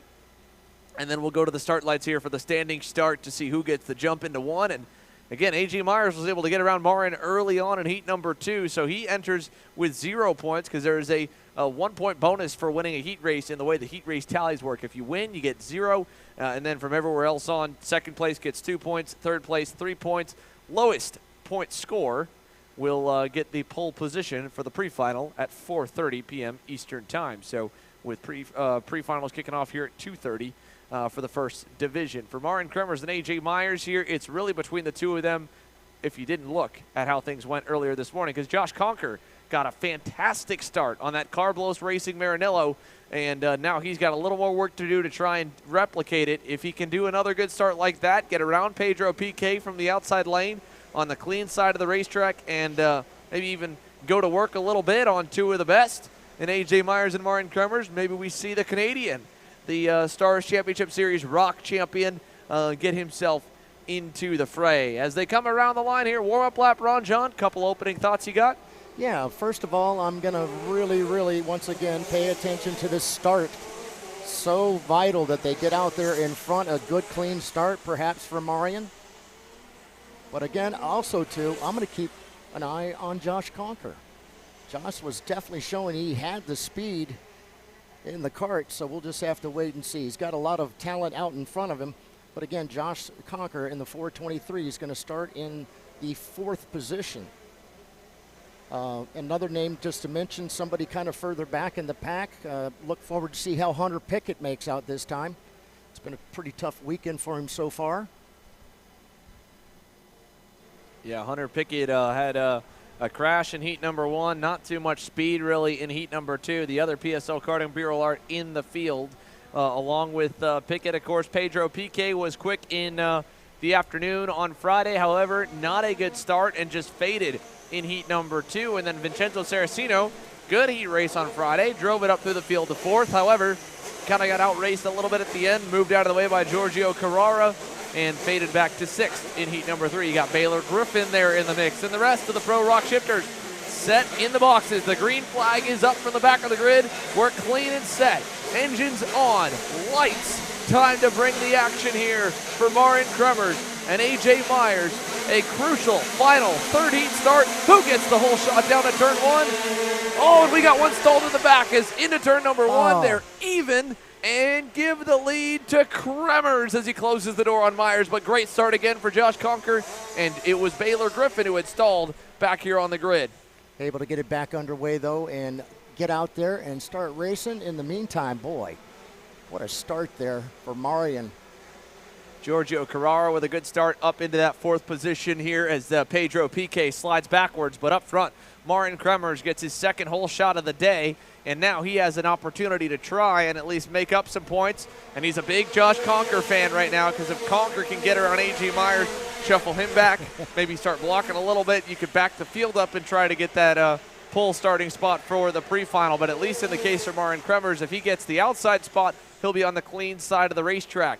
We saw in heat number 2 where he drove down the inside lane on the warm-up lap and did it again here in heat number 3 to clear out that tram line and clear out his starting space by driving over it, laying the rubber down and picking up any bit of dirt and then shaking it off on another part of the racetrack. So whatever the strategy needed to be for Marin Kremers to get that jump off the line, it's worked out now. And here as we complete 2 laps, they pulled away from Josh Conker. Giorgio Carrara on the Lenzo kart is making up some time as well. But A.J. Myers is continuing to apply pressure here. Marin Kremers is only away by about a car length and a half on that PSO karting Burrell Art. Been a tough start there so far for Pedro Piquet. Pedro right now in that 5th position, the 412. Not really sure what happened to him on the start, but has pushed him back. Meantime, though, Giorgio Carrera has moved up. Here comes our leaders turning off turn number 11, coming down the front stretch once again. Going to put 3 laps now into the bank of 12 as our shifters out here. Yeah, about a car length between Marin Kremers and A.J. Myers here. Josh Conker that time by picked up a little bit of speed and was able to kind of pull that gap back away from Giorgio Carrara on the Lenzo kart. However, the quickest driver was Kremers at a 34.63. It was then a 34.70, 700 slower for A.J. Myers, and a 34.69 for Conker, a 34.68 for Carrara. So the top 4 less than a 10th apart last time. I think Josh Conker might have even made up more time on Myers this time by. In fact, he has, and he is almost as fast as Kremers and Carrara, fastest on the circuit on the Lenzo kart. A.J. Myers a little bit slower here to start heat number 3. He gives up a 10th and a half that lap, and it's a game of inches at this point. 8 laps to go, coming to put 7 this time by. Marin Kremers starting to pull away. So single file through turn number 8 here with a 3 to 4 car length gap as it opens up from Kremers. Let's look at the times once again. 5 laps down here this time by. 7 laps to go. Kremers resets the fast time of the session at a 34.41. Another 10th of a second added to the gap back to AJ. Josh Conker, that time by, was 2nd quickest, a 34.46, so he's closing in on Myers as well.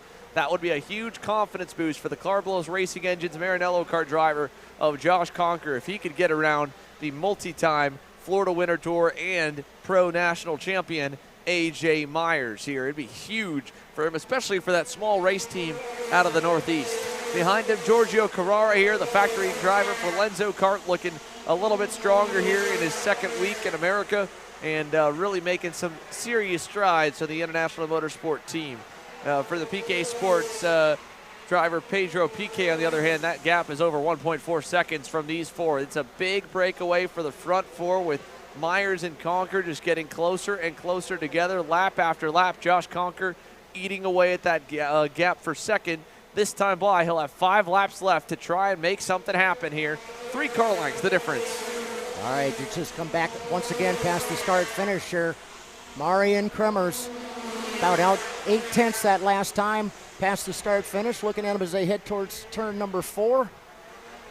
Josh Conker, though, man, couldn't help but notice, man, he was grabbing a hold of that steering wheel and trying to make his way up to the back bumper. I'd love to be able to say I got around A.J. Myers here at the Florida Winter Tour. Again, we're just getting ready to put lap number 8 into the bank. 12 laps here for our shifter group.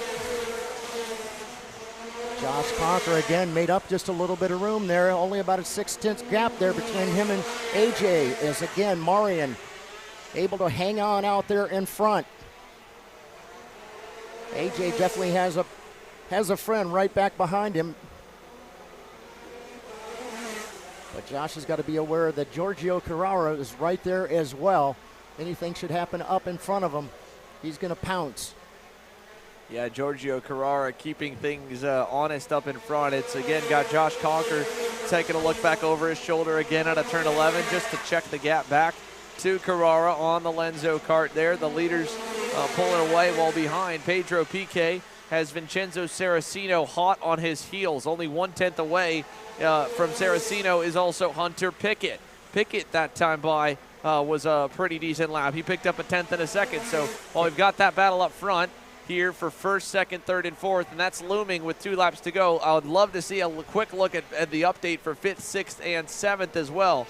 Double sticks in the air. Kremers, Myers, Conker, Carrara. Here's a look back. Pedro Piquet. Hunter Pickett has gone around Vincenzo Saraceno, and the Privateer TV car driver down to 7th now with Pickett on the move forward. Yeah, what a great run there for Hunter. Again, been a tough weekend for him so far, but things seem to be looking good. The 436 now up a couple of spots into 6th. Still no change amongst our top 3 as our leader gets ready to come through turn number 11 and out onto the front stretch once again. Going to pick up the white flag this time by. White flag for Marian Kremers, A.J. Myers, Josh Conker. Your top 3 with Giorgio Carrera, Pedro Piquet in the top 5. And again, at this point here, even if A.J. Myers fades back to 3rd, it really does not keep him from starting on the pole for the pre-final, so he could lose another spot. Josh Conker, I don't know where he's at with points compared to Giorgio Carrara. Obviously, he beat him there in that second heat race on the day, but Carrara still was in the top 5. Depending on how they all shake out after heat 1 with penalties, he might need that last spot to secure 3rd on the grid. But either way, Martin. Sorry about that. You scared me on that one, man. I wasn't ready for that one. I was not ready for that. I realized he'd already gotten up to us, and it was like, oh. Martin Kremers the winner here on that PSL Karting for LR driver. So, again, great stuff for Marin, able to grab that. My goodness, I have a weird fly that just came out of my laptop. Marin Kremers, the winner, finally able to get that checkered flag in the heat races. Unfortunately, too little too late. A.J. Myers remains perfect when it comes to the pole position for the pre-final here. He gives up that heat race win, but wins the other 2. Lines up in a good spot, so he'll have to go to the dirty side of the racetrack, and it'll give Marian Kremers the first time to try and do a start on the outside lane, which could be very interesting to see how that plays out. It's going to be very interesting because of the fact that he's kind of gotten his way the last couple of starts here, being on the inside. So yes, perhaps if he decides it ends up on the outside, we'll see how things shake out.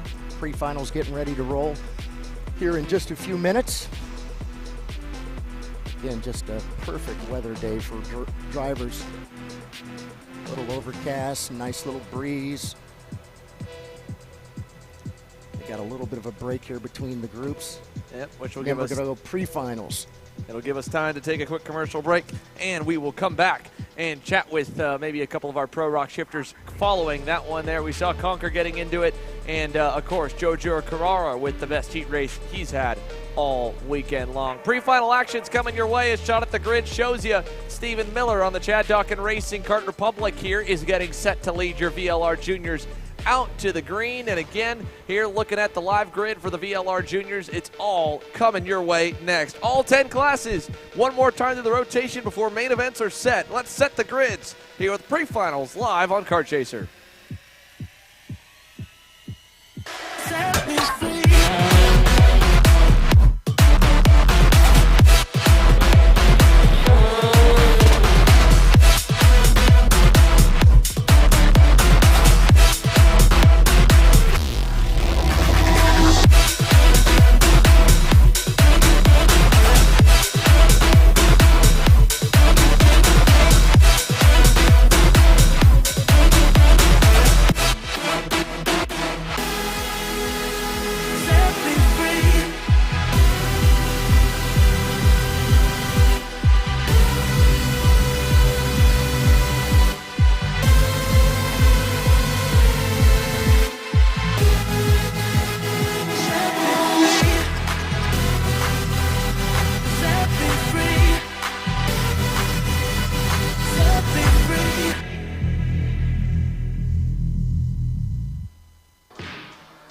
Want to know a crucial part of the magic that's taken AJ Myers to multiple national championships? Check out Greyhound Racing Seats and their full catalog of options, from their R1 and R1 Extra Soft seats for high grip conditions, their Viper Medium seat for medium grip, and the RS2 Stiff seat for low grip conditions. It's time to win. It's time to see why Greyhound makes the difference. Welcome. If you're looking for your first foray into car racing, the Formula Inter F4 Series is for you. It's an arrive and drive championship costing a fraction of the price of the US F4 Series or USF Junior Championships, utilizing a spec fleet of cars that are randomized at every single round. You can start with International Motorsports Karting Team and advance through the ranks to the Formula Inter Championship. For more information, follow us online at Formula Inter on all social media. Welcome back here to sunny St. Petersburg, Florida. Well, we can't say sunny anymore. It's fully overcast. It is, again, a little bit gloomy of an afternoon. However, one driver that's probably smiling to start this one is Stephen Miller in that Chad Dawkin Racing Kart Republic. He's set to lead this one to the green with Ernesto Rivera on the Rollison Performance Group Cosmic. That'll join him on the outside of row number 1. PSL Karting's VLR driver Christian Cameron rolls off in third. To his outside there on the Speed Concepts Racing Red Speed, Anthony Martella. Leonardo Escorpioni in the black and yellow Zanella Racing Tony Kart rolls off in fifth. To his outside, Shun Sakaguchi in the Super Tune USA Tony Kart all the way from Japan.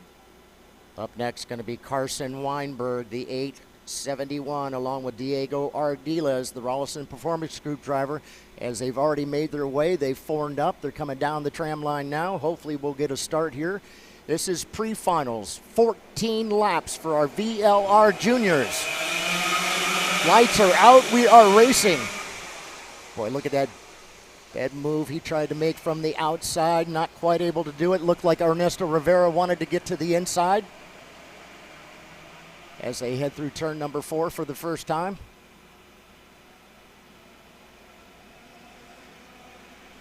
And it looked like everybody got through that first turn. No problems there. Big group heading now through turn number 5 and 6 as the lead pack is just now coming through turns 8, 9, and 10 through 11, and they'll come down the front stretch for the first time. It's pre-final racing here for our VLR juniors. Well, we're underway here for the first lap and complete for VLR Jr. 1 lap in the books, 13 laps to go. Let's go trackside here to hear from some more of our pro ROK shifters. AJ Myers is down with Alexander Searle following that P2 result. Thanks, guys. Yeah, I'm here with AJ Myers. AJ, I mean, you got a pretty decent start compared to Marion there. He was able to cover you off, and then from there, it seemed like you're just about a tenth a lap off of Marion's pace there. Just walk me through the race from your perspective. Yeah, I mean, I knew going into it I just needed the top 3 to be on the pole for the pre-final, so he managed to hold me off in turn 1. I was trying to see if I could learn anything, see where he's faster, and he was faster. I got to learn some things. I knew that race, I just had to get third. We tried some things, and now we reset, go for the pre-final. Awesome, yeah, I mean, you say you learned a few things. I don't know if you want to even say it, but I'll ask.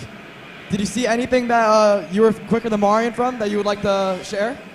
Yeah, Marion just a little sloppy here in turn 1, but that's about it. He kicks my butt over in the back section. I got to clean that up back there. All right, perfect. AJ Myers, everybody. He'll be starting P1 in the pre-final for ROK Shifter coming up. Back to you boys in the booth. Very happy AJ Myers, like he said, and cool to hear the humility in that one. That he got him a little bit in one, but he kicks my butt everywhere else. Well, AJ's going to go to work. There's a reason why he's a multi-time national pro champion and one of the best. And speaking of some great racing action here, working lap number 4, Ernesto Rivera, Leo Escorpioni, Christian Cameron right here. This is 2, 3, 4, while Stephen Miller has gotten a little bit of a gap in VLR Jr. at the start of this pre-main. It looks like Anthony Martello's had a tough little start, dropped down a couple of spots, now sits in that 6th position. Turner Brown, though, on the move. Turner up 5 spots so far for the Speed Concepts driver. Right now, Turner sitting in 8th position. Isaac Malquid, haven't talked a whole lot about Isaac, moving up this year into the juniors. Isaac now in the 9th position, up 2 spots for Isaac. But Stephen Miller out there in front. It was about a 1-second lead the last time by the start-finish here. The 873 solidly out there in front. Quite a battle going on right there behind them between Ernesto Rivera, Leonardo Escarponi, and Christian Cameron. Leader's got like I said, about a 1 second lead as he comes down the start finish. We'll see what that gap is. Now he picked up about a 10th there over the second, third, and fourth place drivers. Again, right behind them is Carson Weinberg, Anthony Martella, and Diego Ardiles battling out right there for that 5th, 6th, 7th position. Our leader, though, has definitely stretched it out. It was 1.1 the last time by. Again, just now coming through turn number 11, 14 laps this time in the pre-final. Miller just coming by. Let's see if we've had any change. Yes, not only do we have a change, but we have a new second place driver. Leonardo Escarponi, the Zanella driver, now up into second spot. And that's going to push Rivera back into third. Cameron hangs on to fourth. Carson Weinberg fifth. Carson up a couple of spots. Anthony Martella still in sixth. Diego Ardiles in seventh. So a good run so far for the Zanella driver, Leonardo Escarponi. As again, Stephen Miller comes racing by. Escarponi with his head down, trying to make up some time. Let's see if he made up a little bit of time. Actually stretched it out just a little bit, about 2/10 there for Stephen Miller. A 36.6 to a 36.8 for Escarponi. Of course, the RPG driver Ernesto Rivera still hanging on there in that third spot.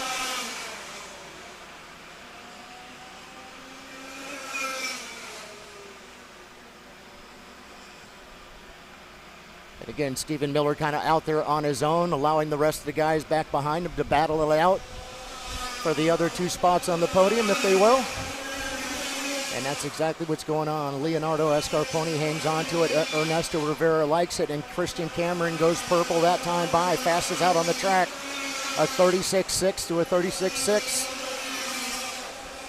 Got to do a little bit better than that. Going to be able to catch up to Stephen Miller. 8 laps now in the bank. They're working lap number 9 of 14. VLR Juniors. And it's Stephen Miller out in front.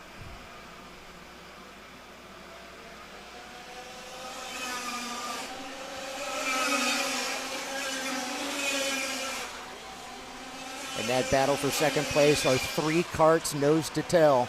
Escarponi, Rivera, and Cameron.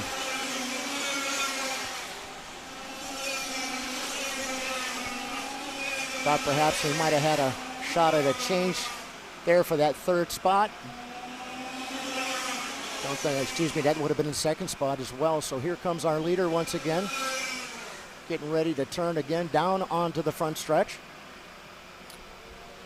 This time by 4 laps to go for Stephen Miller. Leo Escarponi still remains in second.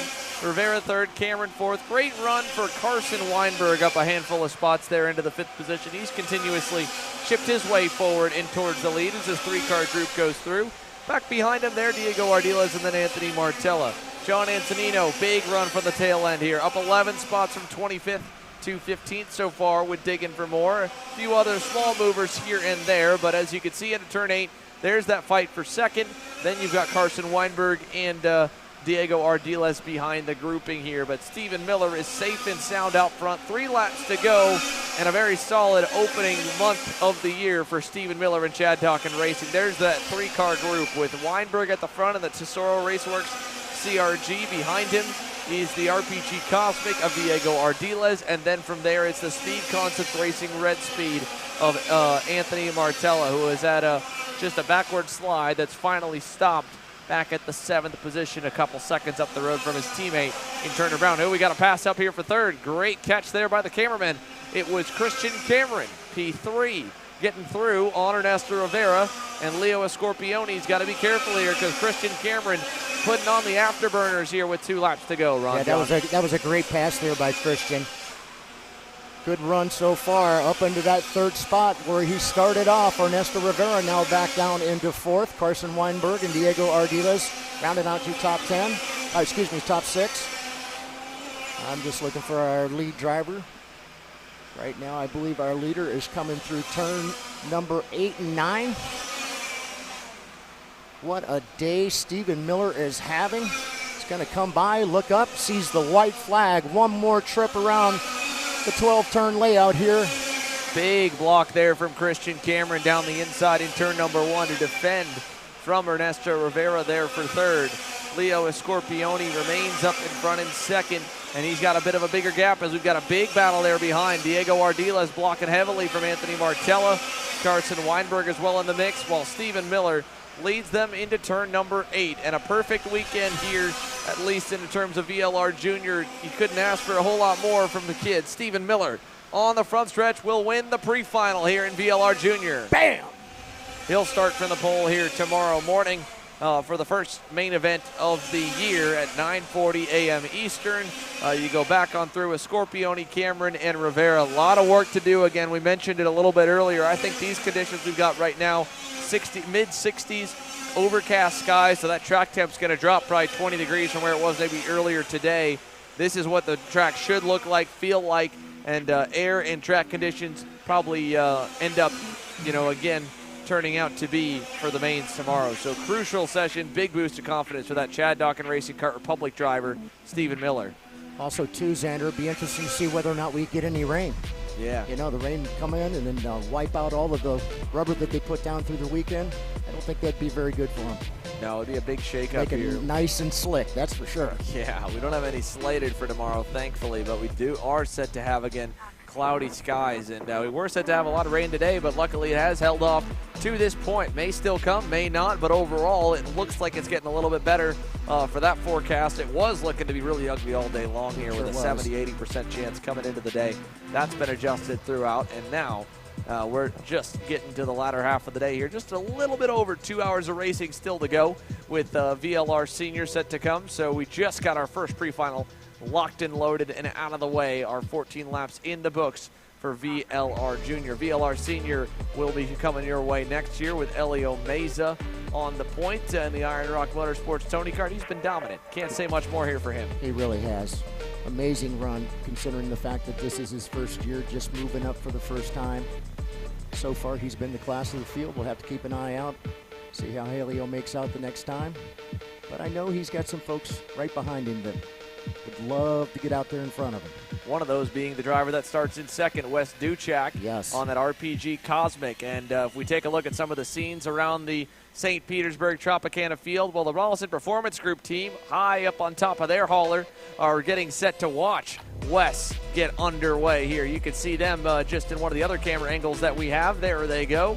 The RPG Cosmic crew all set and ready to cheer on Wes Duchak and hope that their lead pilot here on the VLR Sr side can get rolling and get himself from second up to the lead there.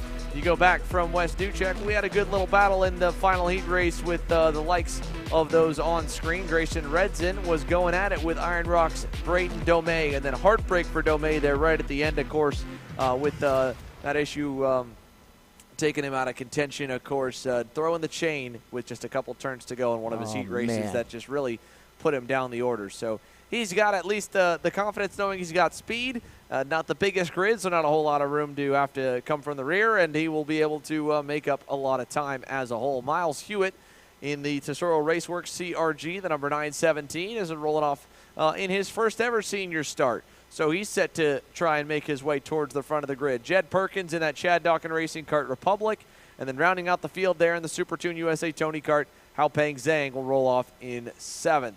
That's your VLR Senior grid as we get set to go once again. 1 pre-final knocked out, 9 more set to go here. Live from St. Petersburg, you're watching ROK Cup USA Florida Winter Tour's first round of the year of the 3-round championship here on Kart Chaser. And any moment now, we'll get those engines fired and get rolling.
Well, here we are back with karts on the racetrack. Warm-up laps completed from St. Petersburg, and as Elio Meza takes Wes Duchek and the field onto the front straightaway here, 14 laps the distance. Meza pulled away by a huge margin in the heat races here today. And the Iron Rock Motorsports Tony Kart driver, the 2022 Junior VLR Florida Winter Tour champion, is looking to continue that streak in the pre-final. He's got them clean and underway down to turn 1. He'll slide away with the lead as Grayson Redson gets into third, and hanging on the outside, Braden Domey will lose the 4th spot to Miles Hewitt into turn number 3. Once again, how important was that first turn? Extremely important. That was for Helio to get around and get out in front and hope the guys back behind him will continue to battle. It looks like we've got a kart with an issue there just coming through turn number 4. That's the 915. That's going to be Jed Perkins. Unfortunate for Jed, having some sort of an issue there. Nonetheless, our leaders getting ready to come down the front stretch for the first time. Here he comes. Helio Meza, Wes Duchek, Grayson Redzian. Miles Hewitt has moved up. Hopeng Zhang's up a couple of spots. Good run so far for Hopeng. He's in that 5th position. Again, we're going to go 14 laps here. Yeah, Hopeng Zhang there with a decent start. And look at this here, Wes Duchek feeling the heat already from Grayson Redson. We got problems back in turn 3. Braden Domey has made contact with, I believe, Hopeng Zhang in that super tuned Tony Kart, and they both are done here, or at least going to get struggle to get back on, basically done. Braden Domey will lose time. We also got problems for Jed Perkins. Jed Perkins on the front straightaway with an issue here down by turn number 1 on that Shad Dog and Racing Kart Republic. We're losing them like flies here to start this VLR Sr Heat pre-final. And on the flip side, at least it's tightened up at the front of the field because Duchek ripped a good lap that time. Close that gap back up to Elio Meza. Yeah, I don't know exactly what had happened with Jed. Looks like he was having an issue a little bit earlier than that. He's going to make his way on in and off the track. And as you had mentioned, here comes our leaders. 2 laps in the bank, going to bank number 3 of 14. It was Helio that time, a 37.15 to a 37.17. So actually, Wes just a tick off that time. Boy, the Iron Rock Motorsports driver of Helio Meza have been really, really strong so far this weekend. This is the pre-final for our VLR seniors. Got a couple guys that had an incident earlier or that are fall way, way back.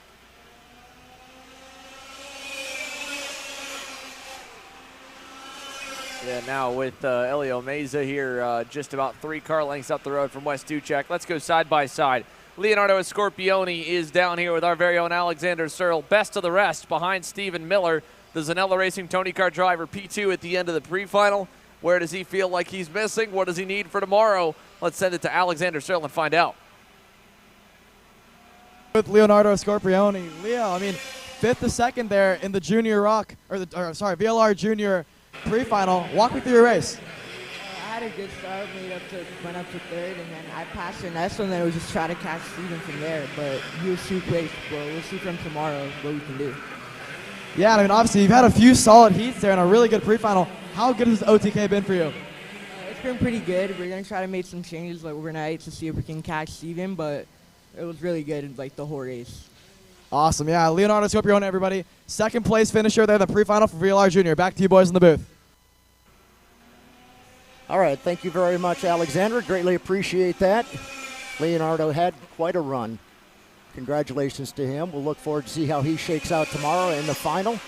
Helio Meza, though, right now about 0.4 of a second out in front of Wes Duchek. Wes trying everything he possibly can to get that RPG up there and battle with Helio, but has not been the case. Once Helio's been getting out there in front, he's been able to kind of walk away. Although it looks like perhaps maybe Wes might have cut into that lead just a tad. Looking out on the track, it actually looks like it's about 3 to 4 kart lengths, which means he's definitely picked up a bit. Wes. Oh yeah, picked up a 10th that last time by. Look, only about 2 karts as they're heading over to turn number 4. Wes Ducek right there off the back bumper of Helio Meza. I don't think Helio this weekend has seen the back end of another kart. And I know Wes Ducek would love to show his off to him. They're working really hard coming through turns number 8 and 9. And they're going to have lap traffic here soon. Braden Domey, as you can see at the front of that shot, just a bit out of frame, as Meza's teammate, as well as Haopeng Zhang, are fighting for what is now going to become the final spot inside the top 5, with Jed Perkins having that mechanical failure earlier. But those two drivers would potentially go a lap down, as it took them so long to get dislodged. Haopeng Zhang kind of got a rag on him a little bit here, and credit to Braden Domey. Domey got up and out of the seat and quickly was trying to dislodge the go-karts. Haopeng Zhang just sat in that thing and said, Braden, how about you get your kart off me and I'm just going to drive away. So I don't know how that incident came together, but I think that's a bit of lack of sportsmanship on Haopeng Zhang's part that I would have liked to see a little bit more of. Hey, you're both wrecked. It is what it is. Get out, and you both can clear it up. You know, don't make the other guy do all the heavy lifting for you. Especially Braden Domey, I believe, is only in either your first or second season in senior, so young kid. In any case, out of turn number 3 here, we're coming down to 4 laps to go this time by, and some major strides here in the case, like you said, of Wes Ducek, where compared to the heat races, he's been struggling to keep in touch with Helio Meza. He's a lot closer now, and he's down to only half a car length away. So, you know, might be able to finally bring the fight to the Houston-based Iron Rock Motorsports driver. Now up the road from them, again, that battle is going to commence here once again for Braden Domey and Haopeng Zhang, and they're at least keeping enough of a gap. I don't think they'll go a lap down. I think they'll just be a long ways before the leaders get there.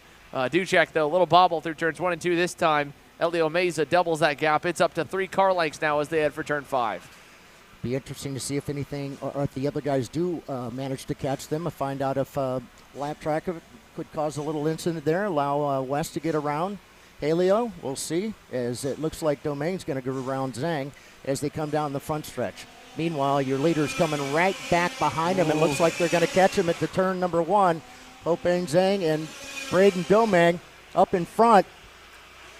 And that's going to allow Wes Ducek to get right there on the back bumper once again. Yeah, this could get a little bit hairy for Helio Meza here. He was just starting to finally pull away from Wes Ducek, and now he's going to get Haopeng Zhang in kind of an awkward section of the racetrack that might kind of back him up a little bit here through turn 6 over to turn number 8. Now Zhang's going to let Meza go. Nearly turns in too early, and Ducek able to get by, so doesn't affect it all too much. And I think Helio Meza may just let his teammate go if he can, but Braden Domey letting him know, or the flagman Justin Dittrich letting Braden Domey know he's got the leaders bearing down on him. Haopeng Zhang has gone 1 lap down. Domey takes a look over his shoulder out of turn number 2 and over to turn 3. He's got a big gap to Haopeng Zhang. Will not catch anyone else, so if he wants to, you know, lag back, let them both go, he'd be. It wouldn't be the worst idea. Give him 1 less lap on his tires, as well, of course, and shorten the end of his session if he wants it. But his teammate Helio Meza may not give him a choice. Car length back here, headed through turns 9 and 10. Out of 11, white flag will wave here. Braden Domey, only a car length in front of the leaders. What does he do? He's going to put his hand up. He'll let Meza go, and hopefully he'll let Ducek go as well. No, he doesn't. He slots right in front of Wes. That's going to break up the party here for the lead. Ducek goes to the inside and can't get there. So, oof. And makes it tough, and he could not have caught him in a worse spot than where he was there going into turn number 1, kicking Wes back, way back behind Helio now. Yeah, not sure it was needed. I think Helio Meza had it covered anyway, but in either case, Helio Meza benefits a little bit to get that gap bigger with Braden Domey slotting in between them. Bam! And he wins the pre-final here in VLR Sr over Wes Ducek. 3rd, again, going to Grayson Redzen. 4th to Miles Hewitt. 5th to Braden Domey, and 6th to Haopeng Zhang. I couldn't help notice that Wes was giving a little wave to Braden as he went by. Yeah, like, come on, I think he was a little happy about that. Well, you know, again, teammates, right? They like to work together. I'm sure Braden Domey is a, you know, good friend with Helio Meza. Meza, you know, you can never predict a wreck and lap traffic there. Certainly. Meza, I'm sure, had no plans of saying, hey, Braden, block for me, give up your whole race. But Braden Domey may have just been like, well, I like Helio, and he's my teammate. I want to make sure he wins, and not exactly a rule against it.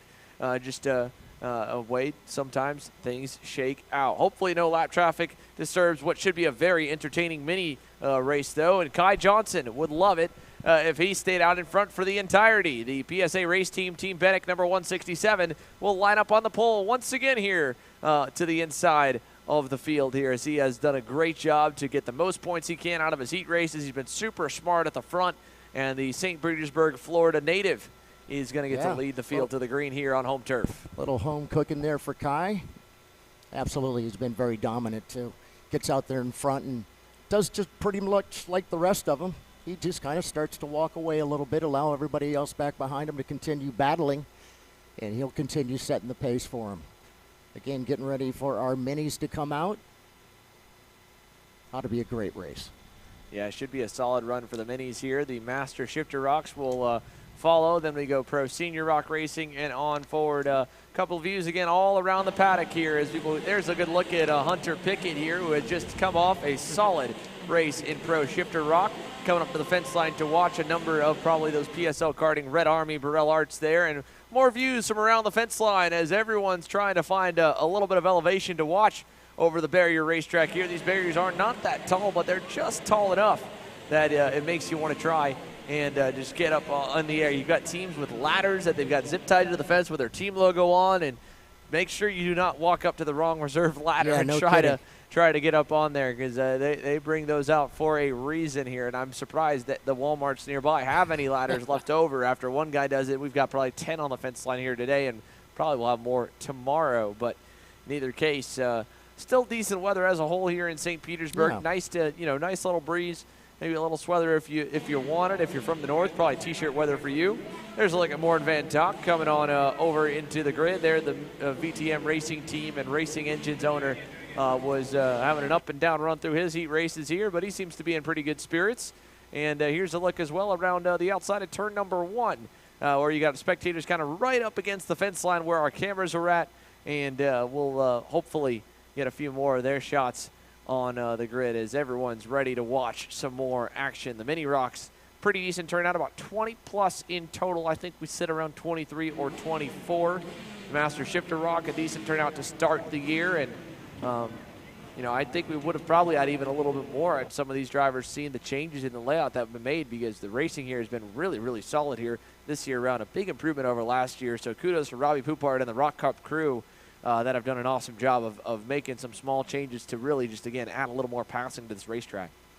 It's really worked, too, because it really has made the racing really, really close. Another thing, too, I haven't heard a whole lot about how bumpy it is. There's still a lot around. I think that's just understood for sure. I think at this point that they can forget the bumpy, right? It's just what it is. You all have to deal with it. And I think some folks have actually done a much better job of dealing with it. And that's why we've been seeing some really, really good close racing. Yeah, it's always tough when somebody happens to jump out in front and walk away from the group back behind them, because we're here to see some folks really get together and do some serious racing. But the guys that are out in front say, let the guys back behind me continue to battle. It's going to go 12 laps for our pre-final. Waiting for our minis, and looks like the course is ready. It doesn't look like we have any housekeeping. Yeah, it's just a time schedule thing here where they don't want to run early just for the sake of running early. So to make sure any last second adjustments, that may take just a second to get underway here. But check it out. We got some drivers happy to be watching things all around the racetrack here. There's a look at micro superstars Valentino Centin and Maxwell Macha getting ready to watch some of their friends in the next class up in the mini division. And now the engines have fired, it looks like, and we're less than a moment away here from going green. With that in mind, here we'll take you through your starting lineup. Again, the PSA race team, Team Benek, 167 of Kai Johnson will lead the field to the green. Max Christia in the Motaz Sport Parallel will join him on row number 1. And then it's Marco Romero rolling off in the 117, along with David Zhao to his outside, the 127. Goodwood driver, and of course, Marco Romero in the Benek. Up next is Tyrone Kemper Jr. and a Benek himself, the 141, Antoine Lemieux, the Canadian driver. And that PSL karting machine, the 133, Santiago Nandam. Great run for Santiago to get himself up there into this position, the FLC driver. Fishan Shi up next, the 153. It'll be Royce Vega, the 106. Martin Hermio in the 189 with Rocco Simoni rolling off in the 109. It's Declan Yallerin in the 124. Antonio Pizzonia Jr. in the 173. Hudson Jack Erlin will roll off in the 104. Edward Kennedy in the 144. Holden Harden in the 157. Cole Medeiros in the 107. Sluka Popescu in the 111. Alexander Procuna in the 166. And Guillermo Bobe in the 185. Again, they will be going 12 laps. This is pre-final racing for our mini rockers. Again, we'll wait for them to go back around, allow them to get ready and form up on the backside of the track. Once they come down the front stretch, they'll separate and come down what we call our tram lines. Again, just trying to keep them a little bit spread apart from one another until they get ready to accelerate and head down towards turn number 1. Again, Kai Johnson, Max Christie, front row, 12 laps. Couldn't help notice, but they gave the older kids 2 laps and the younger kids 3. Makes it tough on these little guys, huh? Yeah, I mean, short little bit here. And again, at the same time, though, this is one of the shortest tracks on the circuit, so to be running just 12 laps here, it still is super quick. I think, honestly, they would have been happy to get maybe 5 more, but if anything, here, there's a little bit of unpredictability, of course, when it comes to the track layout on a temporary circuit. You don't know exactly where the times are going to land, and you want to make sure that you have everything slated to be the right time throughout the day. And we've seen some series even adapt to like a motocross and English run in the United Kingdom as well quite a bit with a time plus 2 laps type format. So maybe that's something to consider when we go to places like this. That gives everybody the same amount of time, and the laps are adjusted to be equal. As a whole, though, 12 laps is what we got. It's what we've hoped for, and unfortunately, they don't get to start the counter now. No green that time. Let's go down trackside here on the pace lap and talk to Wes Duchak, who is close all the way through that VLR Sr Heat race here while we send him around for another try. Yeah, thanks, and I'm here with Wes Duchak. Wes, I mean, another P2 finish there in the VLR Sr. Tell me, what are you lacking right now to catch up to the leader? Yeah, I mean, I've been running P2 all weekend. I seem to be pretty fast in the first sector, but Helio seems to have me done in the last couple corners, so I can't really get the run into the first turn to make the pass. I attempted in the third heat, to make the pass into 1. I kind of overshot a bit, but I mean, it's just kind of been in the accordion game with him all weekend. Yeah, thanks, Wes. I mean, that's Wes Duchak, everybody. P2 finished there in the pre-final for VLR Sr. Back to you boys in the booth. Thanks, Alex, here. We'll keep that one nice and quick, and we'll hopefully be talking to Wes more throughout the weekend as we got problems for Tyrone Kemper Jr. Slowing Team Bennick, number 142 of Tyrone Kemper Jr. has stopped on the inside of the front straightaway. We are racing. We're green. Unfortunate for Tyrone Kemper Jr. He's done here at the start of the pre-final. We'll go all the way to the rear. As up front, we're clean and green for the front view. Kai Johnson on the other end of the Bennick spectrum leads the way through turn 3 over Marco Romero and Max Christia. Wow. What a terrible start for Tyrone Kemper Jr. Yeah, hate one to of see our that local for folks Tyrone. back from New Orleans. Unfortunate stop for him out on the front stretch. Going to walk over and just kind of sit down and wonder what in the world just happened. On the flip side, Marco Romero fighting to keep Max Christia at bay there for third. Christie had a couple looks at him, couldn't ultimately make the pass, and now Romero got a great launch out of turn number 11 and was able to hang on to that second spot and put a little bit of a cushion back to Christia. Then you've got a good fight forming here for fourth. This is between David Zhao and Santiago Namnum. Couple OTKs, fourth and fifth single file, but nose to tail, while the top 3 are separated by 2 to 3 car lengths apiece. It's again Kai Johnson leading the way, Marco Romero in second. Then you've got the Motez Sport Parallel and Max Christia in third. David Zhao, Santiago Namnum, and a big train along with them. Royce Vega is up a couple here to start this one. Much better start. He's in seventh right behind Antoine Lemieux, who's going to look to the inside of Santiago Namnum, I believe. And Antoine Lemieux, I think, able to get by there for fifth. Yeah, that was a big group trying to cut down to the inside there. I believe that was David Zhao that got caught to the outside. That's going to drop David back a little ways. Again, as you had mentioned, notice that white helmet there, and Antoine Lemieux able to get around that driver. Waiting for our leaders now, just coming through turn number 8, 9, and 10. Again, looks like Max is maybe putting a little bit more pressure on a second place driver. No problem out in front. Kai Johnson still right there. Antoine Lemieux, yes, got around into 5th position. Royce Vega went along with him up into 6th. That dropped David Zhao back into the 7th position.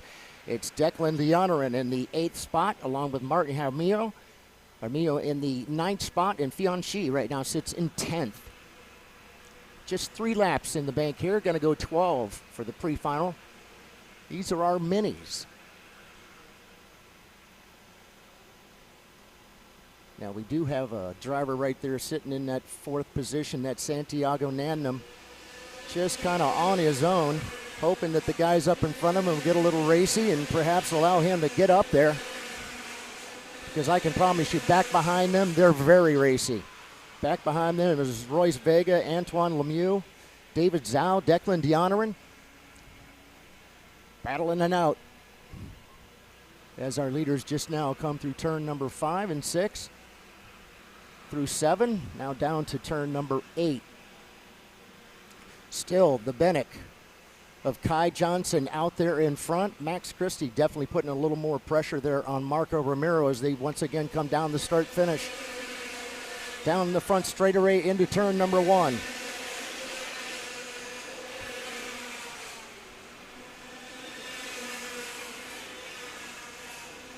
Wow, Marco was right there. Kai was able to cover it as he came back down. Positions himself well in the right position going into that particular turn. Right in the middle of the line, not able to allow Marco to get around him. Marco is definitely working on him now as they come once again through turns number 8 and 9, through 11 now. Don't worry about 10, they'll get it next time. All right, and with all this little movement going on up there in the front, it has allowed Santiago Nandam to make his way up there. And as I mentioned that, he went purple, fastest lap that time, 38.803 for Nandam to a 39.0 for Kai Johnson. That's a name for you. Where'd that come from? Anyway, nonetheless, laps winding down. We're at the halfway flag, 6 in the bank. Now we have a 4 Kart breakaway. There is still just that little bit of a gap there back from 3rd to 4th, but head down, the 160 got his head down. Santiago, just about a 10th off that time. Looking for our leaders once again, now coming through turn number 4. No change there, although the 3rd place driver of Max Christie looked over his shoulder, wondering whether or not anybody was right there. And Santiago's just a little bit off his back shoulder. But here comes your top 3, 4 karts. Now getting ready to turn off turn number 11 here. That hard left-hander and down once again down the front stretch here to the start finish. Single file still all the way through here. Kai Johnson just a half car length back to Marco Romero. Santiago Nandam was making up a lot of ground on that group. He had a big slide coming out of turn number 8, unfortunately, though, and he lost all that ground that he was closing in on, so now he's got to do it again. But Santiago Nandam and that FLC Racing Paralyn is really making some hay at the moment. He's got a pretty quick overall lap, quicker than the leaders, and I believe the quickest lap of the session at a 38.8 flat. Beyond the top 4, here's a look further back down the pack. Look how big of a gap they've got as they fight behind.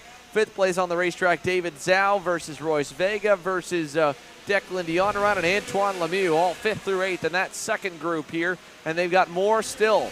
So David Zhao, I believe, on the Goodwood Kartways Formula K leads that pack from 5th on.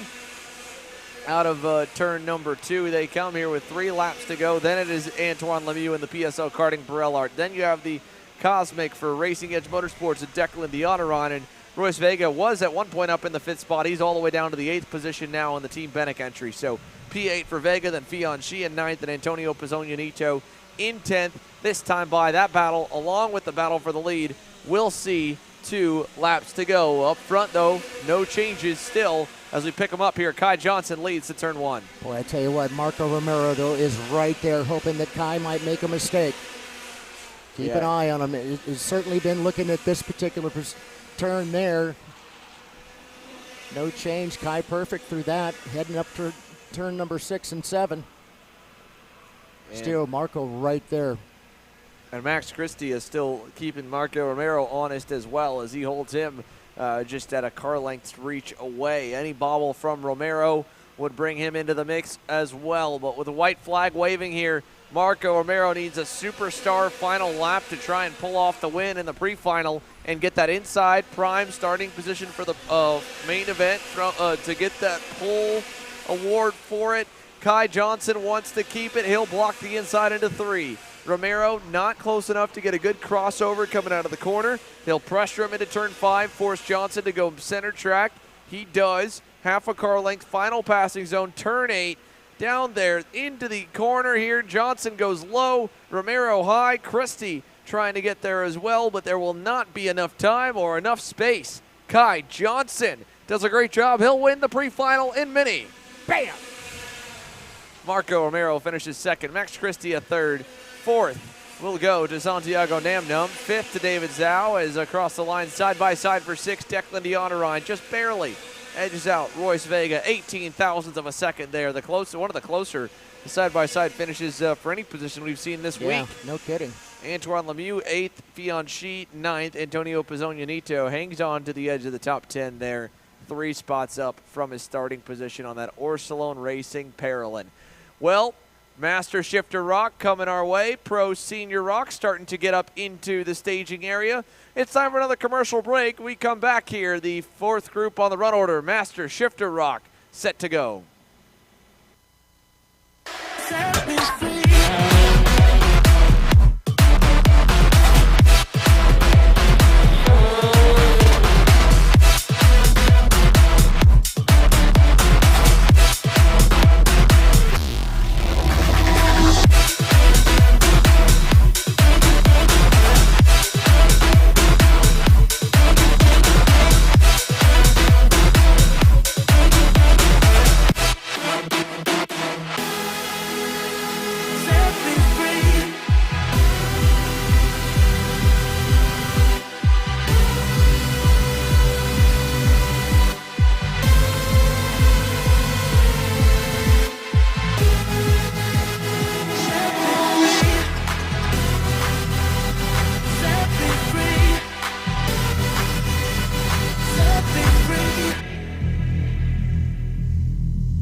If you're looking for your first foray into car racing, the Formula Inter F4 Series is for you. It's an arrive and drive championship costing a fraction of the price of the US F4 Series or USF Junior Championships, utilizing a spec fleet of cars that are randomized at every single round.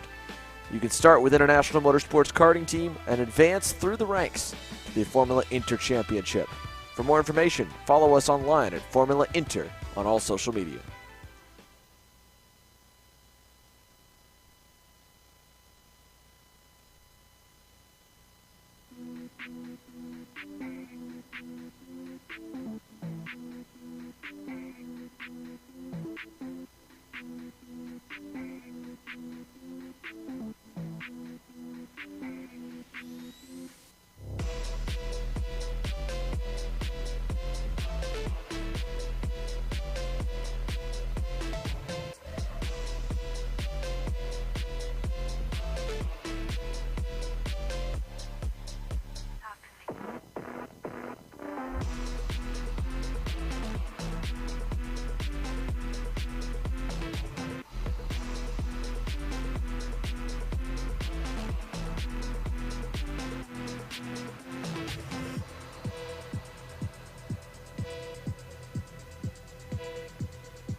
All right, here we go. You ready for the Master Shifters? It's their pre-final going 14 laps. On the pole, it's Antonio Pizzonia, the Orsolon Racing driver in the 503, with Larry Pegram and Pegram Racing on the outside pole, the 573. It's the DRT driver, Jose Montalto in the 580. It's Luis Goche in the 569. PSL driver of the privateer of Alex Mueller up next, the 521. It's Luis Mendez Ramos, the 513. Morty Bontoc shows up next in the 568. Daniel DeBoss, the 504. Corey Matthews, the 515. Francesco Vassallo in the 538 with Michelle Legrand in the 578. The 538, that is, for Vassallo. All right, up next is Martin Jansen, the 595. Scotty Presti rolls off in the 508. Brian Chatfield, the 519. Edward Ortez, that is, in the 507. And Gunnar Vanderster will wound out the group. And he'll be in cart number 518. Once again, these are our shifters. So they will come to a standing start here at the start-finish. We'll have to keep an eye on the lights.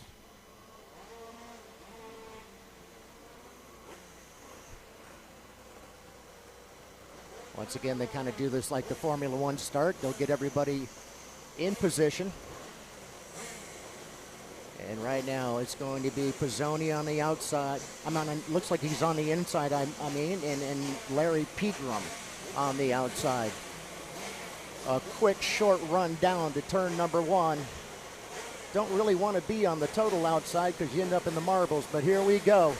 I think everybody's in position. Yes, they are. Now it's time for the lights. Lights are on.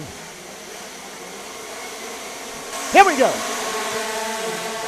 Oh no, Antonio Pizzonia locks up there on the green, almost stalls it, and Larry Pegram gets away with the lead, and Pizzonia is buried in the middle of the pack, and there's a big crash in turn number 2. The barriers have been busted, not broken open, thankfully, with the reinforcements they've got, but we got one in the wall. He'll clear out. That's the 513. And so that'll be, who do we have there in the 513? That's Luis Mendez Ramos. He started inside the top 10 in 6th. Up front again, now it's Pegram. Should be Jose Montalto and Luis Gautier, but everyone had to scatter when the pole man had to move out of the way. Or everyone had to move around him as here goes Pizzonia.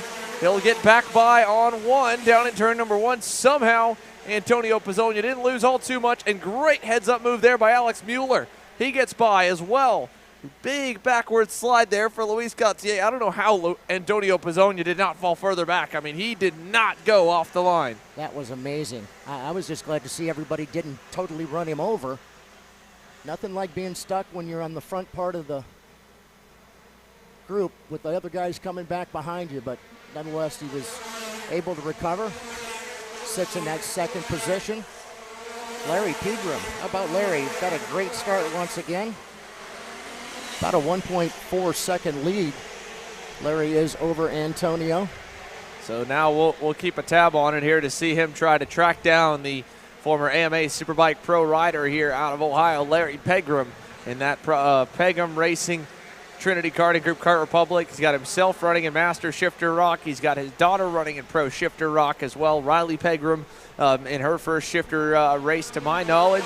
And Larry showing how he can get it done here in St. Pete as he leads here at the end of lap number 3. Here comes a good fight from Daniel Debos down the inside, and he's going to get the job done here. He'll bring one more with him. Daniel Debos gets by Francesco Vassallo for the final spot in the top 5. Good pass for the International Motorsport Tony Kart driver. Meanwhile, Marco Romero is down with Alexander Searle here over by the grid. And a good second place result for Marco here. He'll get the start on the front row for the pre-final. Let's hear from the kid and the Team Penick entry. Yeah, thanks, and I'm here with Marco Romero. Marco, I mean, you showed decent pace in the heats, but in the pre-final there, you were absolutely flying, forcing Ty Johnson to defend those last few laps. Talk me through your race. So in the heats, I started P2. Kai has his personal start. It was kind of hard, but in the pre-final, I started P3. It was better for me, and then I just started pushing with him to the front, and then I started passing him in the last 2 laps, but he blocked good, and then it's all right. Awesome, yeah. Marco Romero, everybody. P2 there in the pre-final for Mini ROK. He'll be starting outside of the front row there for the final. Back to you boys in the booth. Thanks, Alex. Here, Marco Romero, happy with his results here. P2 in the Mini ROK Pre-Final. As we battle around the racetrack here, Antonio Pizzonia did not take long to hunt down Larry Pegram. Pegram had a bobble there, and we've seen that a couple times out of Larry here this weekend where he's just got to miss a shift at some points. So Antonio Pizzonia versus Larry Pegram, the two drivers that have been at the front of the Master Shifter ROK class all weekend long, are looking like they're going to do battle here once again as we come to put 6 laps in the books. 8 laps to go here. And again, let's go side by side as Mateus Morgado has been pretty consistent all week. He's been able to kind of work his way to the lead in 2 out of the 3 starts in Senior ROK. It's got him sitting pretty with a very good starting position here for the pre-final. Let's talk to the PSL Karting Factory VLR driver. Alex? Yeah, thanks. And I'm here with Mateus Morgado. Mateus, you're starting outside of the front row. Early, in the heats, you had to do the same thing, and you were getting really, really good starts. What's your game plan right now for the start? Well, we have high expectations. I'm really confident for this pre-final. I'll do my best to win. And yeah, let's see what we can do. Awesome, yeah. Mateus Morgado, everybody. Starting P2 for the pre-final on ROK Sr. Back to you boys in the booth. Thanks, Alex. Again, Mateus Morgado, like you said, high expectations. This is as good of a car as they had on one of the days last weekend for the SuperKarts USA Winter Series. For that PSL Karting VLR, only his 2nd race with a team, and he has been up front all weekend long. Diego Ramos has been strong as well. Speaking of strong, Antonio Pizzonia able to get around Larry Pegram during that interview, and he's got himself back in the lead in that Orsolon Racing VLR. Yeah, it took him about halfway to get around Larry Pegram. Larry now solidly there in that 2nd position along with Alex Mueller in 3rd. What a great run for Alex. The privateer driver in the 521 sitting solidly there in 3rd position. Still got a little bit of a battle going on there back behind him. That's Luis Gauthier and Daniel DeBoss. They're trying to battle for the 4th and 5th position. Interesting to see how much of a gap that Antonio is able to pull out here as he gets ready to come back by the start finish once again. Look at the difference. It was 7/10 the last time. Now it's about, he picked up about 3/10 that time. So it's out to a 1-second lead. Looking back down the line here, see some guys that have definitely been out there working really hard, like the 508 of Scott Presti. Scott now up into the 6th position. He's passed 6 karts so far. Brian Chatfield, the same thing. Brian now in the 519 in the 8th spot. Mornay Von Tock is in 9th, and Martin Jansen right now sitting in the 10th position. Again, Antonio Pizzonia out in front, the Orsolon Racing driver. Oh, look at this right here. Daniel Debos trying for a dive on the inside again on this on Luis Gauthier now. Daniel Debos has picked up a number of spots that will be position number 4 for him as he gets by the Red Bull VLR VLR driver for PSL Karting in Luis Gauthier. So now the International Motorsport Tony Kart driver finds himself up in 4th, and he's got company with him as well as Jose Montalto, the man who has had such great starts all weekend on the DRT Racing Team entry. He's down in the 6th position trying to make up for lost time. Right now he's in a clean run on the outside lane, but he'd love to get all the way back up to Debos and maybe try to challenge for that 2nd row starting spot. I think Daniel Debos, with as good of a start as he's got going here, if he could really hang right there in 4th and no penalties happen, that might be a really prime starting position for the final, because Larry Pegram has gotten the whole shot almost every heat race, so that's the guy in front of you. You know he's going to go, right behind and him. You're on the cleaner side of the racetrack. Right. You are on the outside lane where all the rubber's laid down. So I think Daniel Debos could be in a really interesting spot for the main event tomorrow morning.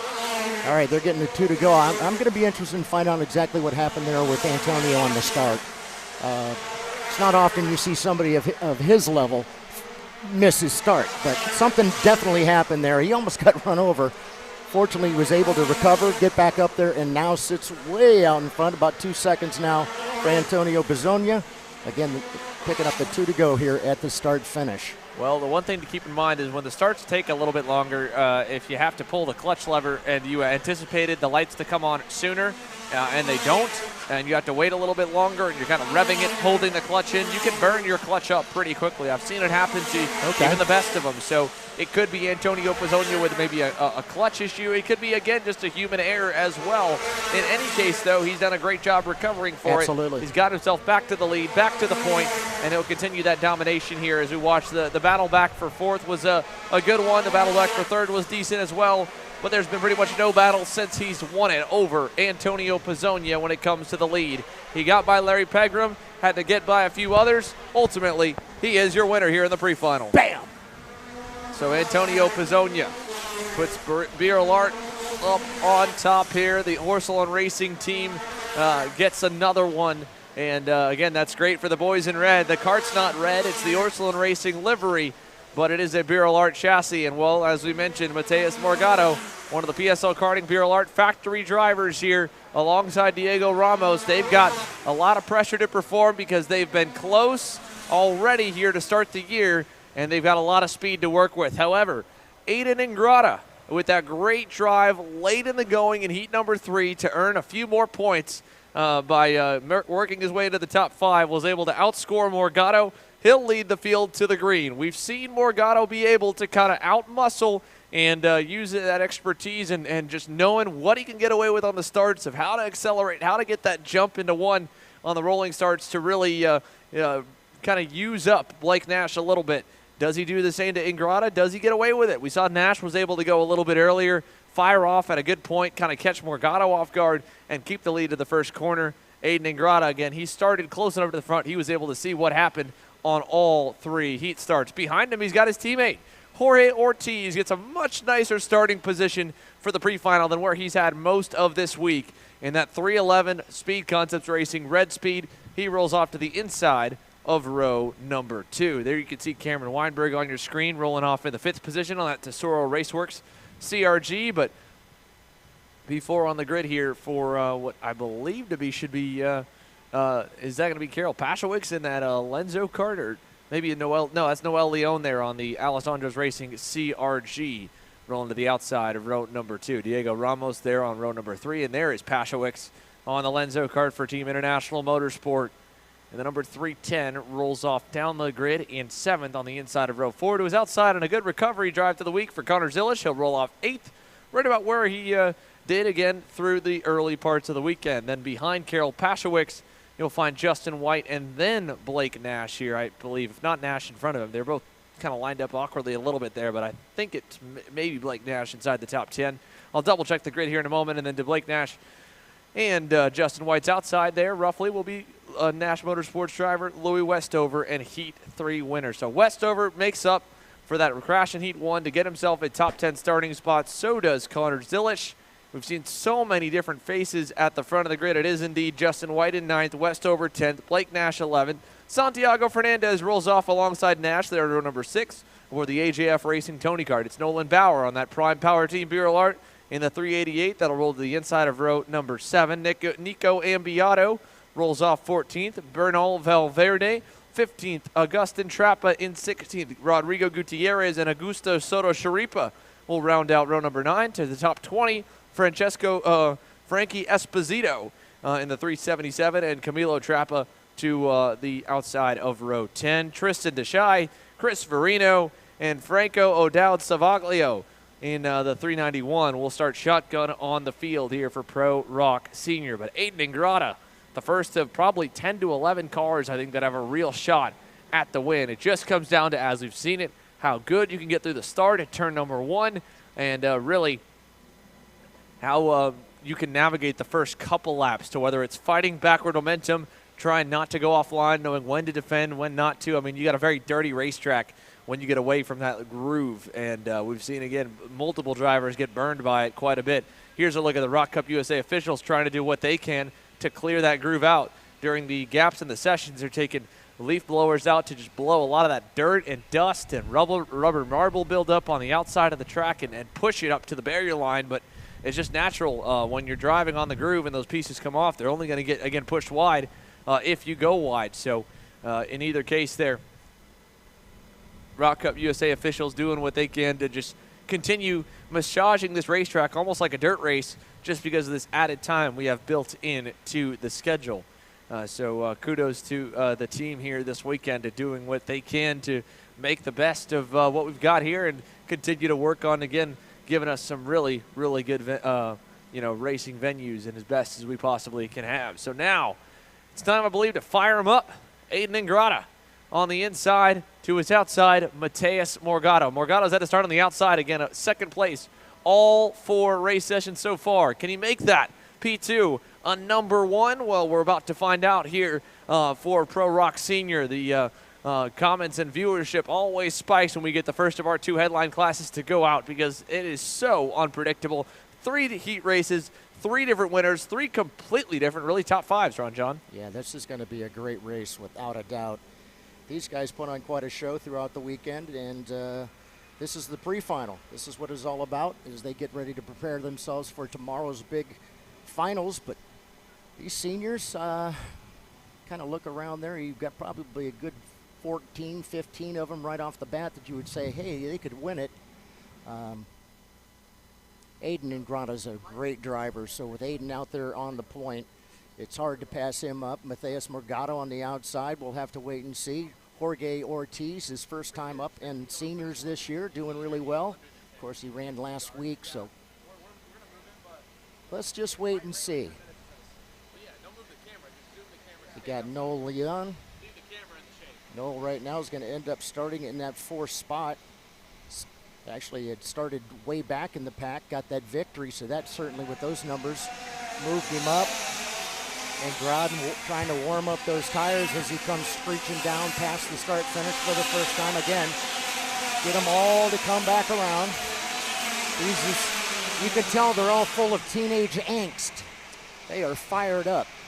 Yeah, a mix of that and a few early 20s veterans here in the field. So you got quite a bit of everyone trying to do what they can to warm the tires up. Now, we've talked about it a lot throughout the day and a lot throughout this weekend that there was rain in the forecast. Well, I can tell you right now, Ron John, it is not far away. I mean, we are talking literally just the other side of Interstate 275 right now. Just a couple miles out, do we have some storms starting to hit the west coast and some small systems here hitting a couple of the islands and peninsulas southwest of us. It's coming in from the west to the east, breaking up over the land as we get the first start waved off. But there is a chance, as quick as it is moving here, we're talking in a matter of 15, 20 minutes, that it could hit during any one of these final pre-finals on the day. We've still got, again, 5 more shows to go after this one, all of them at about 10 minutes apiece or less. So it could change in an instant. And I talked with Cody Schindel from CKN on the grid. I said, man, if it happens during Senior ROK, I don't know what else you could ask for here, because you got a stacked field. You got a pretty level field as well. No one really sticks out to me as a dominant force so far, although that could change after this session. So when you've, again, still got the cards pretty even and you just add another variable in and make the drivers work for it, it provides some really entertaining racing for us watching back home and here on site. Anywhere around the world tuned in here. Again, the viewership continues to peak. Everyone's set to go. There's plenty of drivers to pick from here. Who do you got? Well, there's Aiden Ingrata and Mateus Morgado. That should be decently easy picks because they've got the best starting spots for this one. We're green down to turn 1 into the first corner. Who gets the jump? Ingrata does. Ortiz goes with him. Morgado will drop back to the 4th or 5th position as Cameron Weinberg gets to 3rd. And they're going to go side by side. We've got multiple drivers around in turn number 2 as well. Louis Westover's involved. It looks like Nolan Bauer is involved. And I believe we've got 1 or 2 more big names, but a lot of contact in the second hairpin. And Louis Westover, Heat 3 winner. The weekend just does not seem to allow him to stand up and keeps knocking him down to his knees. Hate to see it for Louis. However, great start for Aiden Ingrata, and we've got a big train up front. Man, look at these guys come storming down into turn number 1 once again. Got to keep an eye out. I think it's all clear there. No problem, no flag out there, so they can continue racing. Aiden Ingrata hanging on to the front there. Boy, oh boy, what a group. And of course, Jorge Ortiz has moved up. Morgado's now back into that 4th spot. Cameron Weinberg certainly in 3rd. Carol Pasowitz in that 5th position. Noel Leon has actually dropped down into 6th But again, look at our group just getting ready to turn off the last turn. Turn 11, come onto the front stretch once again. Into turn number 1 here for Aiden Ingrata. Pass attempt for third. There he goes, Mateus Morgado down the inside on Cameron Weinberg. Noel Leon again joining the fray. Couldn't get by his fellow CRG driver. Actually just following there, but Karol Paszewicz did follow Morgado through. So Paszewicz to 4th. Weinberg back to 5th. Here comes Leon. He wants that 5th position. Will not get it. At the same time up front, here comes a change in the lead. Jorge Ortiz goes to the front, and a pair of rookies continues to lead in different order now as Paszewicz on the outside of Morgado can't get through. But new leader, Jorge Ortiz in the SCR Red Speed over Aiden Ingrata, then Mateus Morgado, then Paszewicz, then Weinberg over Noel Leon through turn number 2. Wow, what a great move there for Oh, look at Jorge. Morgado. Big diver there down the inside of Ingrata. He'll take away second. And now Ingrata's got to worry about Karol Paszewicz for third, but he holds the spot through 5. Boy, nonetheless, it also allowed Jorge to kind of stretch it out just a little bit. He's getting ready now to come through turn number 8 and 9 through 11. And here he comes once again down the front stretch. Takes a quick look over his shoulder, sees that he's kind of got a little bit of a gap. It was Morgado that actually went purple that time. Jorge extended his lead to about 0.6 of a second. Karol Paszewicz under fire here for 4th. He gets a little love tap from Cameron Weinberg. And then Noel Leon. Look at Connor Zilish getting up in there. He was fading a little bit earlier on the start. He almost got collected in the incident that took out Louis Westover. But luckily he was able to get through, and now he's making his way forward there into 7th, working on Noel Leon. Weinberg, and then they're all trying to catch up to Karol Paszewicz, who is all over Aiden Ingrata. So up front, though, like you mentioned, Mateus Morgado, quickest on the racetrack, said he had high expectations. He's performing well right now. Mateus Morgado goes purple by a 10th over most and a couple of tenths over Jorge Ortiz here on lap number 5. So still with plenty of time left, the PSL Karting Factory VLR driver has no pressure out back.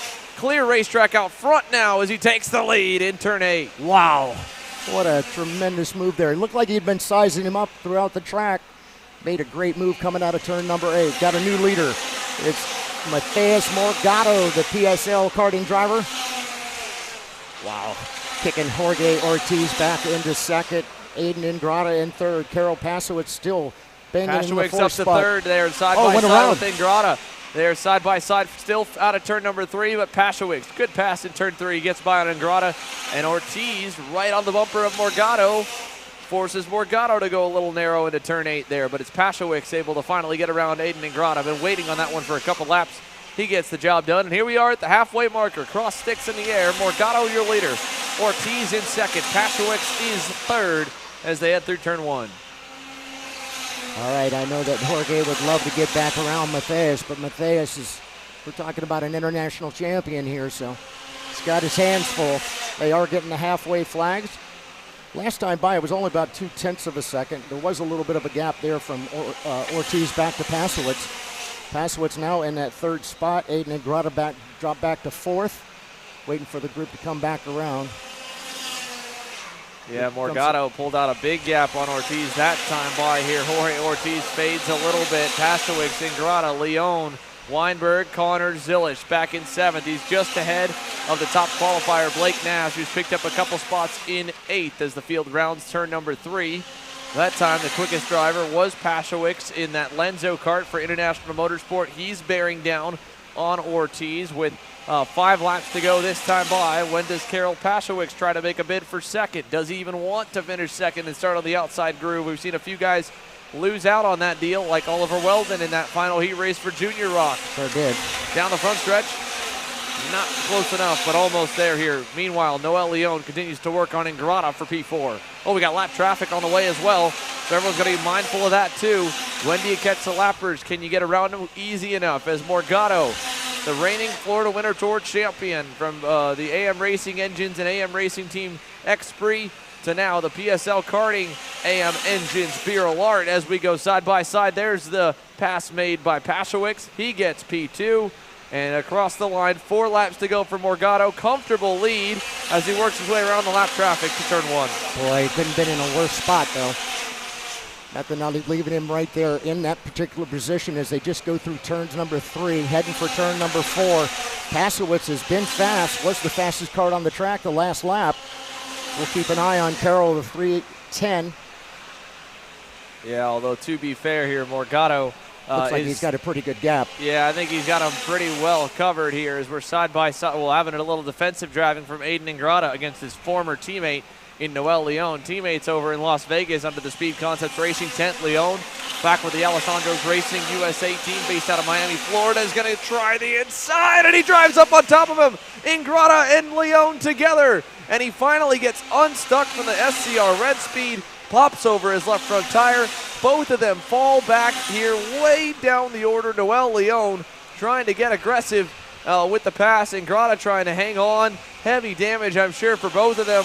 And that opens up things completely. It's Ortiz now third, Weinberg fourth, Zilish fifth, Blake Nash rebounds to sixth, and then Leon, we'll see where he cycles out to, but it could be outside the top 10 as Morgado leads him into 1. Yeah, I couldn't help but notice as he had dove down there to try to make that move going into turn number 1 that he was just sliding nice and dirty right there to the inside of the track. Pushed him up on top of Aiden Ingrata. Absolutely destroys their race, but nonetheless, he's still got Carol Pasowitz, Jorge Ortiz, Cameron Weinberg, and Connor Zilic right now, your top 5. Did you happen to notice that? He got down to the inside, just started sliding. Yeah. Nothing he could do. No, nothing at all here. Checkered flag coming, though. Mateus Morgado will get in 1 lap as the white flag waves there. 1 to go, John. Sorry about with that. the checkered flag coming here for a moment, and he might as well have given it to him now because he's got a big gap. Carol Pashowick still runs in second. Back in third is Ortiz, who's got Weinberg and Zilish trying to close. I don't think they'll get there either. Blake Nash is going to have Morgado's teammate with Diego Ramos pressuring him here on this final lap, but we should not see too many changes. Morgado's going to cruise it through the final sector. And this time, Ron John, we can get it perfectly there for you. Across the line, Mateus Morgado will win the pre-final. Bam! Great run for Mateus. Yeah, Carol Pastrowicz there second. Ortiz in a really good spot. Starts third, leads a bit, finishes in third there as the field goes on through. Curious to see where Aiden ends up. Aiden ends up in the 11th spot. Yeah, somehow on the last lap there for Camilo Trappa. He drops back a couple after picking up a few. Louis Westover, never give up, drives it back to 13th. So big credit there to the Nash Motorsports EOS Kart driver. But again, unfortunate deal. You just don't know when sometimes the hornet's nest stings you when you're starting kind of middle of the pack. And Westover, again, already had that incident earlier in the weekend when Connor Zilish and Noel Leon got into it, and he got collected as an innocent bystander, and that time looked like, again, just kind of turned, got popped in the right rear and spun in front of the field over in turn at number 2. So lots to unpack from this ROK Sr Pre Final here with, of course, Mateus Morgado coming out with the win, Pashowick second, Ortiz third, Weinberg fourth, Zilish in fifth. Blake Nash, again, makes up for what was a not-so-great run through all 3 heat races to sixth, and starts getting some forward momentum on his side as he picks up a lot. Diego Ramos, 7th. Bernal Valverde, 8th. Justin White, 9th. And Noel Leon, like we mentioned, Aiden Ingrata. I think they got pretty lucky considering how big of a crash it was in Turn 2. They did not lose too much. I mean, as wrecked as they were, Westover, who was the quickest after that crash and the leader of all that deal, did not reach them. He finishes 13th. They finished 10th and 11th. We'll catch up with a good chunk of them to find out what happened in that one. In the meantime, let's go to a commercial break here. You're watching the ROK Cup USA Florida Winter Tour from Tropicana Field in downtown St. Petersburg, Florida. And we've got still 5 more pre-final races to come your way.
Welcome back to the ROK Cup USA Florida Winter Tour here. Master ROK GP getting sent on to the racetrack with Andre Nicastro and William Isaias at the front of the field after a good little battle they had in the final heat race. At the same time, we'll also be chatting with a number of our pro senior rockers out of that one. Love to hear Louis Westover's side of what happened down in turn number 2, and maybe a little bit from Noel Leon or Aiden Ingrata on what went down for them, their point of view on that crash, battling for the fourth spot, or third and fourth spots there inside the top 5, and obviously sending them down the order. And then on the flip side, good run from Mateus Morgado, Carol Pashewicz, Jorge Ortiz, all great runs there at the pointy end of the grid there. First, second, and third. Blake Nash again rebounds, gets himself up to 6th.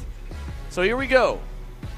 Out of the final turn, Nicastro on the inside, Isaias on the outside, David LaPlante, Martin Stone, Miguel Mir, Sylvian Colombe, Alex Mueller, Pablo Ceballos, and Alfonso Santiago. Your field in Master ROK GP, Ron John. Yeah, here we go. 14 laps for our Masters. This is the pre-final. All right, we are racing. Lights are out. There's a run down there into turn number 1. It looks like Andre has made himself out into the front. All right, as they come through turn number 4. Again, these guys going to be going 14 laps here for our Masters. First lap now underway. Our leader just now coming through turn number 7. Heading for 8. And we'll bring him back around here onto the front stretch for the first time. Getting ready to run down here past the start finish. Andre takes a quick look over his shoulder and sees that David LaPlante is right there behind him, along with William Isaias. Miguel Mir now up a spot into that 4th spot. It's Sylvain Colombi right now in 5th.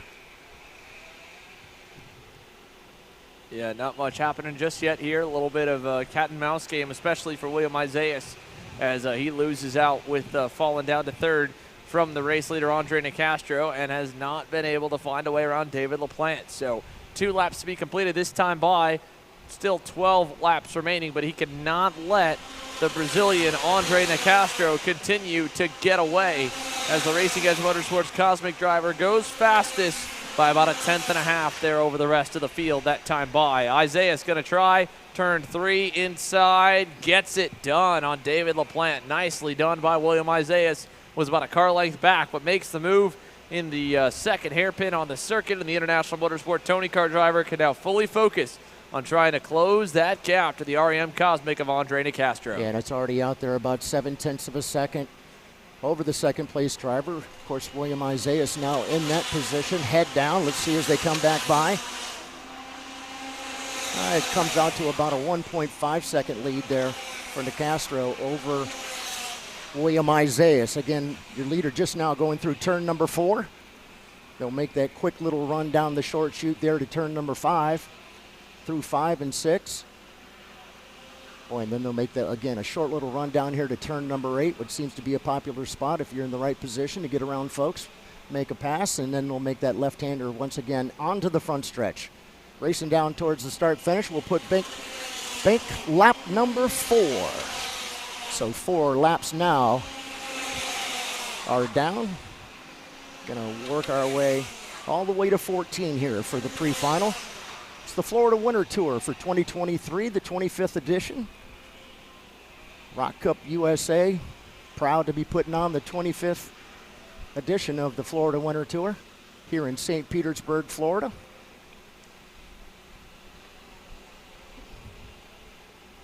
Waiting for our leader once again to come back down the front stretch, see how much more he might have stretched it out. It wasn't a 1.8 second lead that last time by. Now he's stretched it out to 2 seconds. Good pass there by Alex Mueller, caught on screen there by our awesome camera team there as he was able to get through the traffic there on Sylvain Colombe and pick up another position, I believe. So Mueller slides in and is trying to make up some ground still to Martin Stone, trails by about 0.6 of a second.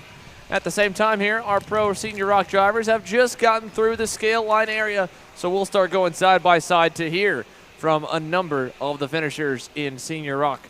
After a very, very intense pre-final. Lots of action all the way through. The first one to chat with here is Noel Leon. He's down with Alex. Yeah, thanks, and I'm here with Noel Leon. Noel, I mean, You were running top 5 that entire pre-final. Just walk me through the contact. Yeah, I mean, for 3 laps to go, I have a contact with Aidan. I don't know. To be honest, I sent it, but he wants to be on the outside the whole turn. We don't can make it, so yeah, really difficult to end the race like that. But we have a fastest car, and tomorrow we will be on the top 5. Yeah, I mean, you say you have a fast car. You were running really, really competitive lap times. Before the contact, walk me through just how the race was going for you. Yeah, everything was going well. I'm starting the outside, so it was really difficult to make it T1. But then I could stay on the top 5 and then overtake Cameron. And then, but yeah, the contact and then everything is going bad. But for tomorrow, we'll be there. All right, Noel Leon, everybody. Disappointing end to his pre-final run, but look forward to see him make a lot of passes in the final tomorrow. Back to you boys in the booth. Thanks, Alex. We'll go from one interview to the next there. Again, Noel Leon, you could hear the disappointment in his voice there. No matter what happens in any of it, they're just unfortunate. Here's the other half of that deal. Aiden Ingrata is down with Alexander Searle as well. It hurt his race quite a bit. Running inside the top 5, started from the pole. He'll roll off unofficially from 11th, pending penalties here. Aiden Ingrata down with Alexander. Alex? Thanks, guys. Yeah, I'm here with Aiden Ingrata. Aiden, I'm going to ask you the same question I asked Noel. You know, I mean, you're running top 5. You had a really good kart going, good race. Just talk to me about the contact from your perspective. Yeah, I mean, so I started first, fell back a little bit. I think I was in 4th when the incident happened. We were catching up to 3rd. We were in a good spot. And so I looked back going into turn 1, and I had like a 2-3 car length gap. So I made sure I broke pretty late so he couldn't get by me. But he still tried to go for it and ran on top of me, and we fell back to like 10th, 11th. Yeah, I mean, obviously not the way you wanted the race to go. Before the contact, though, you were making up a few spots. Like you said, you had a bad start, climbed back up to 4th. Tell me how good this race was for you before the contact and how good your kart is. I mean, it was going to be really good. I mean, we set up the kart pretty good for the race. I mean, we would have had a good spot for the final. I mean, we could at least sort of been top 5. But then now we got to start like 11th. So we got some work to do in the final, but I think we still have a good chance of getting a solid result. Yeah, like Aiden said, he's got some work to do in the final tomorrow, but he's got the kart to do it. Back to you boys in the booth.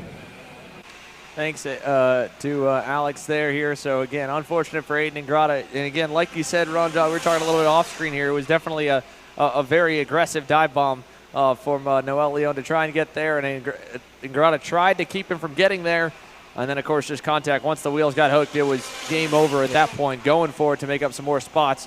Louis Westover, unfortunately, highs and lows here throughout Saturday. Wins heat number 3, gets taken out on the first corners of the pre-final. Let's send it to Alex Searle here down trackside. Thanks, guys. Yeah, I'm here with Louis Westover. Louis, I mean, disappointing way for your pre-final to go. I mean, you were starting outside of row 5 there in 10th, so not obviously where you wanted to be, but just talk to me about what happened in turn 2 of the first lap.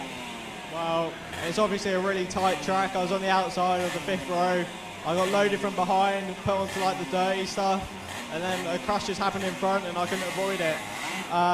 It's just annoying that we've compromised our final because so many idiots on track. Yeah, I mean, obviously, you had a pretty lonely race there after the contact. Could you tell anything with your go-kart? Was it good? Was it bad? Did you get any damage from the incident? Yeah, it wasn't great. Track rod was bent, so it was pretty hard to drive, but you know, we'll fix that for tomorrow. It's just ruined our final, really. We should have been starting in the top 5. Yeah, see a very disappointing Louis Westover here, but he'll be looking to make a bunch of spots in the final coming up tomorrow. Back to you boys in the booth.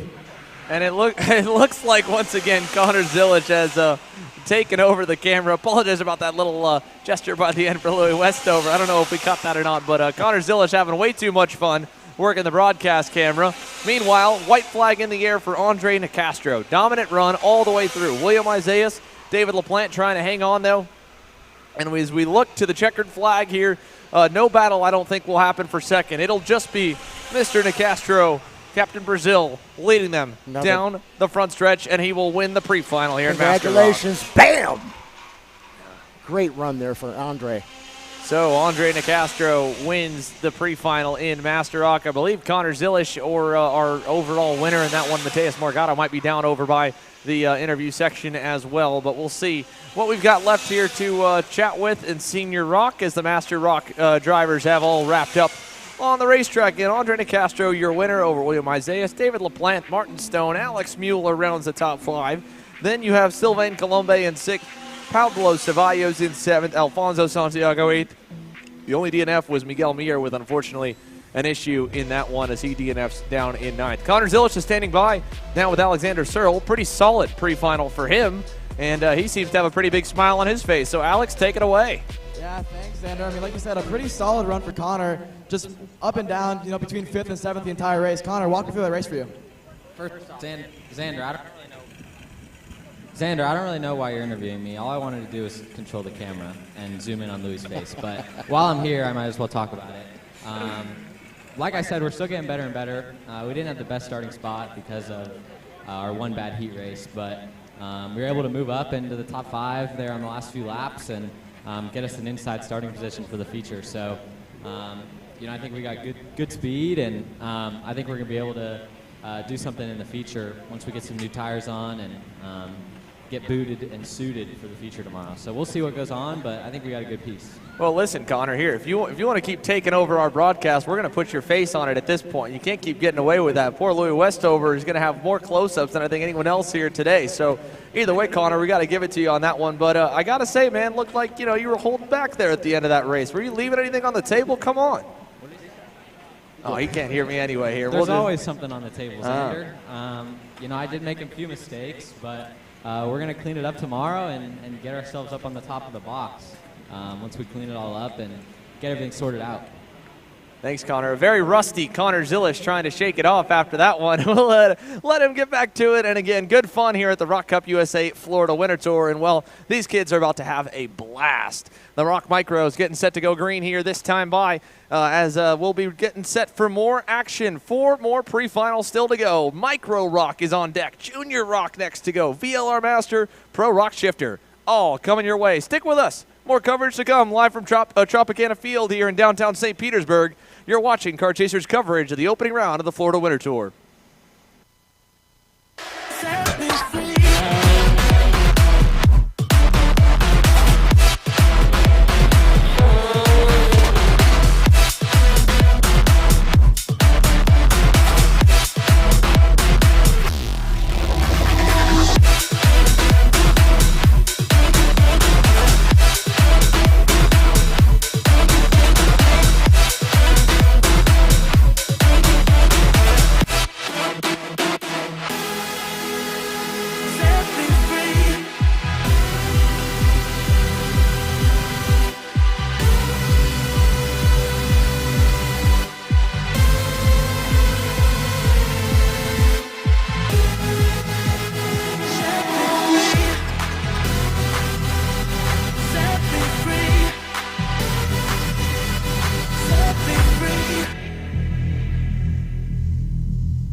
Want to know a crucial part of the magic that's taken AJ Myers to multiple national championships? Check out Greyhound Racing Seats and their full catalog of options, from their R1 and R1 Extra Soft seats for high grip conditions, their Viper Medium seat for medium grip, and the RS2 Stiff seat for low grip conditions. It's time to win. It's time to see why Greyhound makes the difference. If you're looking for your first foray into car racing, the Formula Inter F4 Series is for you. It's an arrive and drive championship costing a fraction of the price of the US F4 Series or USF Junior Championships, utilizing a spec fleet of cars that are randomized at every single round. You can start with International Motorsports Karting Team and advance through the ranks to the Formula Inter Championship. For more information, follow us online at Formula Inter on all social media.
All right, welcome back. Here we go. Micro Pre Final. We're going to go 12 laps. Here's the way they're going to line up. On the pole, the U-Race driver of Matheus Ramalho in the number 16. Outside pole, Antonio Pizzonia Jr., Orsalon Racing driver in the 73. Maxwell Macha up next in the SLA racer is in number 33. Nico Orbizo up next, the Iron Rock Motorsports driver. And as I say that, all of a sudden all of my things go blank, but here we are. Nico Orbezo is in the 58. Yao Bonataman in the 27. Liam Van Beek in the 14. Valentino Santillan in the 11. Liam Nakawachi in the 88 will be Gavin Decay rolling off in the 75. Dominic Moskalinka in the number 1. Josh Bergman up next in the 44. Nicholas LaRusso in the 99. Juan Diego Garcias will roll off in the 36. Asher Pavin in the 54 with Alex Chander in the 26. It's Santiago Diaz de la Vega in the 37. Kingston Godori in the 51. Lucas Ferreira in the number 3. Leo De Silva will roll off in the number 18. Zane Burgess, 55. Colton Scheinenberg in the 17. Jaden Francisco in the 13. Massimo LaRusso in the 68. Domenico Cruppi. About the all I could get in there. All right, Alexander, here we go. Looks like no, we're going to go ahead and blow that one off and send them back around as I look out there and see the flashing lights, flashing yellow this time. So again, we'll bring back Matheus Ramalho and Antonio Pizzonia. Yeah, they got a little too antsy there. I mean, they were 3 wide before they crossed the acceleration point, but looking to go green this next time by. Obviously, we got Matheus Ramalho starting P1. He's been super dominant this whole weekend, winning by over 2 seconds in every single race so far. So look for him to try to do the same thing here. But Antonio Pizzonia, in that third heat, actually picked up his pace quite a bit, matching the lap times of the leader. So we'll see what he can do here in this pre-final. It's going to be real interesting. These guys are some fine young drivers right here, and there's plenty of them. Again, 12 laps here in the pre-final for the 2023 Florida Winter Tour right here in beautiful St. Petersburg, Florida. Yeah, we got the ROK official now telling them to slow down quite a bit. They're still accelerating a little early, but I think they're going to go green this time by. They are green entering turn 1 here. What a really good start there from Matheus Ramalho. Actually, that was Pizzonia who got around the outside into P1. What a start there. He was able to hold the outside. Not the start that Ramalho would have wanted at all. I don't know what happened, if he just didn't accelerate or what, but he's down to, I believe, no, he's in second place, but Antonio Pizzonia leads going to turn 6. Yeah, it'd be interesting to see on that start how things shook out as they come back. The commitment cone line there seemed like he might have gotten a little bit of a jump. Yeah, that was just from my perspective, not absolutely sure of that, but here they come down past the start-finish line for the first time. Again, they're going to go 12 laps. Yeah, hopefully Pizzonia was in the right there. I think he did. I think Ramalho just didn't go in time because they passed the acceleration point and Pizzonia did get the jump. So got a card around over here. I'm sorry, I can't see the number. Young man took it's going to be the number 68. Massimo LaRusso. He's going to be out in what was, I believe, exit of 1. Back to the leaders, though. We got Antonio Pizzonia getting hunted down right now by Matheus Ramalho, who's just going to bide his time. He knows he has the pace to win this race. But let's see what they can do exiting the final corner. A decent kart length there for Pizzonia. He's not going to have to worry going into turn 1. Checking out Maxwell Macha, just kind of keeping an eye on what's up ahead of him. And, of course, Yao Bonanaman right now moved up a spot, sitting there in 4th, the Orsalon Racing driver. Tell you what, I was wondering if perhaps we were going to have a challenge for the lead as they head down towards turn number 5. And as I said, it does look like perhaps we've got a new leader. Yeah, Matheus Ramalho, great move there, exiting 6. Pizzonia just left the door pretty open there. I was really surprised, actually, but Ramalho got the draft and got right by him there, and now he's looking to set sail in the lead. By the way, it was Gavin Decay the last time by, was the fastest kart on the track. Let's see who it is this time. Got to go down to the 4th, 5th, 6th place driver. It's Liam Van Beek with a 39.9 to a 40.2 for our leader.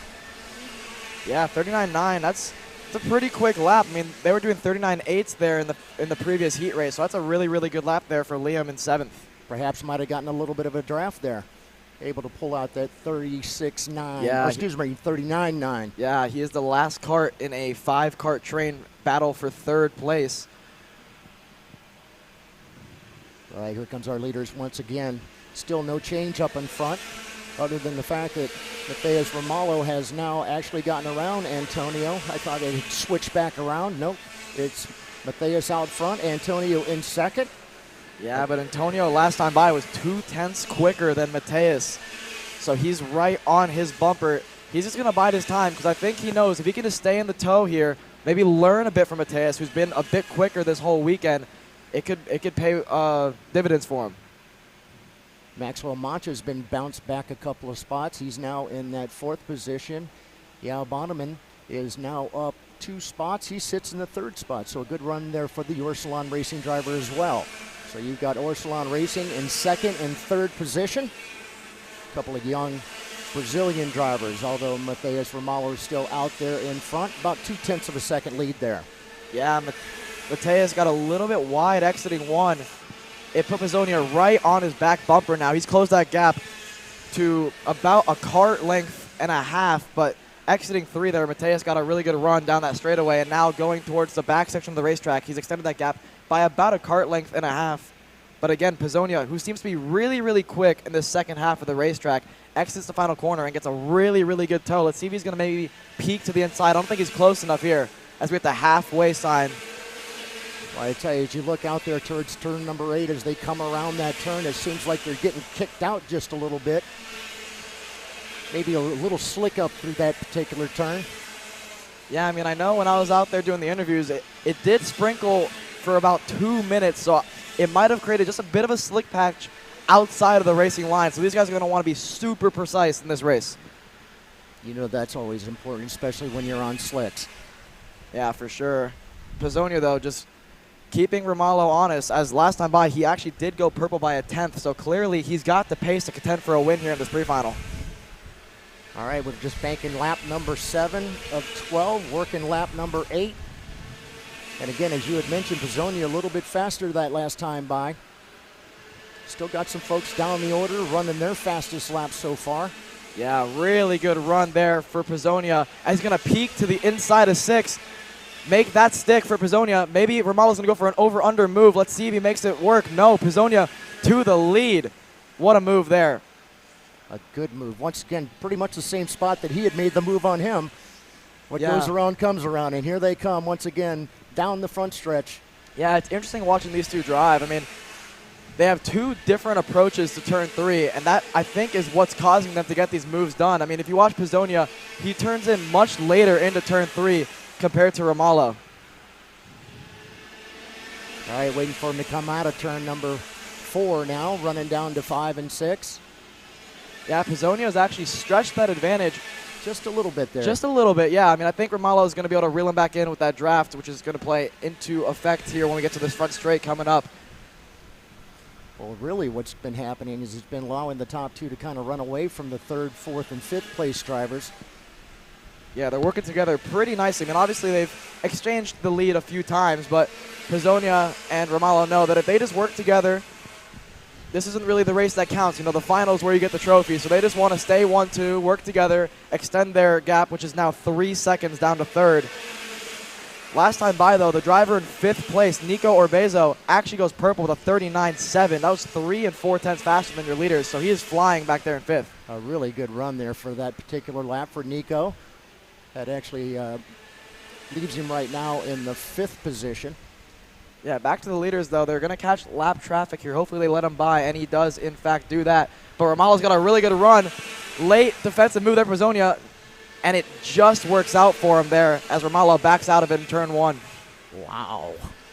Didn't really notice the back marker until that particular instance right there, but nonetheless, they both were able to get around the driver. Still out there in front. Got to go down to Liam Van Beek. Went purple that time, a 39.4 to a 40.1. Yeah, what a lap there from Liam. That's a great log, yeah. Yeah, I believe he is the 4th kart in line of a 4-kart train there, so he must have gotten a crazy tow down the 2 long straights. Nonetheless, though, good lap there for Liam. Back up front, though, Pizzonia has actually stretched his advantage just a tiny bit as they got the white flag this time by. All right, just one more trip around here. The 12-turn layout, about 6/10 of a mile. That's why these lap times are so doggone quick. Think about it, the younger kids or the older kids that are running, 36s, 37s. The kids are running 40s. So not too bad. Here they come through turns number 7 and 8. Waiting for them to come back around. Yeah, Romalo's really closed the gap here, but I don't think it's going to be enough. He's going to actually throw down the inside in the last corner. What a late lunge there from Mateus Romalo. Bam! They're going to cross the line, and he wins it. He wins the pre-final by 1/100th of a second. What a late move there from Mateus. Wow. Sometimes that's just the way things work out, but it seemed like the group that was right up there in front of him was becoming a part of it. But, boy, just able to nip him at the line. A couple of Brazilians going at it there. But it's Mateus Romalo. Romalo, the number 16, takes the victory. Yeah, I mean, he made the move work. I'm surprised he went for it. I mean, it's a bit of a risky move there in the pre-final, and I think Pizzonia wasn't really expecting it because he had to turn out of the corner, actually, to allow for Romalo to get enough room, but he made it work. Sure did. I'll quickly run down the rest of the group. It looks Yao Bonanidium. I keep wanting to mess up poor Yao's last name, and I apologize for that. Ended up in the 3rd spot. Nico Arbezo in 4th. Maxwell Mach ends up in the 5th spot. Liam Van Beek having a really good run there towards the end of the race. And the number 14 ends up in 6th. It's Gavin Decay in the 7th spot. Liam Nakawachi in the 8th position. Alex Chandler, that is, in the 9th position. And Dominic Moskalenko ends up in 10th in cart number 1. He'd actually been coming up the grid quite a bit leading up towards the pre-final, so he ended up with a pretty decent spot to start and ends up in that 10th position. So a good run there for Dominic. Yeah, indeed, good run there. I mean, wow, what a race there in the micro pre-final. The next group getting ready to come out is our juniors. Oh boy, I got to catch my breath for that one. Looking forward to it. Again, we're getting ready to go junior racing. It'll be their pre-final. They'll go 14 laps as we continue to wind down the pre-finals here. The Florida Winter Tour for 2023. Again, we always say 25th year. It's a lot of years. Florida Winter Tour. Yeah, it's older than I am, so. Just goes to show you how anxious folks have been to want to come down to Florida during the early part of the year. Plus, a lot of other things happen to be going on around here as well. Next weekend, just up the road a little ways and across the state will be the big Rolex 24. Yeah, I'll be there. It's going to be a great race. I believe they actually packed the field. There's like 61 drivers. And I mentioned that because one of our normal kart drivers will be driving in that, and that's Danny Formal. We look forward to seeing how Danny works out. Exactly, yeah. It's going to be awesome. Yeah, I mean, there's a few guys here actually that are going to be there that weekend. I mean, I know Connor Zilic can be racing the MX5 Cup race. So oh, okay. That should be fun to watch. Absolutely. As long as he doesn't leave the windshield wipers on, he's all good. Exactly, yeah. All right, the next guy's getting ready to roll out. Again, going to go 14 laps. Alexander, you want to run him down? Yeah, let's do that. All right, so we're going to go pole position starter is going to be Anthony Martella on the inside of row 1. Oliver Weldon is going to be the outside of row 1 starting in 2nd. Ernesto Rivera 3rd. Stephen Miller 4th. He's had a really, really solid weekend. Just not a lot of luck here in the ROK Jr category so far, but he'll start 4th. Christian Cameron will be in 5th. Outside of row 3 is going to be Sebastian Garzon. 6th is going to be Meyer Deonarine, and then Caleb Campbell rounds out your row 4. Joseph Lonnie is going to be 9th, and Chase Buscaglia is going to be in 10th position here for Junior ROK, starting in, I think, about 2 minutes' time. All right, so there's your top 10. Looking forward to it. Again, they're going to be going 14 laps. We'll just kind of be quiet right now. It looks like they've been given the 1 minute, yep. The 1 minute, so they should be getting ready to roll out here onto the track. As is typical, they'll come out, they'll run around, and then they'll go back around the second lap, start to form up. Hopefully we'll get things underway here. Junior ROK. Yeah, looking down the order a little bit, I mean, there's a few guys who have just had really, really rough heats. I mean, one of them is being Enzo Vimontieni. I know he's had incredible pace all weekend. I mean, I've been watching him. He's been super fast. Not a lot of luck. Been involved in a few incidents. I actually talked to him a few minutes ago. He said he was looking forward to him, and he thinks he has the pace to do it. He told me he hasn't had a lot of luck. He's been involved in incidents that weren't his fault. So look for him to make up a bunch of spots here. Obviously, I mean, last week at the Scusa event, he won. Right. So he has the pace to do it, and he's competitive enough. But starting, I believe, in 15th, 16th place. Yeah, Enzo's really had a tough week, no doubt. A little bit of bad luck there for Enzo, although, as you mentioned, he definitely has the speed. He was actually moving up through the pack when some of that stuff had happened to him. So we'll have to just keep an eye out for Enzo, as you had mentioned, down there around in the 15th position, the 287. Now, Anthony Martello, of course, had a great race the last race. Took that victory. Speed Concepts driver. Going to be on the pole. Oliver Weldon on the outside pole.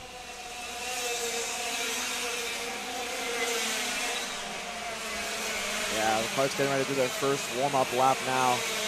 You see how much they actually try to scrub the tires. It's really incredible how much they are sliding the cart around trying to get any heat in the tire. I mean, obviously, it's been a cloudy day for most of the day, and like I said, it did sprinkle just a little bit about 15 minutes ago, so who knows what that has done to the racetrack. So these guys are really trying to get any heat in the tire because this start is super important at a track like this. Yeah, I'm looking forward to seeing this start with Oliver on the outside and Anthony on the inside. Again, our guys just now coming through turn number 8. They'll start to form up.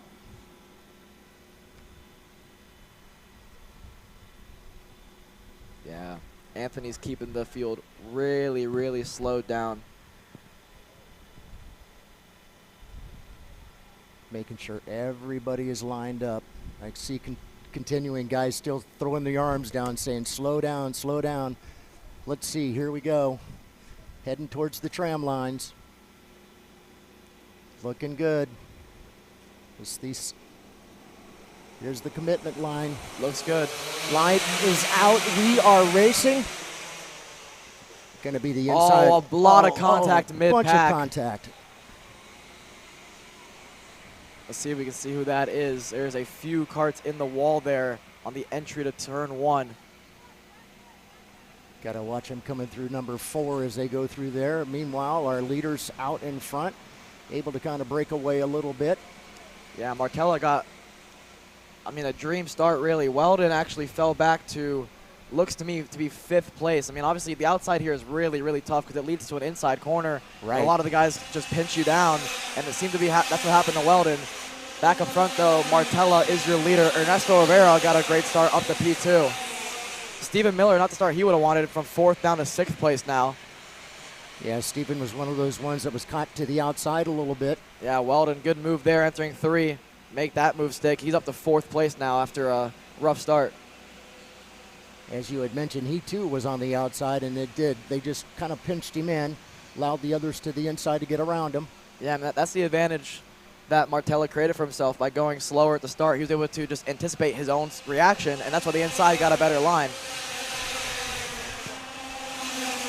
Ernesto Rivera, though, putting the heat all over his back bumper, 36.8 to a 37.0.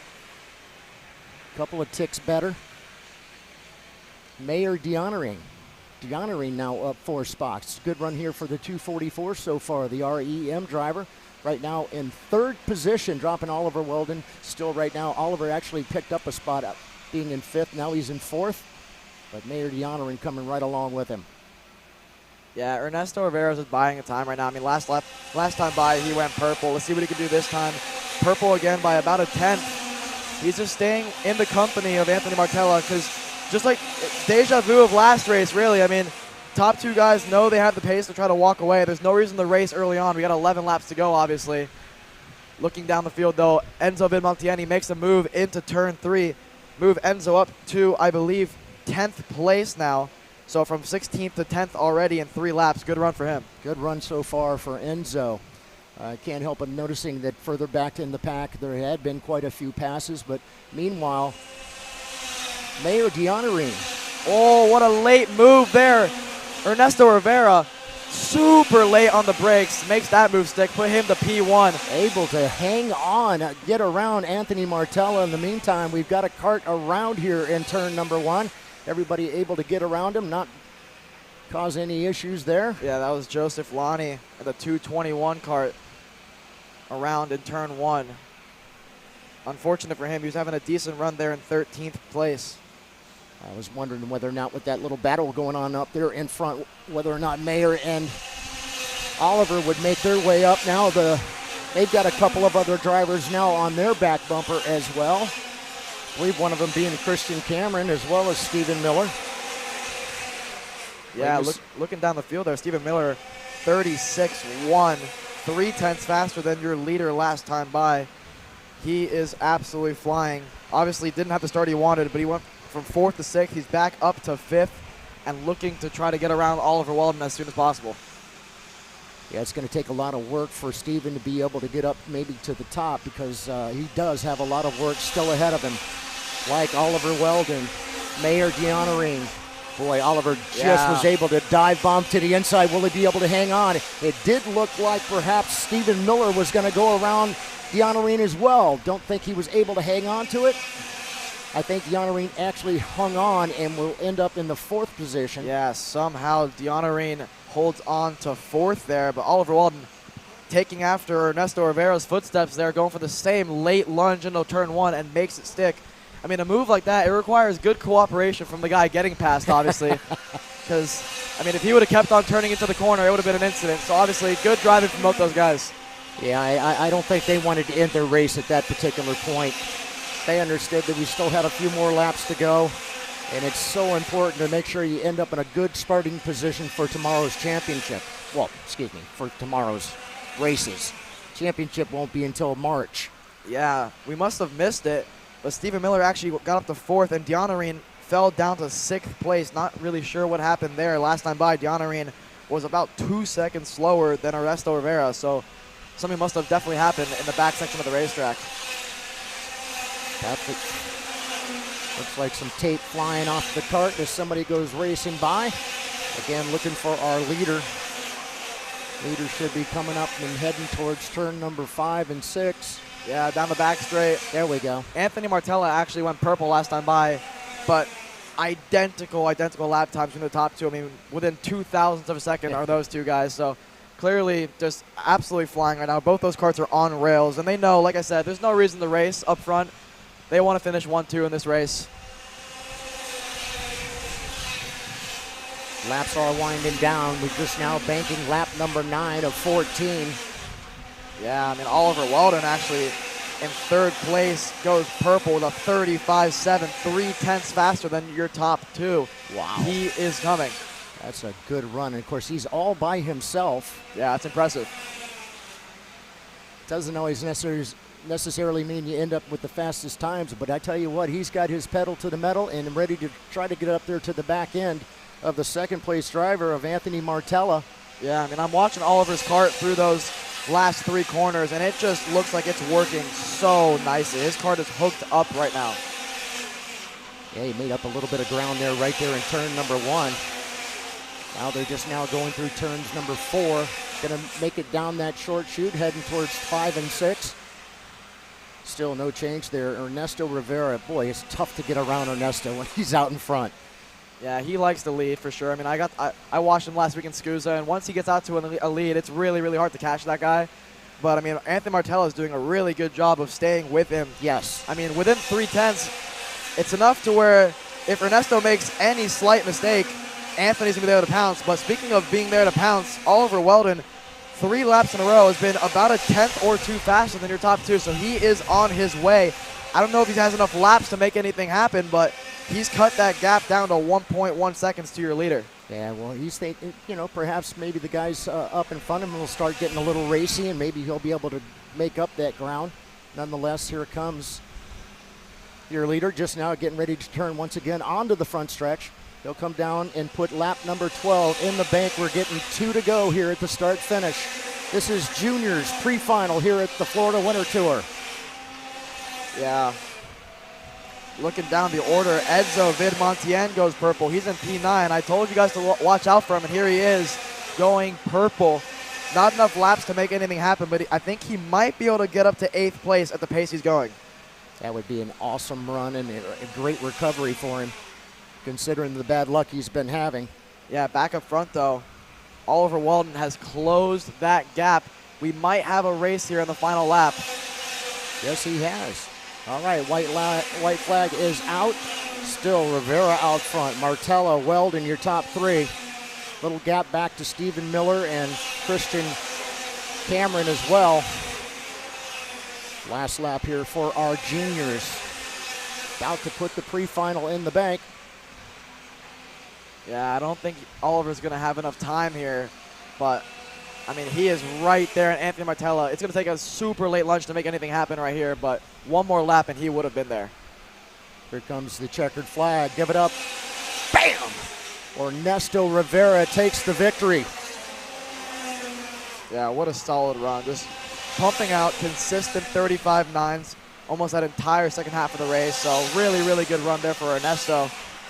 I was just looking at the scoring and timing, and Enzo actually ends up in the 8th position. So Great 8 run. spots he picks up. Good run there for Enzo Vidmontien. Yeah, I mean, 8 spots he picked up. He finished 8th. Right. I mean, let's see if he can do that in the final. It'll be P1. That'll be so important. Well, I'm going to go down the order here. Ernesto Rivera, P1 in the pre-final. Anthony Martella, 2nd. Oliver Weldon, like I said, such a solid run from him to finish in 3rd. Stephen Miller had to fend off a Christian Cameron for 4th and 5th there. Sebastian Garzon in 6th. Chase Buscaglia in 7th. Enzo Vidmontien, like I said, great run for him in 8th. Mayor Dionorine, just not the race he would have wanted. He lost a lot of pace there towards the end of that race. I don't know what happened. Maybe we can get some word from him. Sure. And then Caleb Campbell rounds out your top 10. Quickly, I love talking about the fact that some of these folks really were just digging their butts off in the back part of the pack, like Sarah Bradley ended up 8 spots ahead as well. Yeah, good run. So a good run there for Sarah. How important it is. Samuel Santiago, 8 spots as well as Carlos Sasso. So these guys were really working hard in the back part of the pack to try to move themselves up into a better position that is for tomorrow's finals. Yeah, I mean, it's cool to also just look down the order and just look at the best laps. Everybody's within a 10th or 2, maybe 3 tenths towards the back, but it's still 3-4 tenths lap time-wise within the whole field. It's really, really incredible stuff.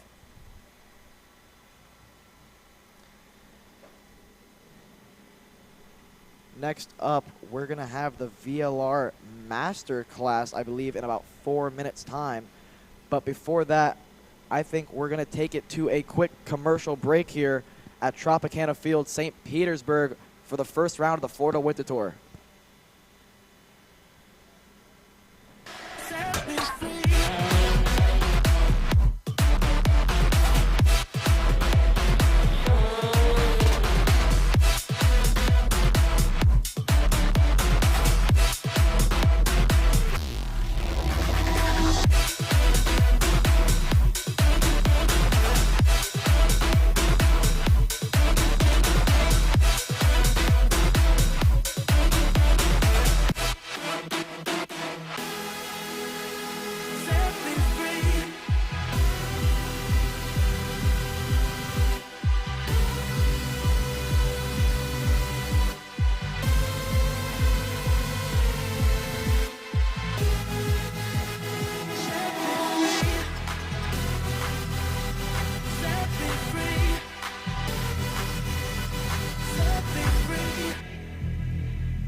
All right, we are back here in Tropicana Field, St. Petersburg for the first round of the Florida Winter Tour.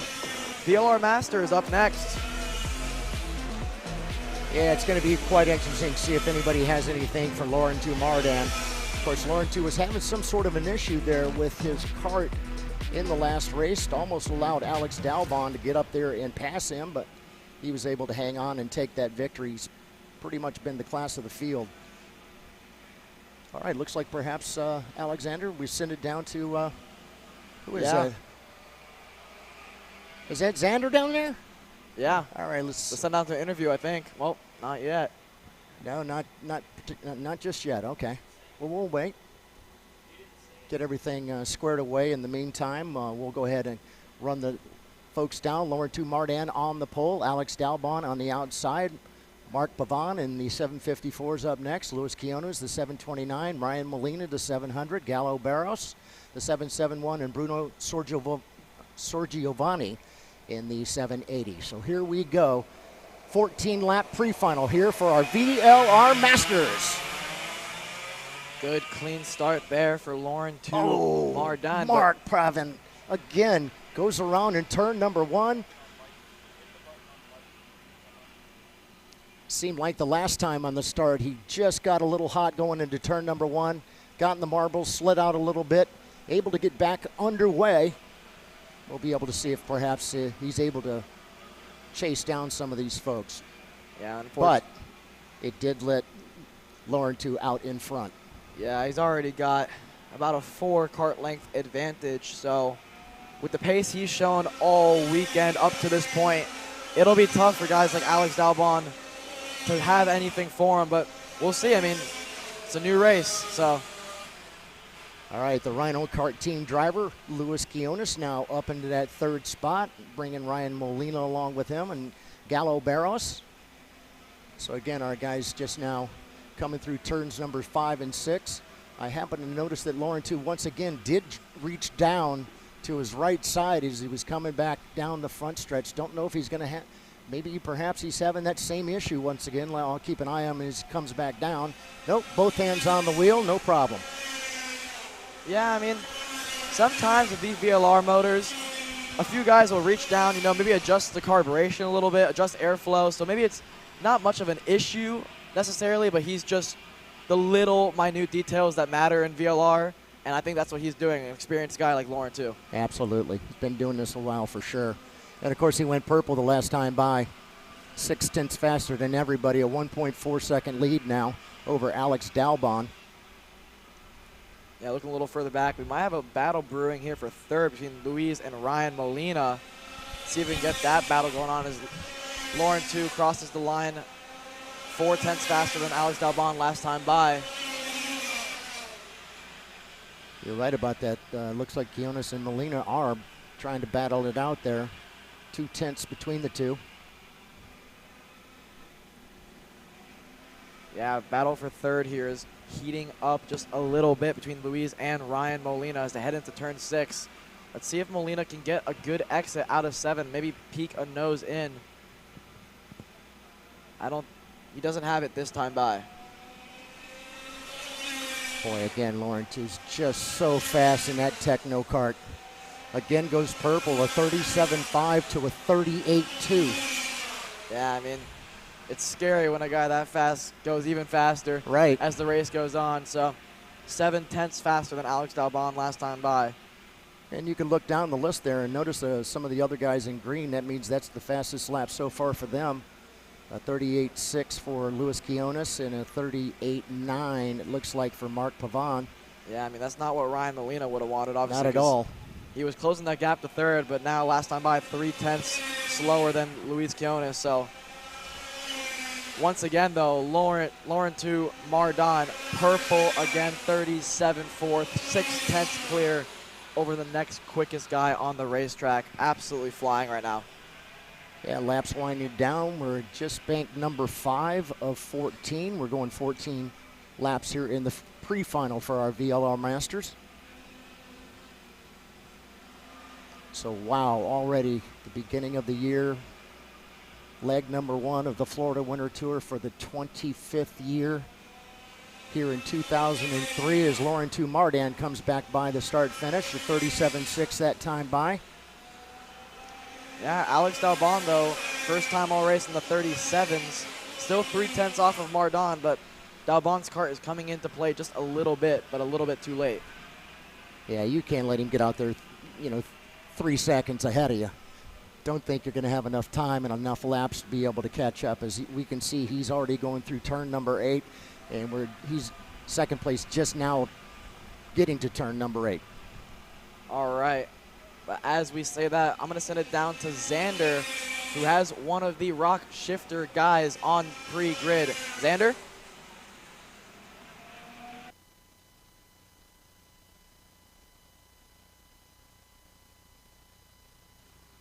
Thanks, boys. Down here with Josh Conker. Josh, good pace at the first couple laps of that final heat race, but then the car seemed to fade on you a little bit as the leaders got away. Walk me through that here and where you need to improve for the pre-final.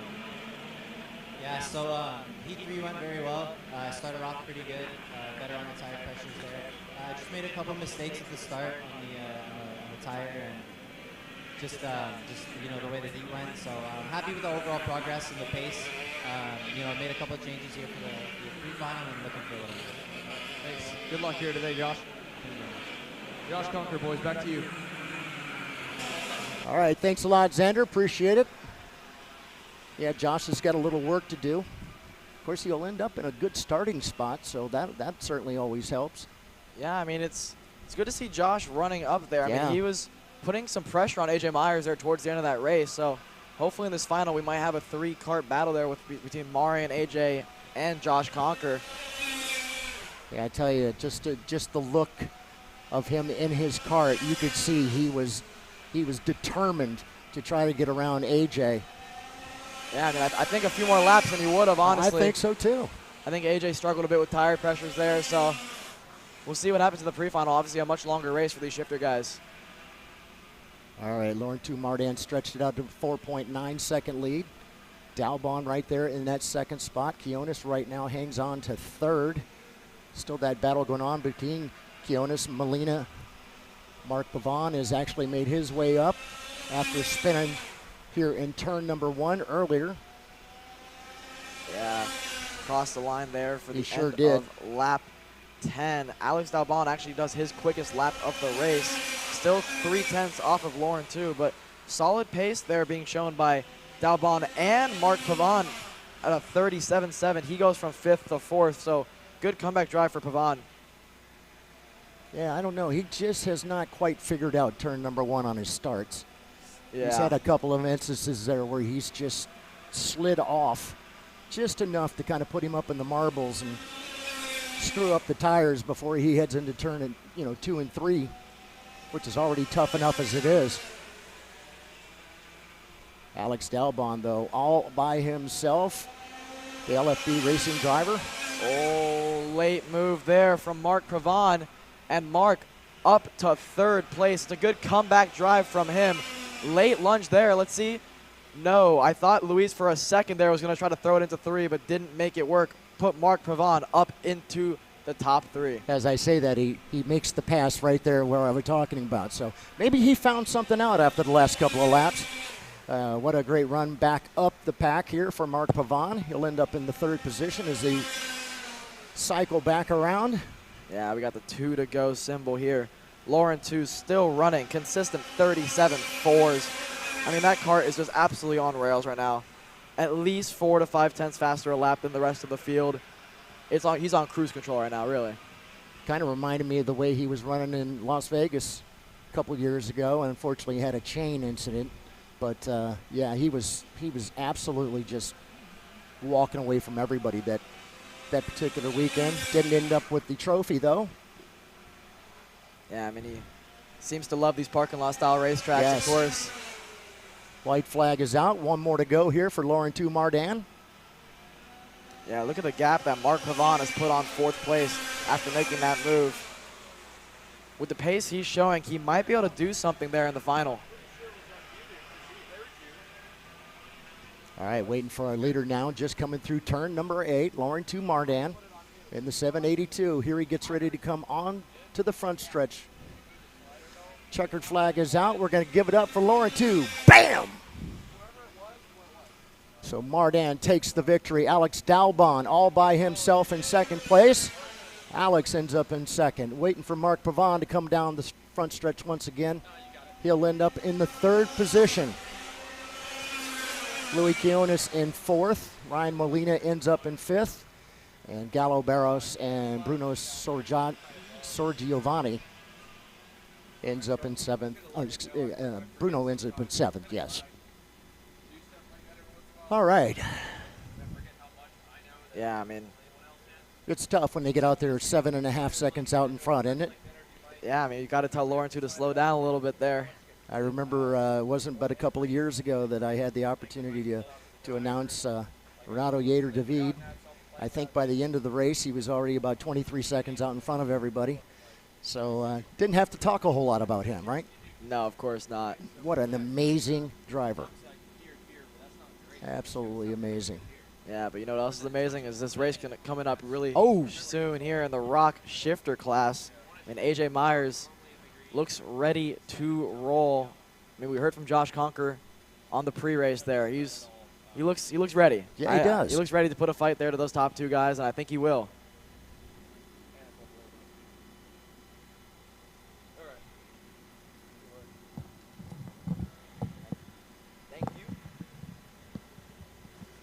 All right, well, again, with Josh Conker and the rest of the field, they're all chasing this man right here and the driver that'll be starting alongside him. A.J. Myers did not win heat number 3, but he did not need to win the pole for the pre-final. Marian Kremers qualified on pole by a couple thousandths. Made up a good time at the start of heat number 1 with having to come back from P2. Couldn't fully get there. However, in the 2nd heat race, he got the whole shot that he needed, and then ultimately, A.J. Myers was able to still get back around him. Then in Heat 3, finally gets that whole shot again, and then was able to get going forward and stay forward there. And he seems in a good mood. Little wave, little kiss to the camera.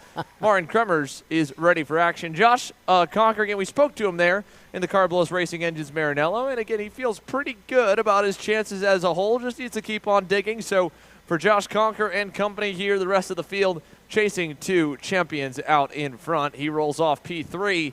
And where he's been for a lot of the weekend. Vincenzo Saraceno on the Privateer TB card entry, getting set to go here to his the outside of row 2, though another Burrell Art.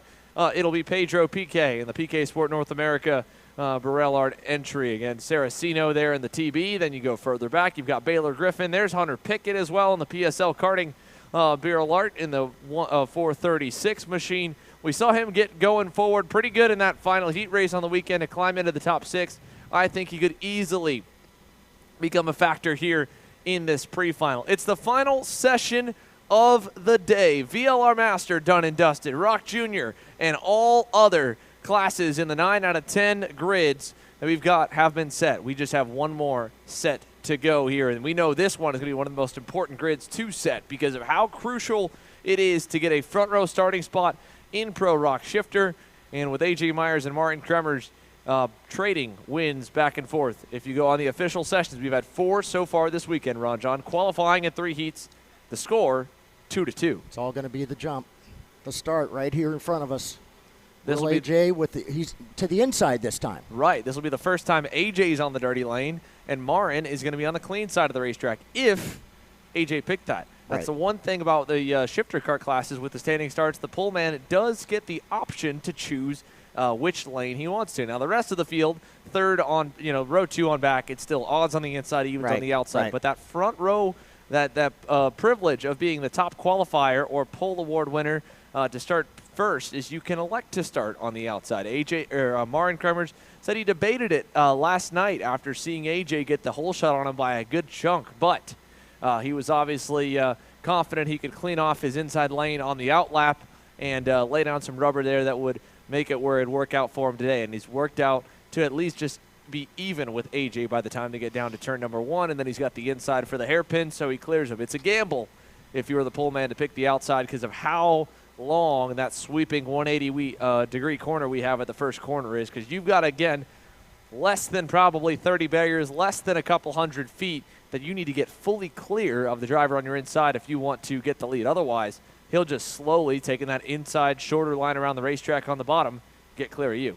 I'm going to wait to see as he gets ready to come out here onto the track and kind of keep an eye on him as they run around and get formed up, find out whether or not he goes to the inside or the outside. Yes, doesn't matter the fact that he's on the pole. He can make that determination when he comes back down and back out onto the track. So we'll keep an eye on that as they get ready over in the grid area. Again, they're going to go 14 laps. It is the pre-final for our shifters. All right, I saw they just got the clap. So they're ready. Here they are getting ready to roll out onto the track.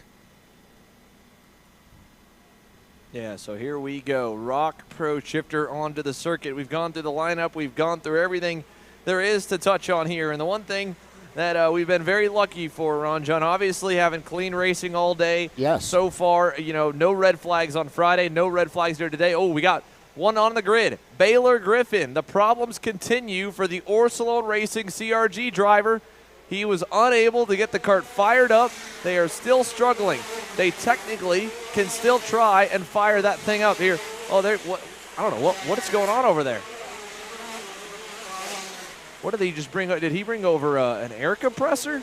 Was it a flat right rear tire? He brought over a tool kit. He's not allowed to have tools on the grid. Right. We didn't really see what was the issue for Baylor Griffin. They're going to try it. It looks like they're trying to fire him up anyway. So it looks like Baylor Griffin and the Orsalone Racing CRG had something there, whether it was a loose wire or nut or whatever on the right rear side, on the engine side. They were going to tighten.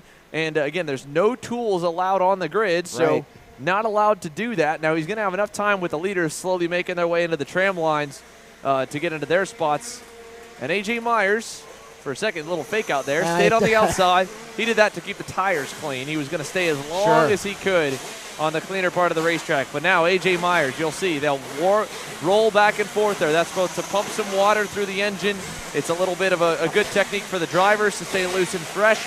It's also a good way to roll some rubber down on the racetrack and try to, again, keep your spot as clean as possible.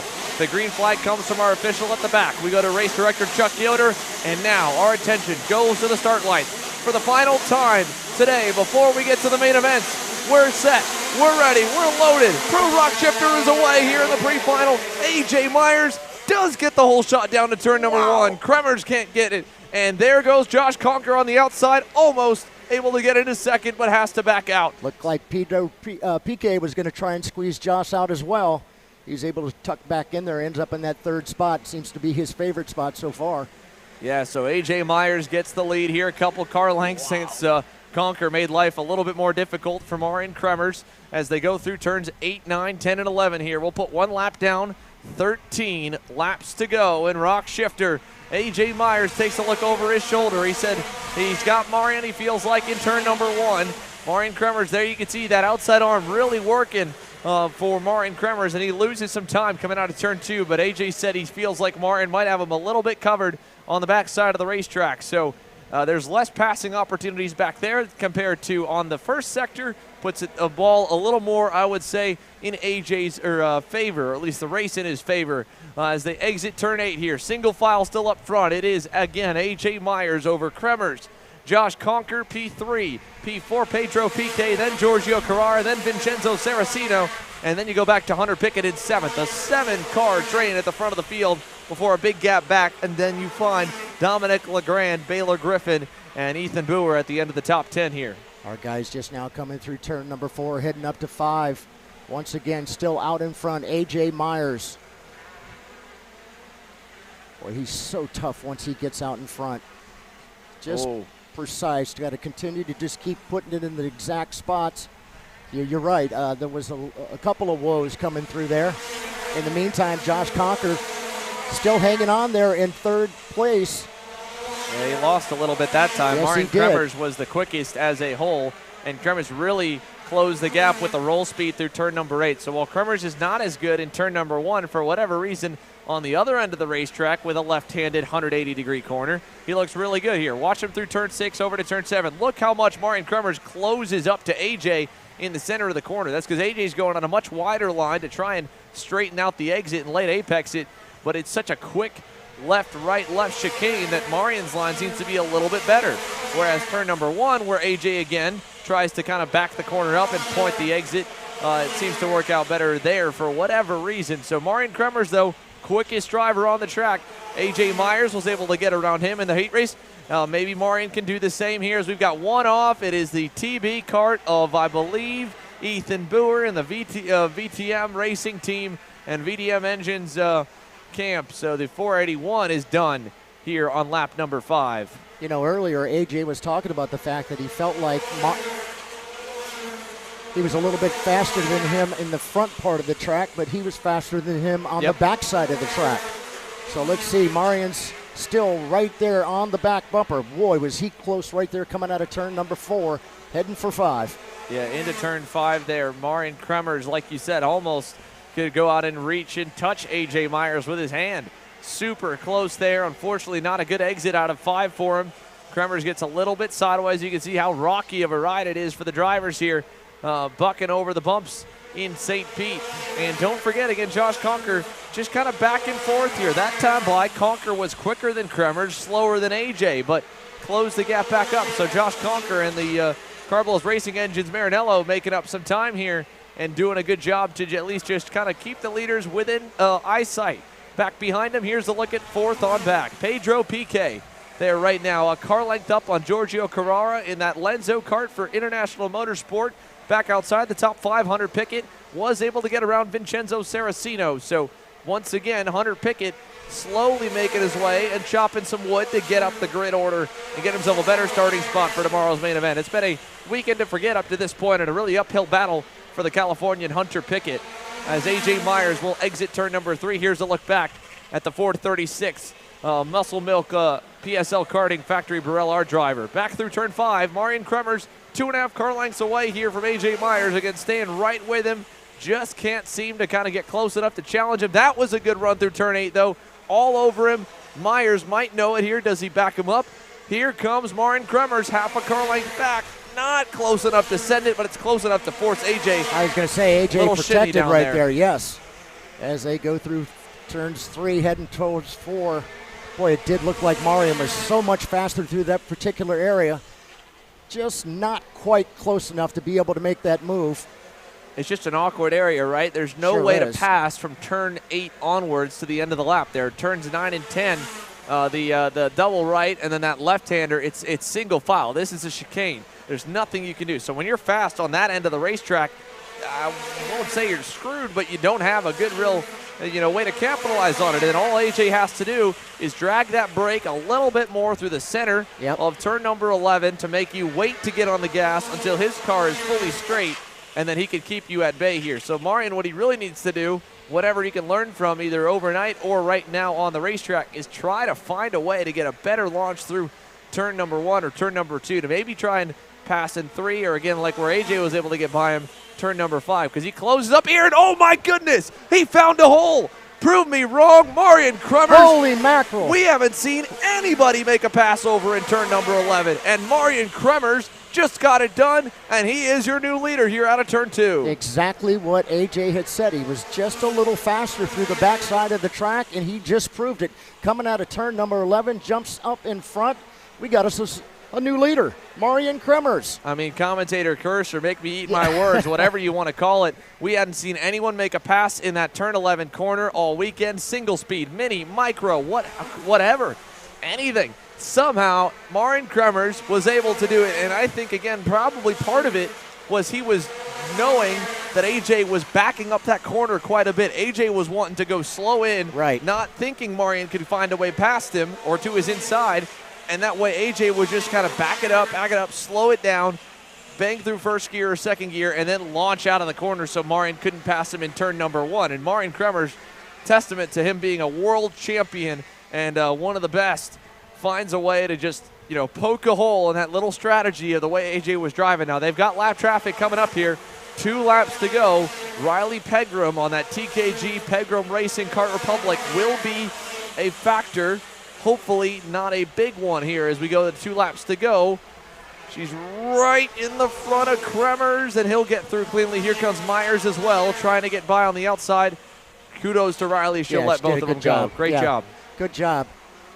All right. It was interesting as we were watching that last lap when right before Marian had made the pass was how much we saw him picking up going into turn number 8, not thinking he was going to try to make the move on turn number 11. Not at all. I mean, he made that pass where nobody thought he could, and he got the job done. And Marian Kremers now with a car length and a half lead here, maybe 2, able to just kind of hang on, keep the pace going just enough. He's got half a lap to go, and you can take the score from even at 2-2 to 3-2, and the pole award for tomorrow's main event. It'll go international to the way of the Netherlands. Marian Kremers might as well be an adopted American with the laps he's got the last 2 years. He's going to get himself an American pole award for the first round of the season. Bam! Marian Kremers wins the pre-final in Pro ROK Shifter. AJ Myers has to settle for second on the Magic Kart. And then third, we'll go to Josh Conker a little ways back. Good run for Giorgio Carrara to fourth. Hunter Pickett in the final few laps gets by Pedro Piquet, and he cracks the top 5. So great run there at the end for Hunter Pickett to get into the top 5 results by the time the checkered flag flew. Piquet 6th, Vincenzo Saraceno 7th, Baylor Griffin gets back going late there to finish in 8th.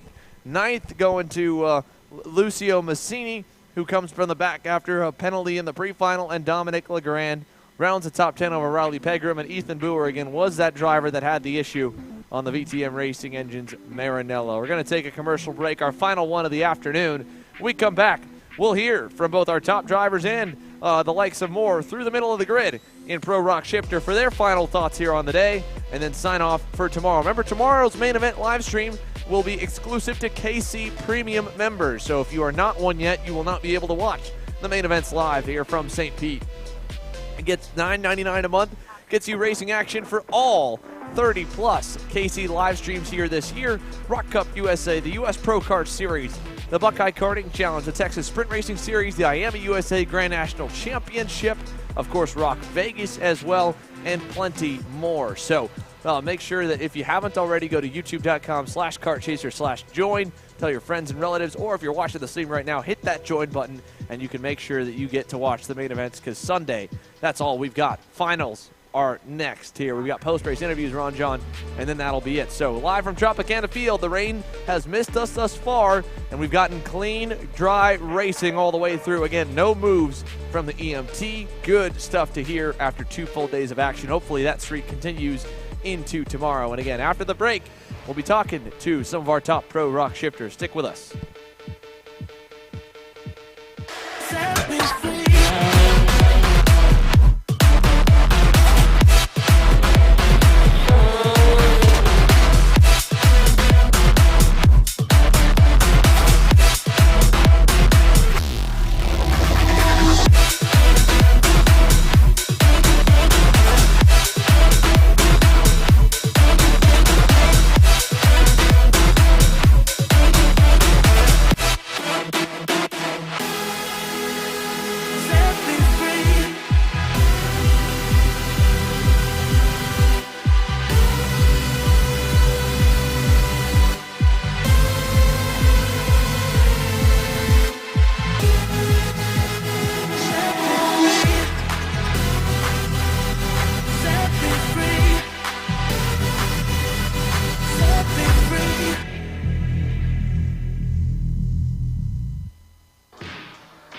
Want to know a crucial part of the magic that's taken AJ Myers to multiple national championships? Check out Greyhound Racing Seats and their full catalog of options, from their R1 and R1 Extra Soft seats for high grip conditions, their Viper Medium seat for medium grip, and the RS2 Stiff seat for low grip conditions. It's time to win. It's time to see why Greyhound makes the difference.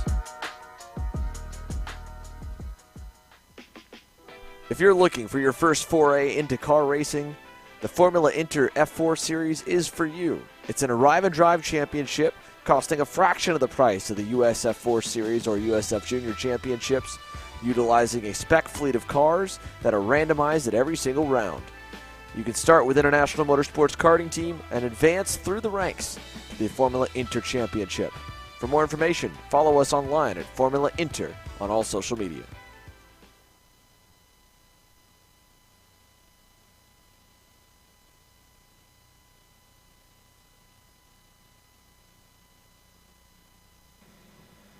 Well, welcome back here to Tropicana Field. Cleanup beginning to get underway here as we tear down for the evening and get set to come back tomorrow morning live at 9:30 a.m. Eastern for the first of 5 main events in the morning mains, and I believe at 1 or 1:30 the afternoon mains are set to get underway, and then everything wraps up a little bit earlier on in the day than today. However, that's just, again, for tomorrow. We know the man that's going to be leading the Pro ROK Shifter field to the green, and he'll start on the pole after, wow, what a pass to get to the lead there. Right after we called, we didn't think anyone was going to be able to get by in turn number 11. He finds a way. Let's hear from the man himself. Marin Kremers is down with Alexander Searle. Alex? Actually, Emery here, Xander. Or Emery, okay. Go ahead. A good pass to get yourself the lead there. Talk me through your pre-final race. Yeah, I had a really good starting on the green side is a little bit easier, I think. But AJ at the inside for turn 1, so I had to slide in behind and be in second for a little bit. AJ and I were just on a different level. I think this race we really kept the field, and AJ was really pushing hard to stay out in front. I was pushing hard to stay with him, and then he, in the back section over there, he was struggling a little bit. I saw his car sliding, and I knew I had to make a move over there. Just wasn't really sure where I could go, and then I saw an opportunity. I went for it, hoped for the best, and luckily AJ turned out of it a little bit. Otherwise, I think he would have been interviewing someone else. Yeah, and talking about kind of the strengths and weaknesses of both of you guys, is there anything that overnight you're going to be looking to try to fix in terms of the track? It looks like maybe the first 2 or 3 corners, AJ had just a little bit of an edge on you, and then from the rest of the track, you had a bit of an advantage. Yeah, AJ's been very fast in the first sector, and then I've been fast in the back sector. So it's an interesting duo. I think it's going to be an exciting final. I'm trying my best to get better in the first sector, but yeah, I'll have to look into some data, and I think overnight to see what changes I can make for that. And lastly, quick question on the start. Obviously, you started on the inside for all 3 heats. You're going to start on the inside again tomorrow. Any thoughts on how that's going to go? I just assume. I'm planning on not stalling, just getting a good launch, and then having the inside for turn 1. So yeah, just that. Yeah, well, Marin Kremers, a great into his pre-final. Got by AJ Myers with only a few laps to go. He takes the pre-final win. Back to you guys in the booth.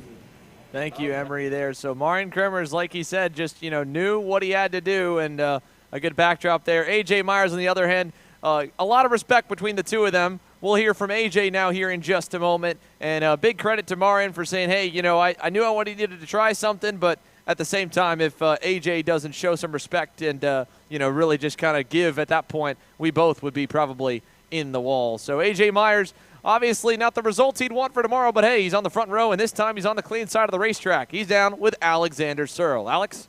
Yeah, thanks, Xander. Here with AJ Myers. AJ, I mean, you got the start you wanted, obviously, and you got off to a decent gap early on, but it seems to me, from my perspective, you had a lot of wheel spin and lack of traction throughout the race. Just walk me through it.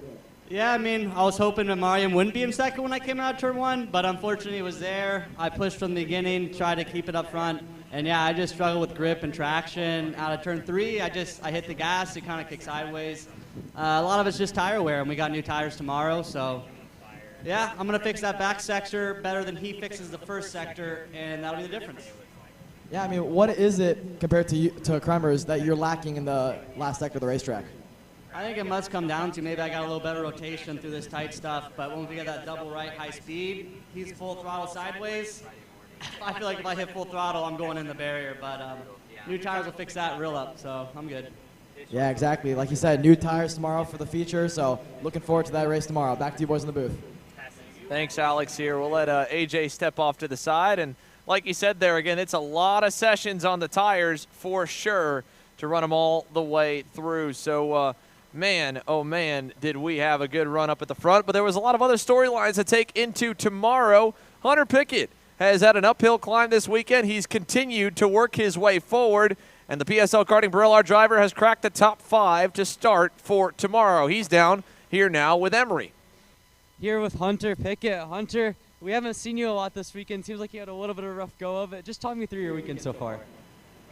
Yeah, it's been interesting. The tracks, you know, that's enough said. So, you know, the first day we're, you know, having some trouble with a couple things, chassis and some engine stuff, but kind of, you know, set us back a little bit. So we had some making up to do, but we're starting to figure it out.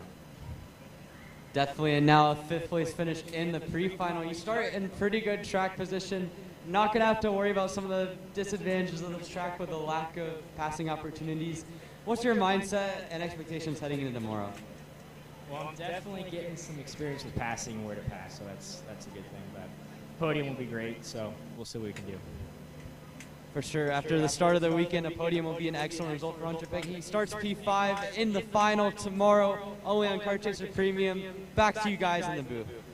Thank you, Emery. Kudos to Hunter Pickett for coming to have a word with us really quickly here before he goes along with Marin Kermers to the PSL Karting VLR tent to debrief. It is, once again, awesome weather, awesome racing that has headlined here our stay so far in downtown St. Petersburg at the home of the Tampa Bay Rays for the Tropicana Fields hosting of the ROK Cup USA Florida Winter Tour opening weekend. Round 1 of the championship, all that's left is main events. A huge thanks to the ROK Cup crew, all the drivers, competitors, staff, family members, friends, and fans from around the world and here in the paddock. We'll see you all at bright and early tomorrow morning at 9:30 a.m. Eastern for the first 5 classes of main events. You'll get everything from VLR Jr up to Senior Pro ROK. And then, of course, in the afternoon, we'll kick it off with our Master ROK GP class, class number 6, go all the way through to Pro Shifter ROK for the final 5 classes of the day, starting at around 1 p.m. Eastern time. So, again, all that tomorrow getting set to go. For today, that's it for us here, for everyone in the paddock, for all of the ROK Cup USA team, and from all of us at Kart Chaser. Thanks for watching. We will see you bright and early Sunday morning.